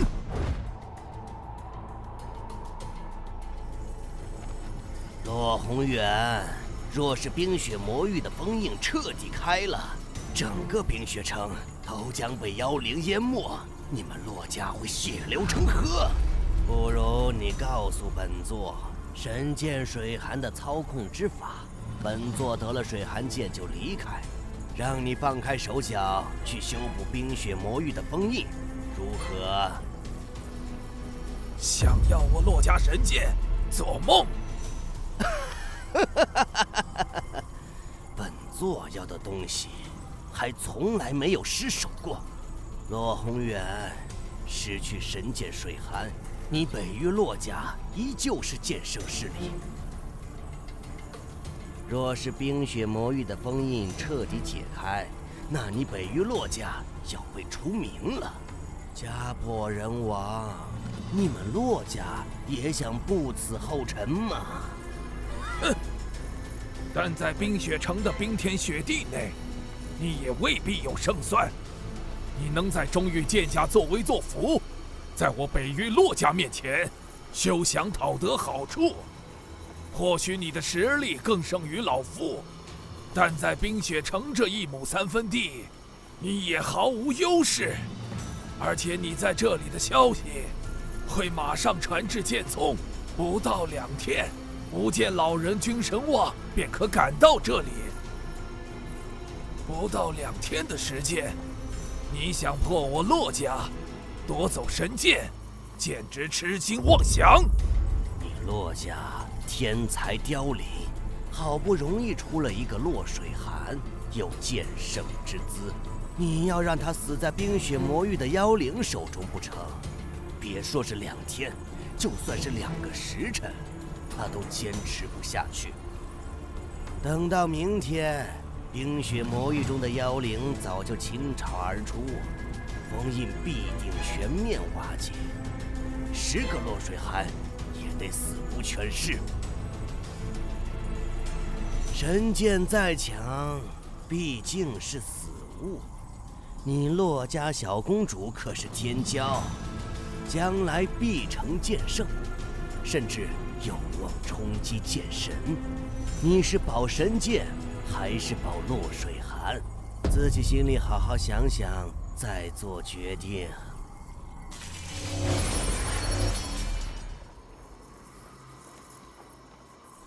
你仔细想想，一个未来的剑神有多重要？现在，选择权交到你手里。我的选择，就是先杀了你。哼！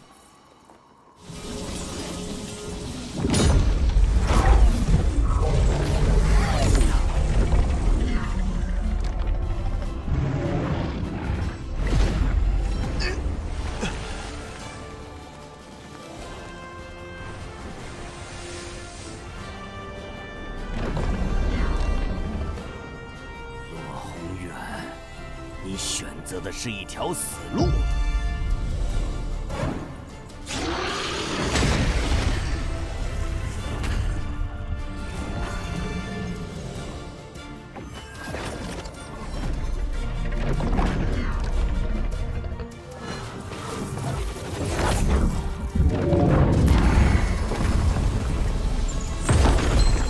九龙冰级大阵，不过如此。若是冰皇剑神在世，本座自然远远不及。但仅凭他留下的一座阵法，还挡不住本座。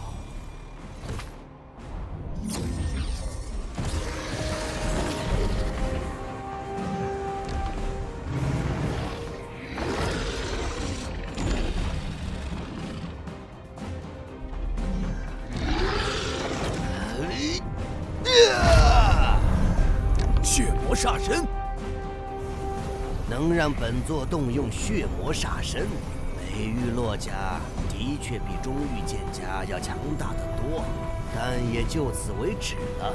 看本座破你九龙冰级大阵！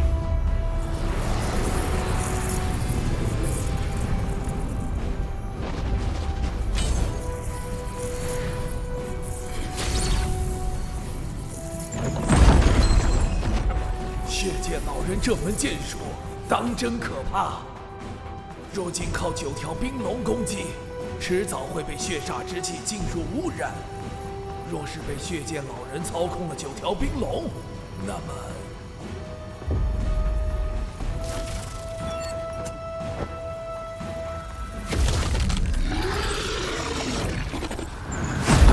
洛宏远，你与本座在此拼命一战，就不担心你洛家小公主惨死于妖灵手中吗？冰皇雕像有我先祖力量，只要还在，寒儿便不会有大危险。我必须尽快打退血剑老人。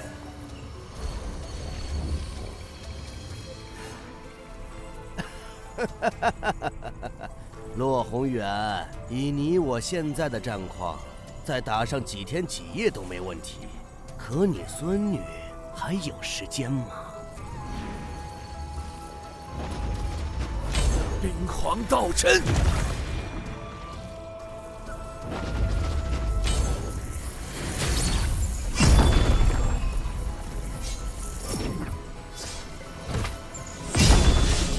糟了！冰皇雕像已经受到攻击，宝地空间必然正在激动。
像是神剑，而且天皇雕像也有着十分强大的力量，所以大家的连续攻击根本没有什么效果。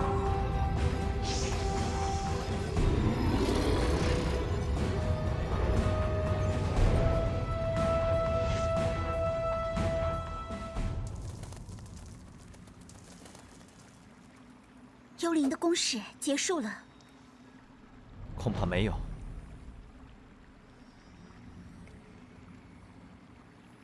那他们怎么都撤走了？暂时的撤退，恐怕是为了更强大的进攻。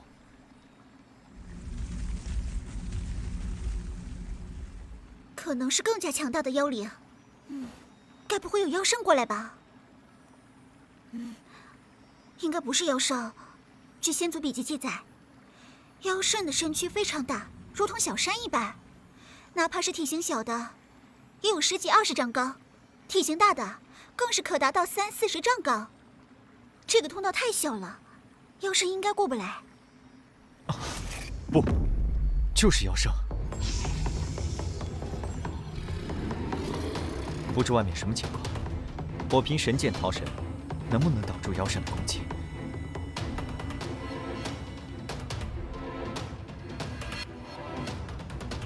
真是妖圣！老祖已经离开了好几个时辰都不见回来，难道我要和吕阳正面对抗妖圣？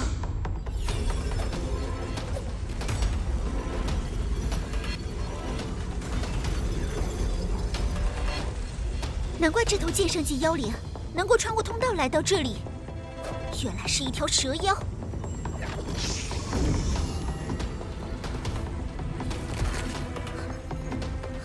这是我的速度变慢了。你推着雕像下法，注意自保，我来对付他。你可千万当心！区剑王也敢在本圣面前放肆！小子，你手中的剑不错，可是传说中的神剑。知道我手中的是神剑，还不快退下！以神剑之威，哪怕你是妖中之圣，也可斩之。神剑虽强，可你太弱。小子，凭你还差得远，并且你手中的神剑不是水寒剑。只要不是水寒剑造成的伤，在长生池中都可快速复原。你的神剑对本圣毫无威胁。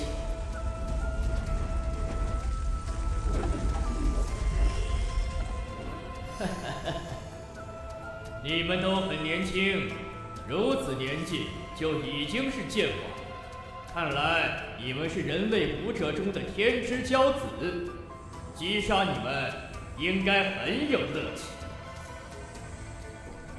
现在让你们知晓什么是圣级实力。星恒剑气！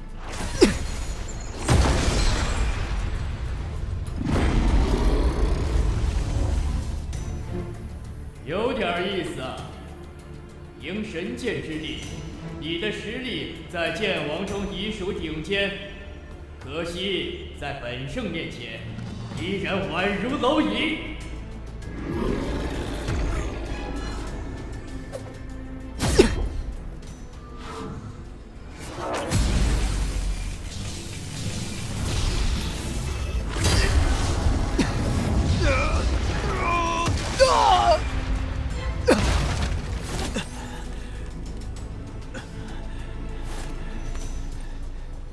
你怎么样？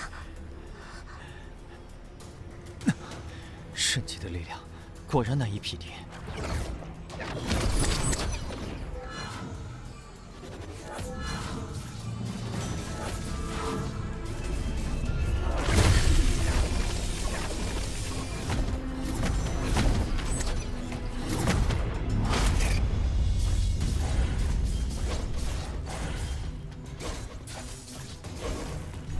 这是先祖的边皇绝神斩。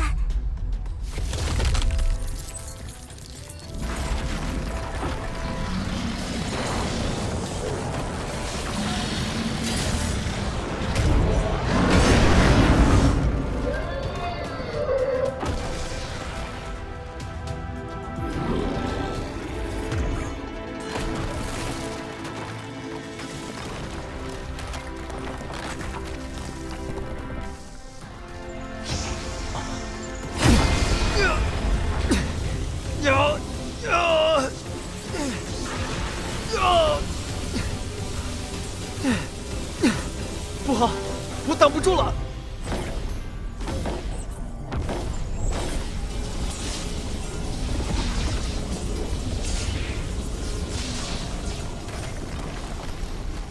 糟了，妖圣，灵雀雕像恐怕撑不了多久了。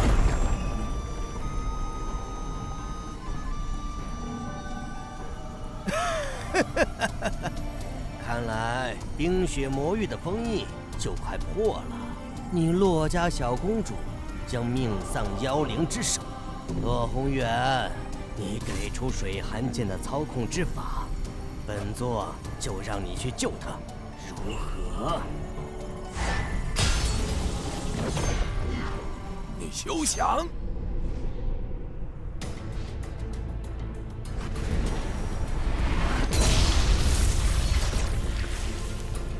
要是强带水寒剑回去，还需用血煞镇压，根本无法运用。必须得让这个老家伙吐出水寒剑的引导之术才行。寒儿、方阳，一定要撑住啊！不见棺材不落泪，洛宏远，经此一战，你血气大大消耗，还能活多少时间？只要洛水寒一死，你洛家便后继无人。等你死后，本座取你洛家神剑，如探囊取物。他说的没错，若是真到了那一步，也只能舍剑救寒儿了。这怎么回事？攻击冰皇雕像的妖圣为什么停手了？难不成被冰皇雕像爆发的力量斩杀了？不可能啊！妖圣哪会那么容易死？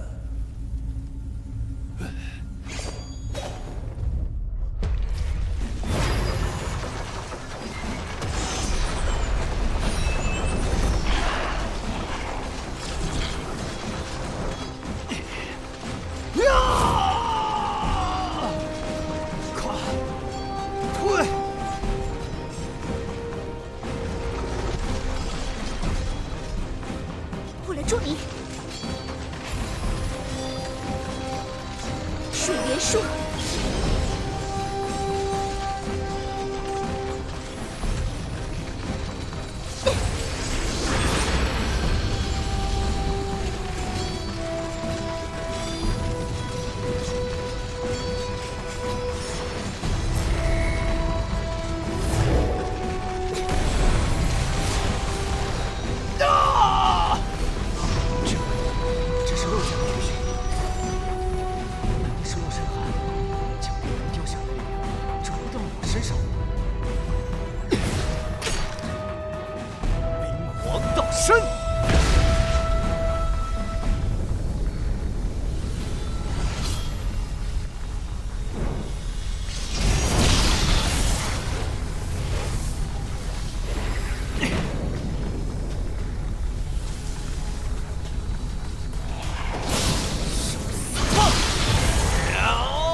日寒，你怎么了？为何击退了那头妖兽？我的水元术没有白费力气。放心，身体无大碍，没有性命之忧。我以剑我修为转移剑圣力量，受到了水元术的反噬，主要伤在神魂，死是死不了，只是武道之路怕是要断了。还好你的希望还在，你刚才被雕像中的力量附体，感受过一次冰皇剑神的剑道意志，在此修炼3年，便可获得冰皇剑神的全部武道传承。你吕家先祖曾在此参悟剑道，后称剑神，希望你将来也能登上剑神之位。盛寒，我会守护你一生一世，也会守护洛家一生一世。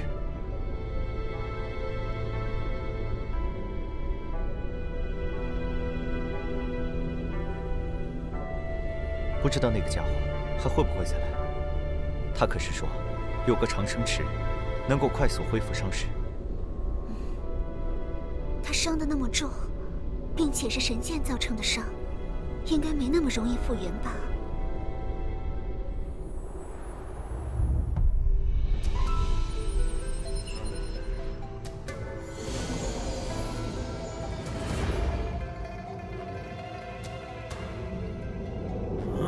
怎么回事？不是说那边就2个剑王和1个剑圣层次的雕像吗？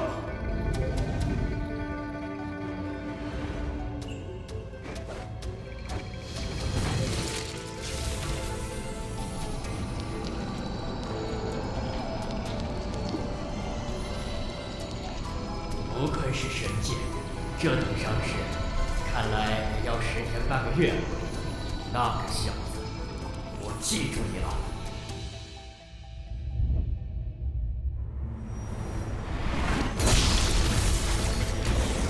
只要冰皇雕像安稳，说明寒儿还是安全的。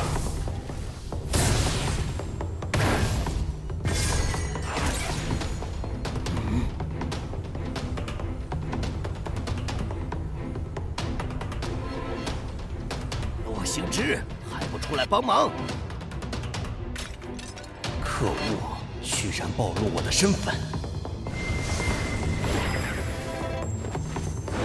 直接进入洛家宝地空间，把里面的封印彻底破了。洛星之，你敢！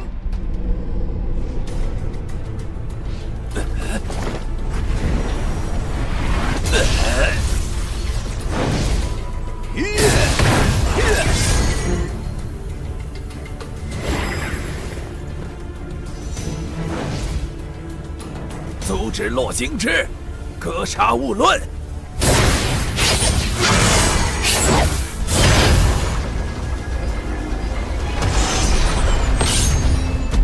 仪式馆里，洛家是我的副家主洛星之，竟然是血剑老人的人。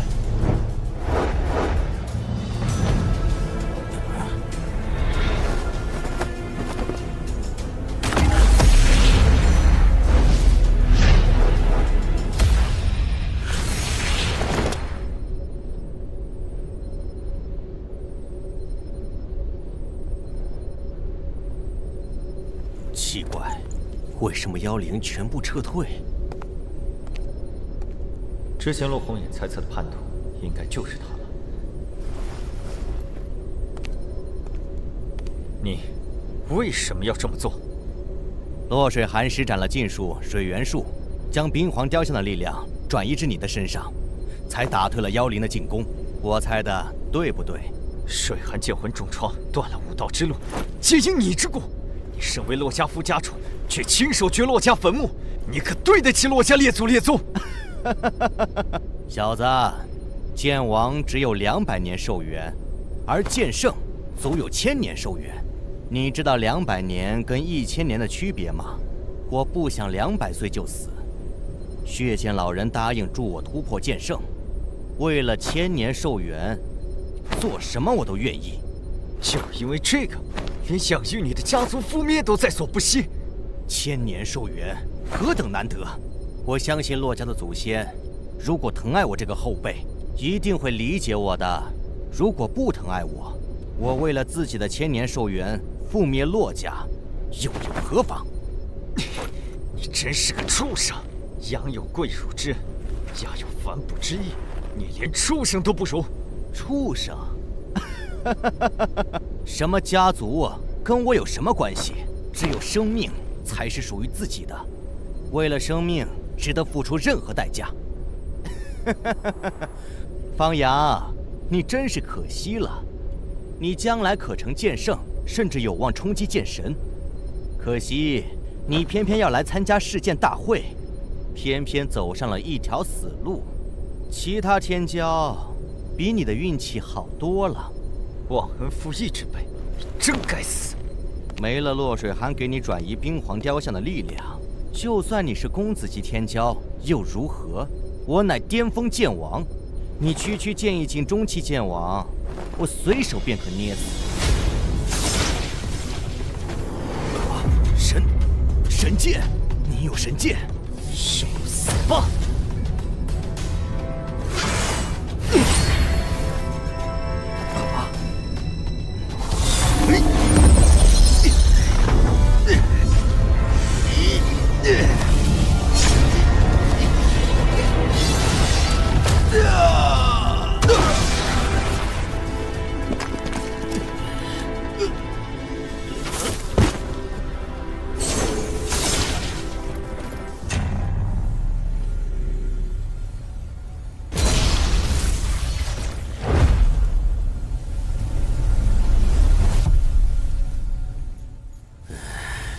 真是个废物！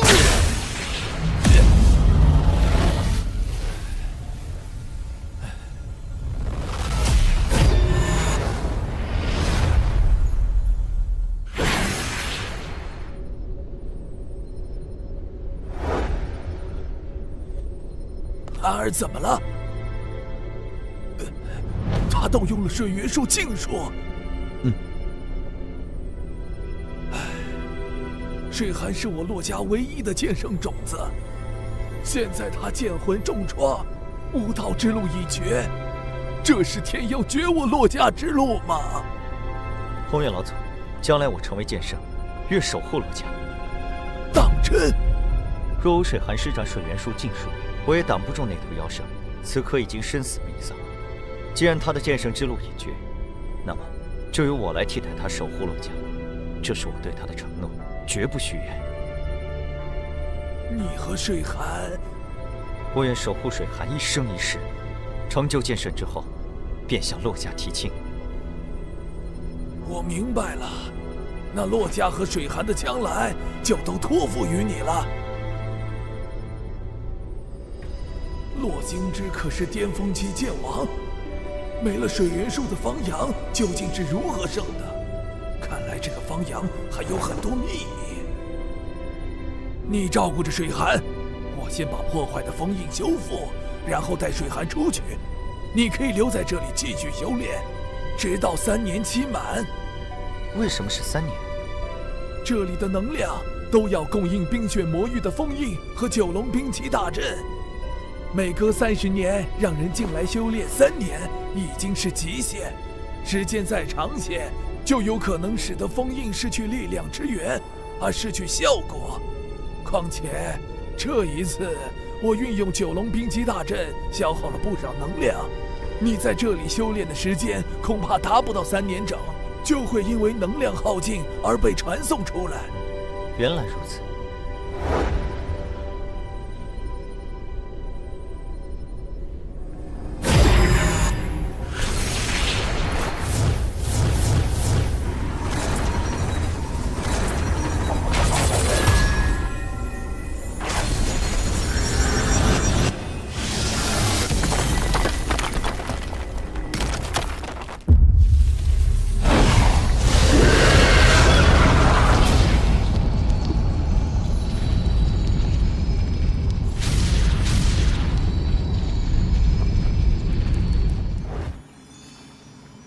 水寒的剑魂受到破坏非常严重，需要至价的养魂宝物才能治愈。洛家的养魂宝物只能令他的剑魂不再破坏，无法修复。把它交给我，我得带他去养魂，否则等剑魂彻底碎灭，他就再也无法苏醒了。什么养魂宝物能够治好水寒的剑魂？神剑暗灵，或者是神药九玄神魂花，这2样都是传说中的宝物，从没听说有人亲眼见过，几乎没什么希望。还好洛家有先祖留下的千年养魂木，以他的剑魂损坏程度，能够保住。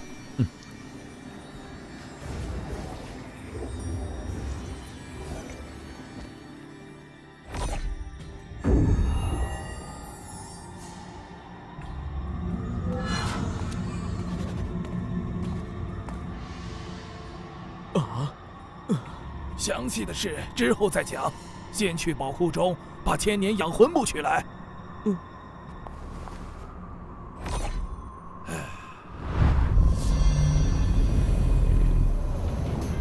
这强大的气息，是剑宗宗主无间老人吗？是剑宗宗主君望神来了。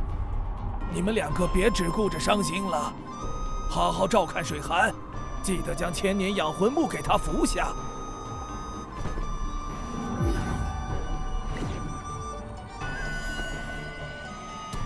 君宗主，宏远兄，看来我来晚了。君宗主能从中域剑宗不远万里而来相助，洛家上下已经感激不尽了。却见老人慑于君宗主的实力，知道君宗主要来，提前1个多时辰就已经逃之夭夭。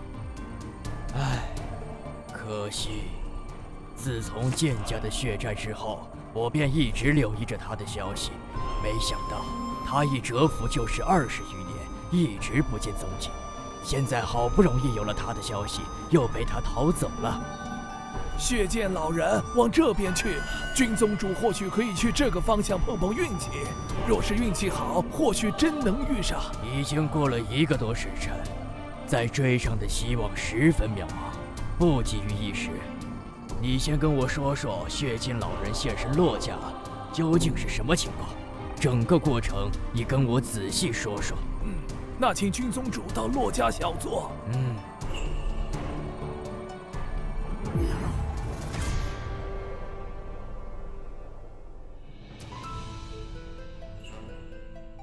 这么说来，血剑老人是为了洛家的水寒剑。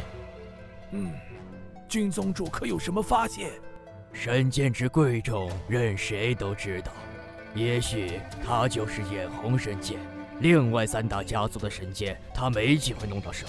偏偏你洛家的冰雪城建立在冰雪魔域之上，借着30年1次的世剑大会，打开冰雪魔域的封印，才有机会在你保神剑还是保洛家剑圣天才的2难之间夺取水寒剑。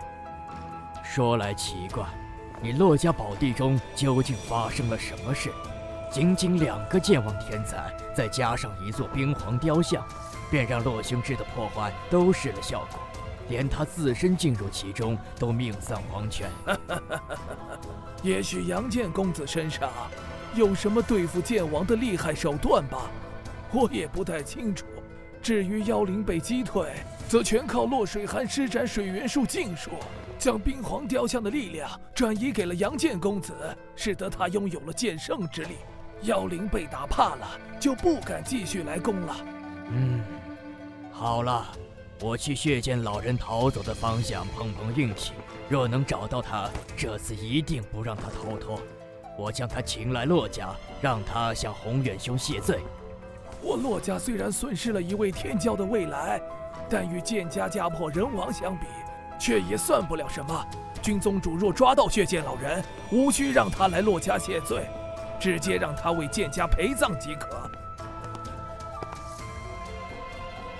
好。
水寒怎么样了？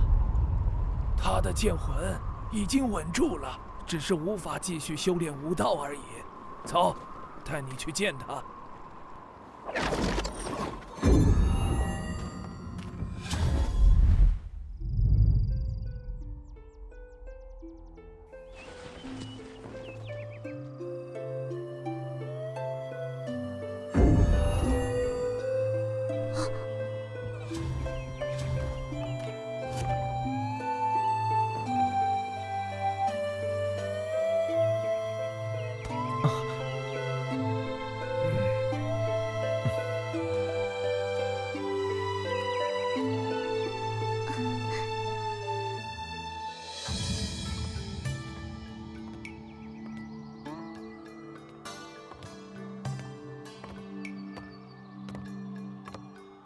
多亏有你。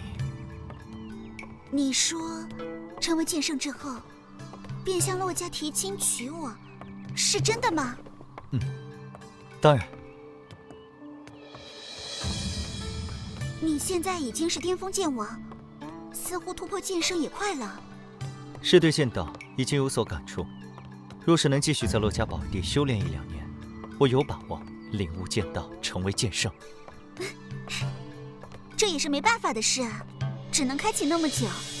西域吕家，是不是也有类似的修炼宝地？应该有吧。最近的剑神强者，便是出自于西域吕家，应该会有最完整的剑神底蕴。你要回西域吕家了？不错，我得找吕神通问清楚当年他和我母亲的事情。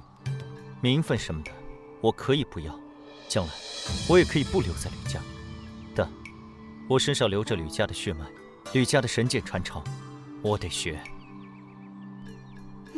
仅是领悟寒冰剑道，成就剑圣，这是冰皇剑神走过的道路。我要集冰皇剑神、惊鸿剑神2人的剑道优点，领悟出新的剑道，走一条新的剑道之路。我觉得，这样将来成为剑神的希望才会更大一些。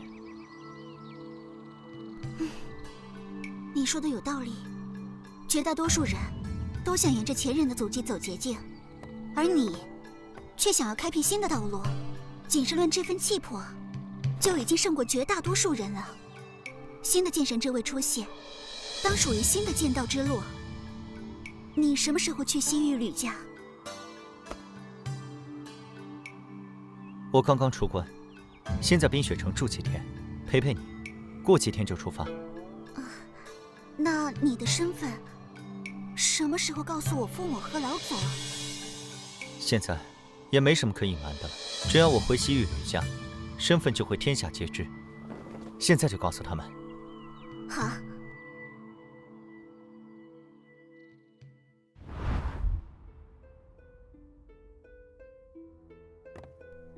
老祖、爹、娘，有件事要跟你们说。什么事？其实，他不叫方阳，而是叫做吕阳，是吕神通之子。西域吕家，吕神通的儿子。这是怎么回事？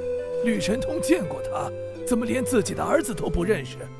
我自幼在北域寒山城方家长大，我母亲。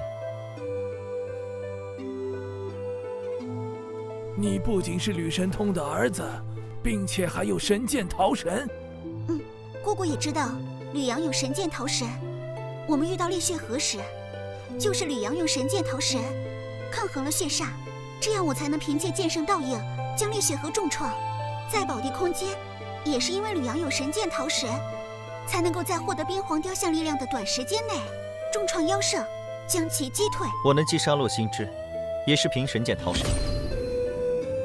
真的是神剑，暗灵剑养魂，桃神剑诛煞，这可是2柄最古老的神剑，只在雪煞剑屠戮剑域大陆之前的时代出现过。万万没想到，竟有现世之时，桃神剑怎么在你的身上？我也不知道，应该早早就已经在我体内。不知道吕神通知不知道原因？我去西域吕家后，得问问他。你什么时候去西域吕家？我已经跟水寒说好了，过几天就走。最好是快点走。为什么？血剑老人入侵洛家，目的就是为了神剑水寒，或许也会对你身上的神剑桃神感兴趣。既然厉雪河知道你身上有神剑桃神，很有可能会告诉血剑老人。为得桃神，血剑老人也许会在你前往西域吕家的途中截杀。你今天刚出关，见过你的人不多，你悄悄离开冰雪城，这才能路途平安。前辈所说在理，一切以安全为主。老祖说的对，你尽快秘密出城，才能一路通畅的回到西域吕家。没错，血剑老人已经在洛家策反了一个洛星之，洛家很可能还有暗中与煞盟勾结的人，所以吕阳不能在洛家久留。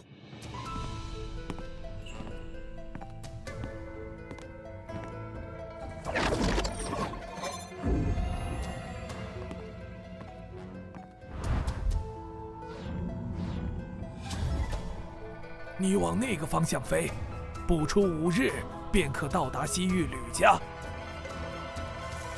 吕阳就此别过，前辈珍重。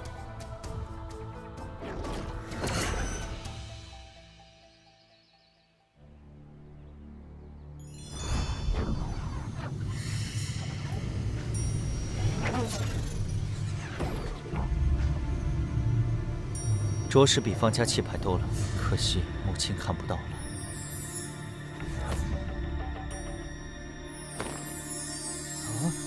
阁下是谁？来我吕家何事？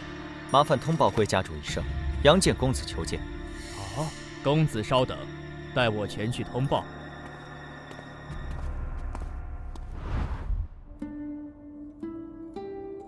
神通，天儿今年才26岁，就突破了剑意境巅峰，比你当年突破剑意境巅峰的年纪要早了好几年呢。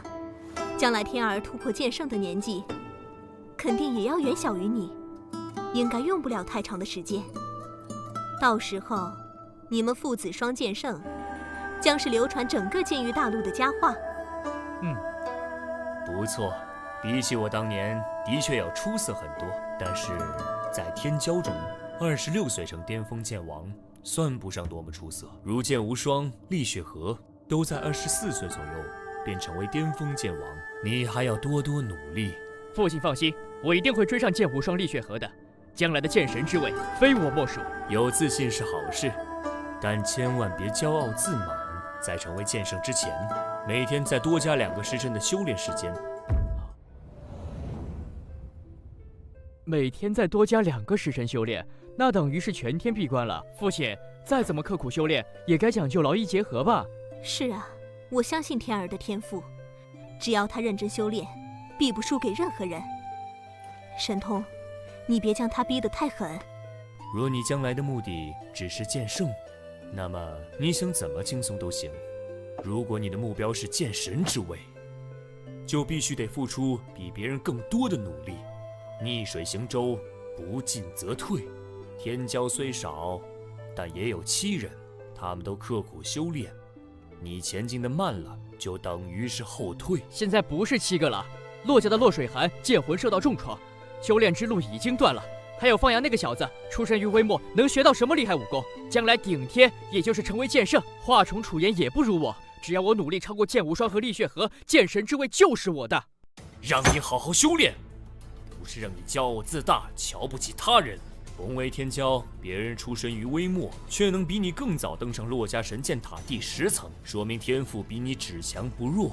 你连正视别人都做不到，只知盲目自大，怎么可能在武道之路上比过别人？吕神通，你这是干什么呢？天儿怎么就骄傲自大了？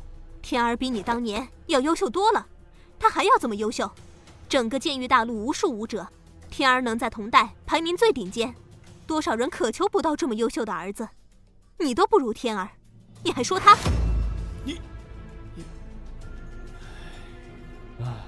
娘亲，父亲也是为了我好，你就别生气了。家主，杨建公子在府外求见，快请他去课堂。吕神通，今天你哪儿都不能去。哼，这个杨建公子，就是你说的方阳？对，就是他。他来吕家做什么？不知道。娘亲，父亲毕竟是剑圣，你就让着点。剑圣怎么了？我父亲楚剑雄是剑圣，儿子将来也是剑圣，他能将我怎么样？我先去问问方阳这小子跑来我吕家做什么。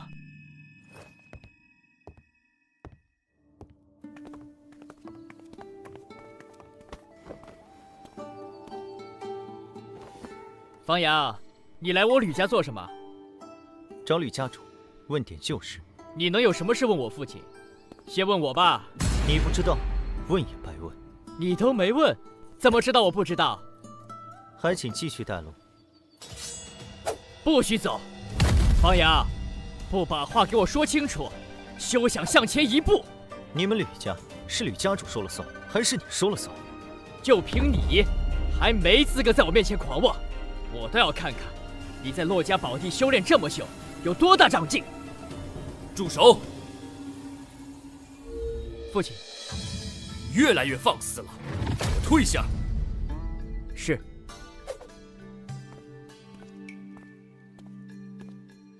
杨建公子，让你见笑了。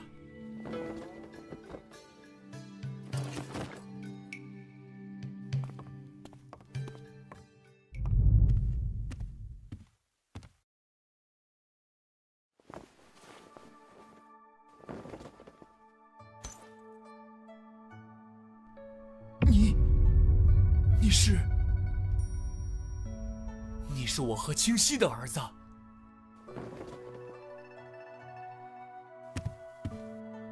我的娘亲的确是方清溪，她给我取的名字叫吕阳。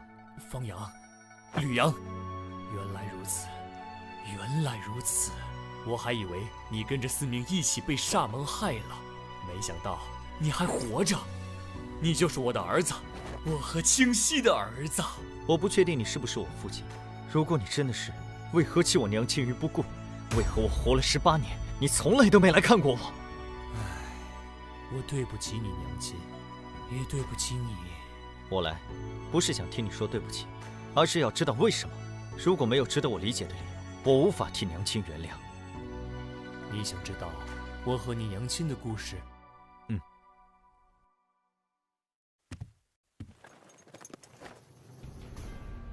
那得从我说起。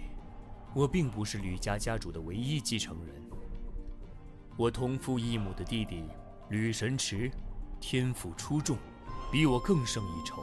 若不是我经历了一番机缘奇遇，吕神池应该会比我更早一步突破剑王。我成为剑王后，一次宴会上，我认识了来自南域楚家的楚红兰。楚红兰是楚家剑圣楚剑雄的女儿。我娘亲为了给我找个好靠山，好争夺家主之位时更有优势，便向西域楚家提亲，作为剑圣的女婿。再加上我机缘之下，比吕神池更早突破剑王，顺利地接任了吕家家主之位。我和楚红兰成了亲，很快我们也有了孩子，就是吕天。但我是凭机缘成为剑王，实际上并没有剑圣之资，资质相对于剑王也不算拔尖。楚红兰嫁过来，发现我并没有她想象中那么优秀，多有懊恼。我们二人多有争吵。说来我能接任家主，跟楚剑雄这个剑圣岳父有不小的关系。楚红兰在剑圣父亲的庇护下长大，骄横惯了。说来惭愧，我纵为吕家家主，也管不住他。那段时间在家族中待着无趣，我便离开了家族，如少年时代般行走天下，探索险地，寻找机缘，想要找到突破剑圣的机遇。我的天赋不是很高，但运气却是不差，因为到处探索险地遗迹，还真的找到了一个年代极其古远的遗迹，从里面获得了关于神剑暗灵的一点消息。你见到了神剑暗灵，还是得到了？神剑可不是想获得就获得的，能获得神剑认可者，至少拥有剑圣之资。以我的天赋，并不能获得神剑的认可。否则，如果当年我能获得神剑天虹的认可，我必定能成为吕家家主，就不需要借助楚家的力量了。我连神剑暗灵剑都没有见到，但是我的确从那里获得极大的好处，让我能够在短短20年之内突破剑圣，并且也因此遇到了一个令我一生都无法忘怀的人，那就是你娘亲方清溪。我通过古遗迹中获得的关于神剑暗灵的消息，确定神剑暗灵有可能在北域行州，于是我便赶去了北域行州。当时你娘亲方清溪是行州宗门沧浪宫的天才弟子，年仅20出头便已是剑魂境巅峰。我在行州行走时，跟你娘亲碰过面，她和一些沧浪宫弟子追杀一名黑道人物严天海，结果阴差阳错之下，把我当成了严天海。结果可想而知，但我当时已经是剑意境剑王，轻轻松松就击退了他们。你娘亲当即代表沧浪宫向我赔礼道歉，那是我们第一次相遇。后来呢？后来我们就分开了。我继续在行州行走，不停地通过古地图对比山岳江河，最终确定神剑暗灵应该就在元苍山脉之中，位于行州、台州、沧州之间的元苍山脉。对，我在元苍山脉寻找神剑暗灵时，跟你娘亲第2次相遇了。那时他们诛杀真严天海之后，这个严天海有个剑宫境宗师的兄弟严天意，得知严天海被杀，前来行州复仇。当时那群沧浪宫弟子正好在元苍山脉中寻药，被严天一找到。剑魂境如何能抵抗剑宫境宗师？沧浪宫弟子当场便死了好几个。你娘亲是剑魂境巅峰的修为，勉强逃走，但也被严天意追杀。在被追杀之时，慌不择路，意外地闯入了一处古遗迹的入口。那时我正好也在入口处。这处古遗迹在特定的地点，人就会被传送进来，但只能进不能出。严天意也跟着闯了进来，被我出手击杀。我和你娘亲便被困在了那处古遗迹中。神剑暗灵就在那处古遗迹中。根据我获得的消息和古地图的判断，应该是的。但是这处古遗迹有点特殊，像是另一个世界。那里也有日月山河、花草树木，并且还有着一头头厉害的妖灵。我和你娘亲找不到离开的方法，便只能在那个世界探索。结果在猎杀一头青蛟妖王时，我身受重伤，多亏你娘亲照顾，才得以生还。渐渐的，我们被困了大半年时间，也许是相处的久了，我和你娘亲半生情愫。我心想，如果这辈子都没法离开了，我们得一直生活在一起。我们便以天地为证，做了夫妻。如果一直没法离开，我们一直在那个世界生活着也就好了。可惜没有如果。那你们是怎么离开那处古遗迹的？那个世界中还有我应付不了的妖圣，为了躲避妖圣，我和你娘亲根本没法在一个地方长久停留，哪怕它怀有身孕，我们也得经常转移位置。大概怀了你3个月的时候，我们找到了一个山洞，里面有着人为开凿的痕迹，有石桌石椅，就像是有人生活过。那里还有别人？那里的痕迹是很久很久以前留下，应该是曾经有人生活过，也许是意外来到那个世界的人，也许是封印那个世界的人，反正已经非常久远。我在山洞深处的水潭旁边的藤蔓上获得了一颗半拳大小、鲜红如血的果子，里面蕴含着极其精纯的能量。我正是吃了那枚果子，修炼速度大增，悟性也提升不小，这才能在20年之内突破剑圣。我和你娘亲在那个山洞中休息了1个晚上，结果当晚你娘做了一个梦，她说梦里面她也睡在山洞里，结果一柄粉色的剑不知道从哪里冒了出来，刺入了她的肚子。当时她就醒了过来，吓得顿时就跑，出了山洞一直向前跑，跑着跑着前面出现一个湖，他就直接跳到湖里去了。结果画面一转，他就离开了那个世界，回到了原苍山脉，然后就真的醒了。你娘彻底醒来，就连摸肚子，发现肚子完好，才松了一口气。然后他就把这个梦跟我说了。当时他情绪有点激动，说梦里太真实了，一切都像是真的。要离开山洞，向梦里面跑去的方向看看。说来也是神奇，当我们离开山洞，就按照你娘亲梦里面跑的方向前进，真的发现了一个小湖泊。我们跳入湖泊中，也如梦中一般离开了那个世界，到了古遗迹之外，出现在原苍山脉之中。我们就这样莫名其妙的出来了。粉色的剑，桃神。如果娘做的梦是真的，那么桃神就是在那时进入了当时还在胚胎状态的我。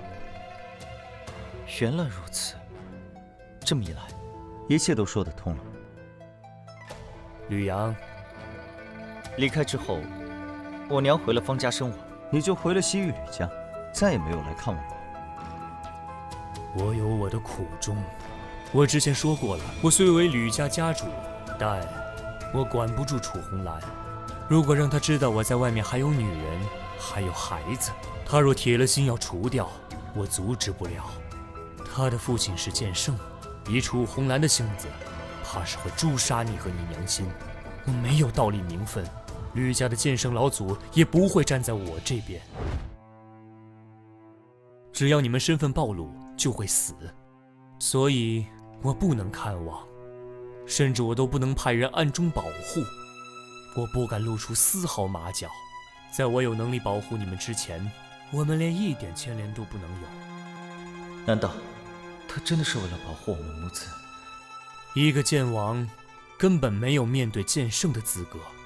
想要光明正大的认你们母子，我必须成为剑圣，才有可能。所以，我回到西域吕家，一直勤修苦练，不成剑圣便不出关。论资质，在同代天才中，我排不进前5，但是5年前，我终于突破剑道境，成为同代第1位剑圣。这时，我才有保护你们母子的力量。当我突破剑圣，天下各大势力相继来贺，我没法第一时间前去方家接你们，只能暗中派吕思明前往。没想到，造化弄人，我万万没想到你娘早已离世，更没想到我们父子相见是如此多灾多难，以至于让思明也丢了性命。眼前这个男人，真心爱我娘不假。若是当初留在古遗迹，我们一家倒也能其乐融融。这不怪你，的确是造化弄人。孩儿吕阳，拜见父亲大人。我儿快起！以前为父力量不强，护不住你，现在为父为剑圣，定要让你认祖归宗，将你的身份宣告天下，谁也别想阻拦。我认祖归宗，你也要为我娘亲证明才是。那是当然，我已经很对不起你娘亲了，绝不能让她无名无分。杨儿，此事我会跟楚红兰商量。不是商量，是通告。为父作为剑圣，在吕家有了足够的话语权，不管他就同不同意，也阻止不了。只是站在他的立场，不高兴也是人之常情，他倒是肯定会给你脸色。可他毕竟是我明媒正娶的正妻，也是你大娘。若是真无理取闹于你，你忍着点儿，别跟他计较。你们若是吵闹起来，将成为吕家的笑话。父亲放心，我懂得分寸。那就好，那就好。这些年，你一定过得很不容易，真是难为你了。但是从现在开始，苦难的日子都过去了，我很快就会给你举行认祖归宗仪式。等你认祖归宗，你可以学习吕家任何剑圣武学，可以进入吕家各处宝地修炼。以你的天赋，好好修炼，将来必成剑圣，哪怕是剑神之位，也有不小的希望。实际上，我觉得剑神之位希望最大的就是你。何以见得？以我之经历，武道修炼，天赋重要，气运也很重要。我虽然不是同代天赋最好的，但气运却佳，所以我总能获得别人获得不了的好处，第一个登上了剑圣之位。你能够在短短2年修炼成剑王，可见你的天赋很高，并且大难不死。想必你成为剑王，也肯定经历了奇遇，气运也差不了。有天赋，有气运，自然希望更大一些。其实那2年，除了吕大哥教我吕家3门剑王级武学，我并没有获得其他奇遇，只是闭关修炼了2年而已。闭关修炼2年，你就一路修炼成了剑王。你的修炼天赋之高，比我意料中还要高得多。若真如此，就连众多天骄的天赋都要比你差一个档次。在真正的天赋碾压面前，纵然经历奇遇，也难成剑王，更别说成为剑圣。我能成为剑圣，奇遇是一个方面，我自身天赋也是一个方面。而剑神之境，古往今来有记载的剑神屈指可数，而剑圣却数量太多，不知具体数目，可见突破剑神之艰难。越是难以修炼到的境界，对于天赋的要求就越严苛。杨儿，将来的剑神之位，我更看好你了。与我同代的天才不在于少数，大家皆有。别人我不了解，但天儿我是最清楚的。论天赋，天儿在天骄中实属中游；论机缘，天儿有的只是吕家原本就拥有的。更关键的是，天儿一路走来太过顺利，我也经历过人生坎坷，受不了打击，其心其志都还需磨砺啊。在我看来，未来剑神必在你、剑无双、厉血河3人之中。算了，不提这些了。父子相认，不如唠些家常吧。对了，你之前说在黑风山思明丧了命，他是死于鬼煞之下。你当时是怎么逃过这一劫的？父亲可知道神剑逃神？这岂能不知？10大神剑各有传说，其中8柄神剑的传说比较清晰，唯独桃神剑、暗灵剑出现年代久远，记载极少，唯有8个字较为流传：桃神诛煞，暗灵养魂。哎，你身上该不会有神剑桃神吧？不错，我身上有桃神剑，靠桃神剑的力量击败了鬼煞，也将追杀我的煞盟武者一一击败。你真的有神剑桃神？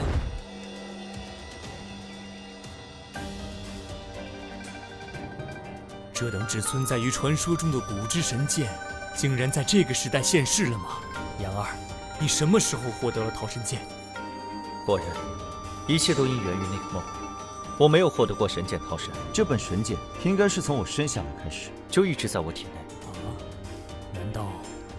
没错，我听父亲讲当年时，如今也怀疑体内的桃神剑是不是跟娘亲在那个山洞里做的那个梦有关。梦里面找到湖泊的路线是真的，通过湖泊离开古遗迹世界是真的。那么，有一柄粉剑插进他的肚子，一样是真的。那就是桃神剑。从那时起，桃神剑就一直在你的体内，伴随着你出生、成长。我也是这么想的。桃神剑居然如此有灵，你还在腹中就择你为主了吗？这究竟是好是坏？还有，你娘亲早逝，会不会跟桃神剑有关系？是，父亲说娘亲以前是沧浪宫的天才弟子，修为颇深，这都是桃神带来的。如果真是娘的话，岂不是这剑自己有意识？那究竟是我御剑，还是剑御我？父亲，你不是说那处古遗迹世界中应该有神剑暗灵吗？怎么神剑桃神也在其中？难不成那里拥有2柄神剑吗？根据我得到的古地图考证来看，神剑暗灵的确是在那处古遗迹世界中。如果桃神剑确实是从那里进入你娘亲的体内，那么你说的没有错，那里有2柄神剑。只是我和你娘亲还没找到暗灵剑，便离开那里了。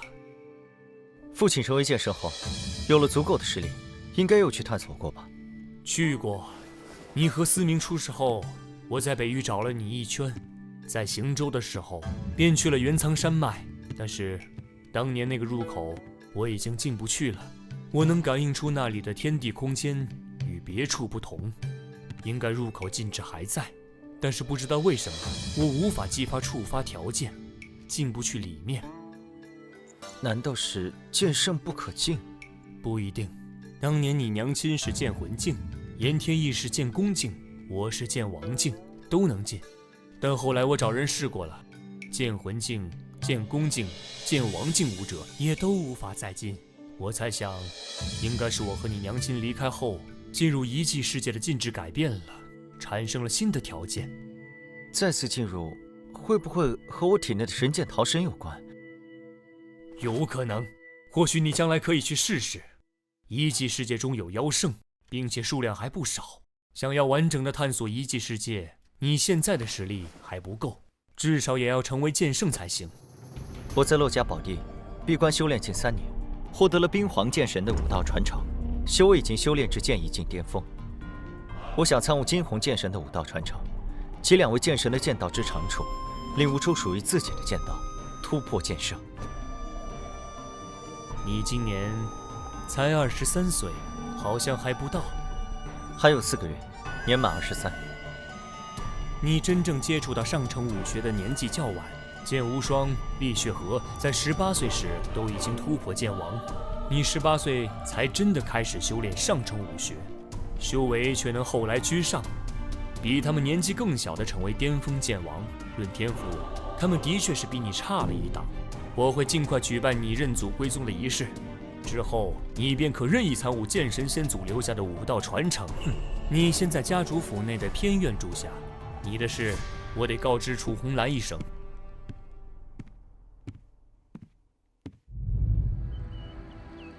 太过分了！这个吕神通现在胳膊肘都开始向外拐了。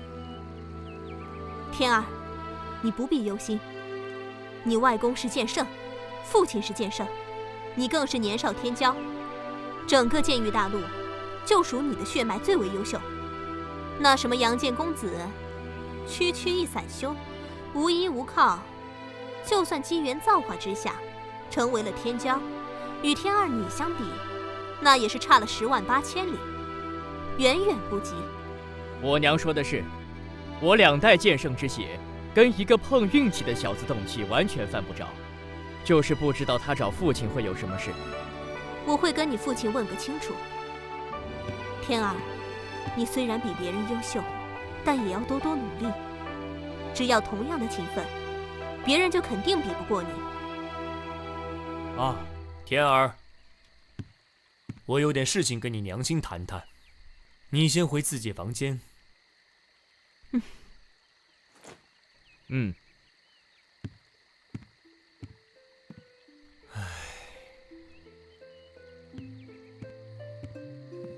红兰，天儿是我的孩子，我没理由看轻他。他的天赋远胜于我是不假，但同代天骄好几个，他并没有远胜其他天骄的优势。我对他严厉些，是让他别骄傲过头，继续勤修武道，将来才能够在武道一途上走得更远。你又何必动怒呢？天儿就是我的心头肉，他身怀2代剑圣之血，是剑域大陆的唯一，将来注定光芒万丈。所以你对他苛责，我一时激动就……我们都是为了天儿好，就别多说了。那个杨剑公子来找你，可有什么事？我来找你，正是有件关于他的事情要跟你说一下。什么事？难不成跟我还有关系？有点关系。究竟是什么事情？你快说呀！杨剑公子，真名吕阳，他是我的儿子。这种玩笑可开不得。我没开玩笑，他真是我儿子。吕神通，我们成亲还不到30年，你现在跟我说你在外面有一个20多岁的儿子？我们成亲后，我曾外出历练过一段时间，那孩子的出生就是那一年我在……住口！我不想听你在外面的风流往事。好，你不想听，我就不讲。吕阳年少时，他娘就病逝，现在他已经知道自己的身份，我要让他认祖归宗。不可能，吕神通，你太让我失望了。你在外面生了野种不说，现在还想把野种带到家里来，你休想！我绝不同意，我父亲也不会同意。其他家族的族长哪个不是3妻4妾，儿女成群？你父亲也是，你也只是楚剑雄普通妻妾的女儿。现在我要让我儿子认祖归宗，你凭什么不同意？楚剑雄凭什么不同意？因为你迎娶我的时候，就已经答应过我的条件。若我在世，此生绝不再娶其他女人。就算你成为剑圣，可活1000年，那也要等我死后，才可另觅他欢。吕神通，别以为你成了剑圣，我就真的怕你。只要我活着，你就休想。我没有娶其他女人，我现在是要让我儿子认祖归宗。那还不是一样？怎么是一样？当年的事完全是个意外，我没有主动做过对不住你的事。吕阳他是我的儿子，我就必须让他认祖归宗。我不是跟你商量，而是告诉你这个结果。就算你把楚剑雄请来，也别想阻止。我会马上通告整个吕家，3天后就举行认祖归宗仪式。你愿意参加就参加，不愿意参加就在家里待着。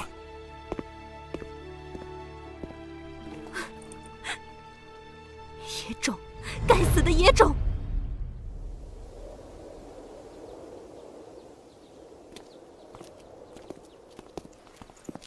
吕叔，这是有什么喜事啊？你不知道吗？杨剑公子就是家主的儿子，现在全府上下都在准备着呢。什么？赫赫有名的杨剑公子居然是家主的儿子？这下好了，咱们吕府又有一名天骄了。唉，就是不知道楚夫人会不会愿意呀？家主认儿子，管他姓楚的什么事儿？平常吆五喝六的也就算了，这等事情还要插手，真把我们吕家当他们楚家了。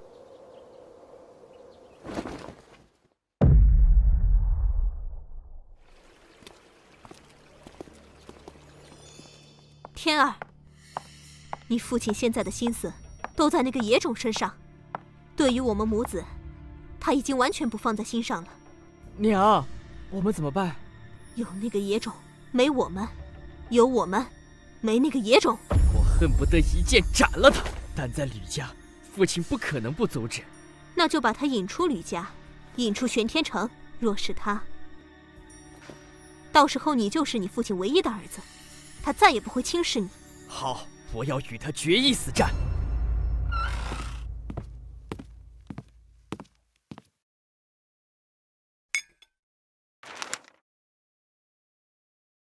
看来他是执意要与我一战了。哼！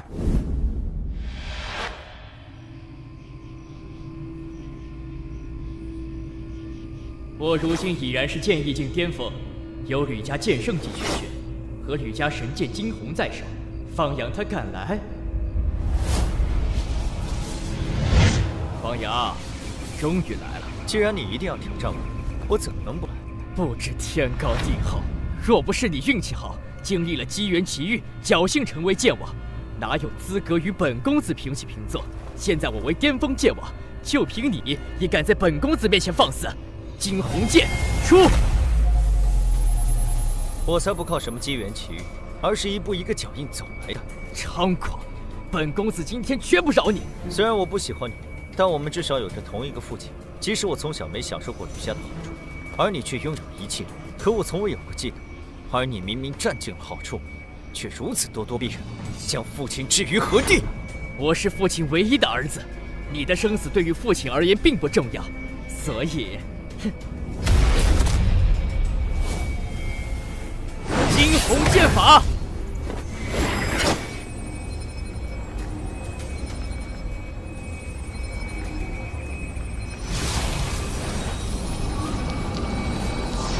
明破寒龙剑法！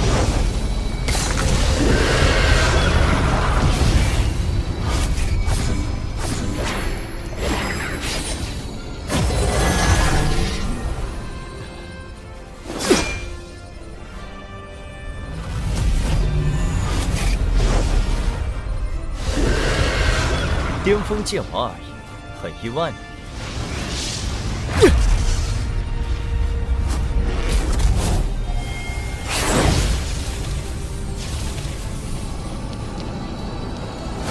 金光不灭剑体，你能将我逼至施展金光不灭剑体的程度，已经足够优秀了。本公子承认，以前我确实看清了你。你能够在冰皇雕像上领悟2种圣级武学，天赋足可跟本公子一比。可惜，你依然不是我的对手。我吕家惊鸿剑神极善功法，有着至强攻伐剑术——圣虎剑法。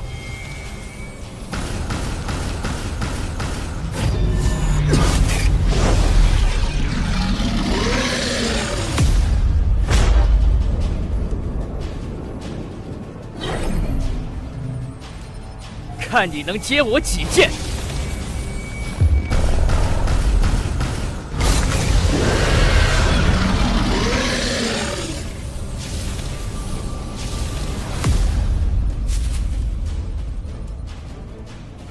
第3剑，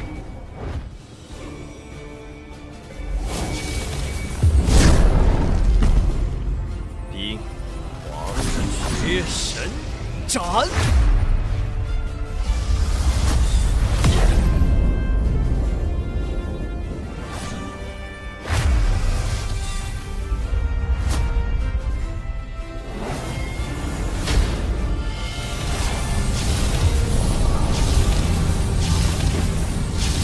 啊！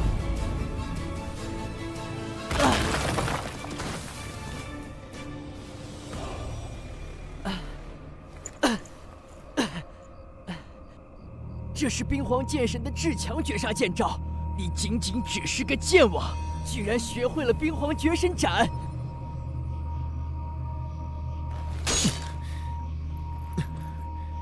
你败了，不是我的对手，以后少惹我。我败了，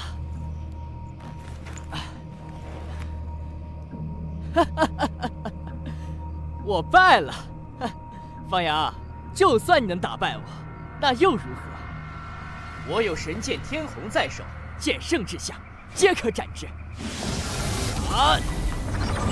方阳，你很强，也很天才，可惜没有神剑，今天你还是要输。就让你看看神剑的威力！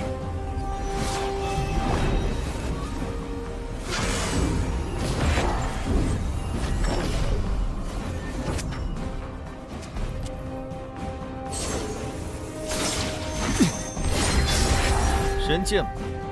我也有。怎么你手中也有神剑？这是神剑桃神，还是神剑暗灵？神剑桃神。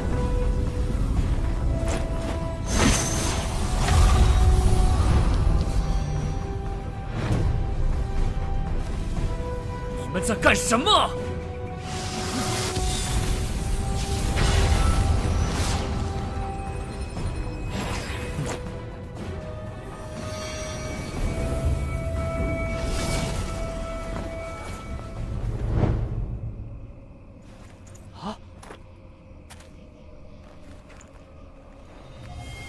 没想到啊，桃神剑居然在他手里。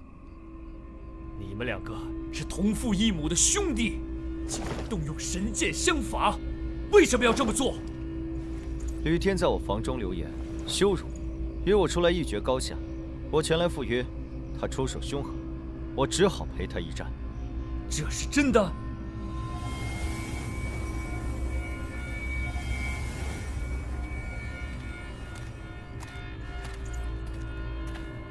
啊！吕天实力不及我，伤于我的剑下，所以动用了神剑天火。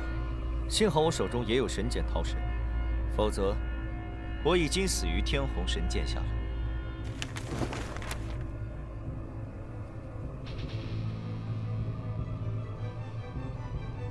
哼！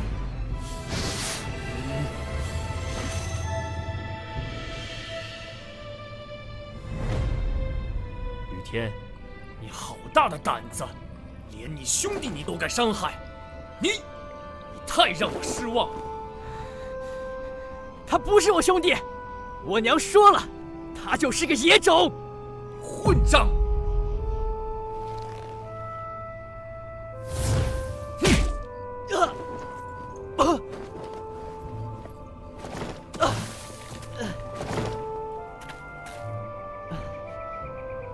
我才是你的儿子，你为了他居然打我！我娘说的对，你心里只有那个野种，有了他就不要我们。你，哎，都是一家人，有什么过不去的坎？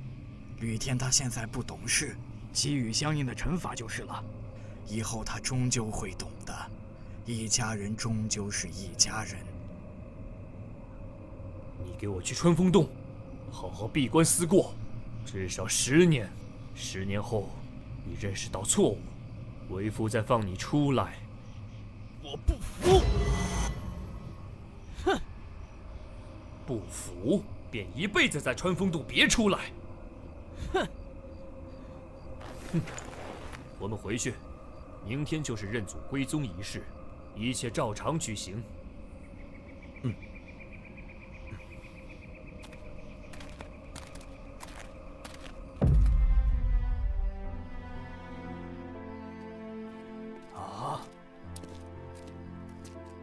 吕福，你昭告全府上下，吕天兄弟相残，我罚他在穿风洞静坐10年，以正家风。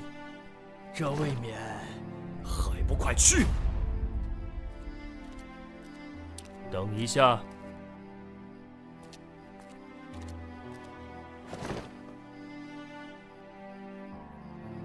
通知完，拿上伤药，送到穿风洞来。我知道了，老爷。你也随我一同过去吧。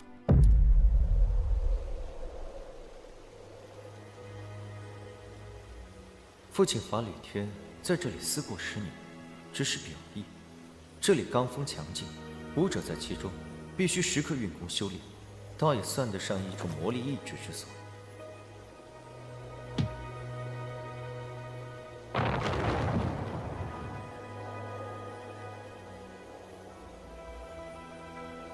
在里面想清楚再出来。爹，你偏心，我不服。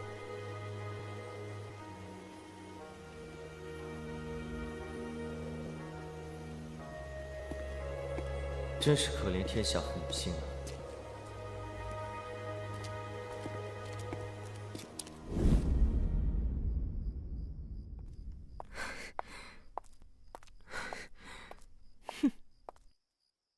夫人，息怒啊！哼，都给我闪开！我要找吕神通问个清楚。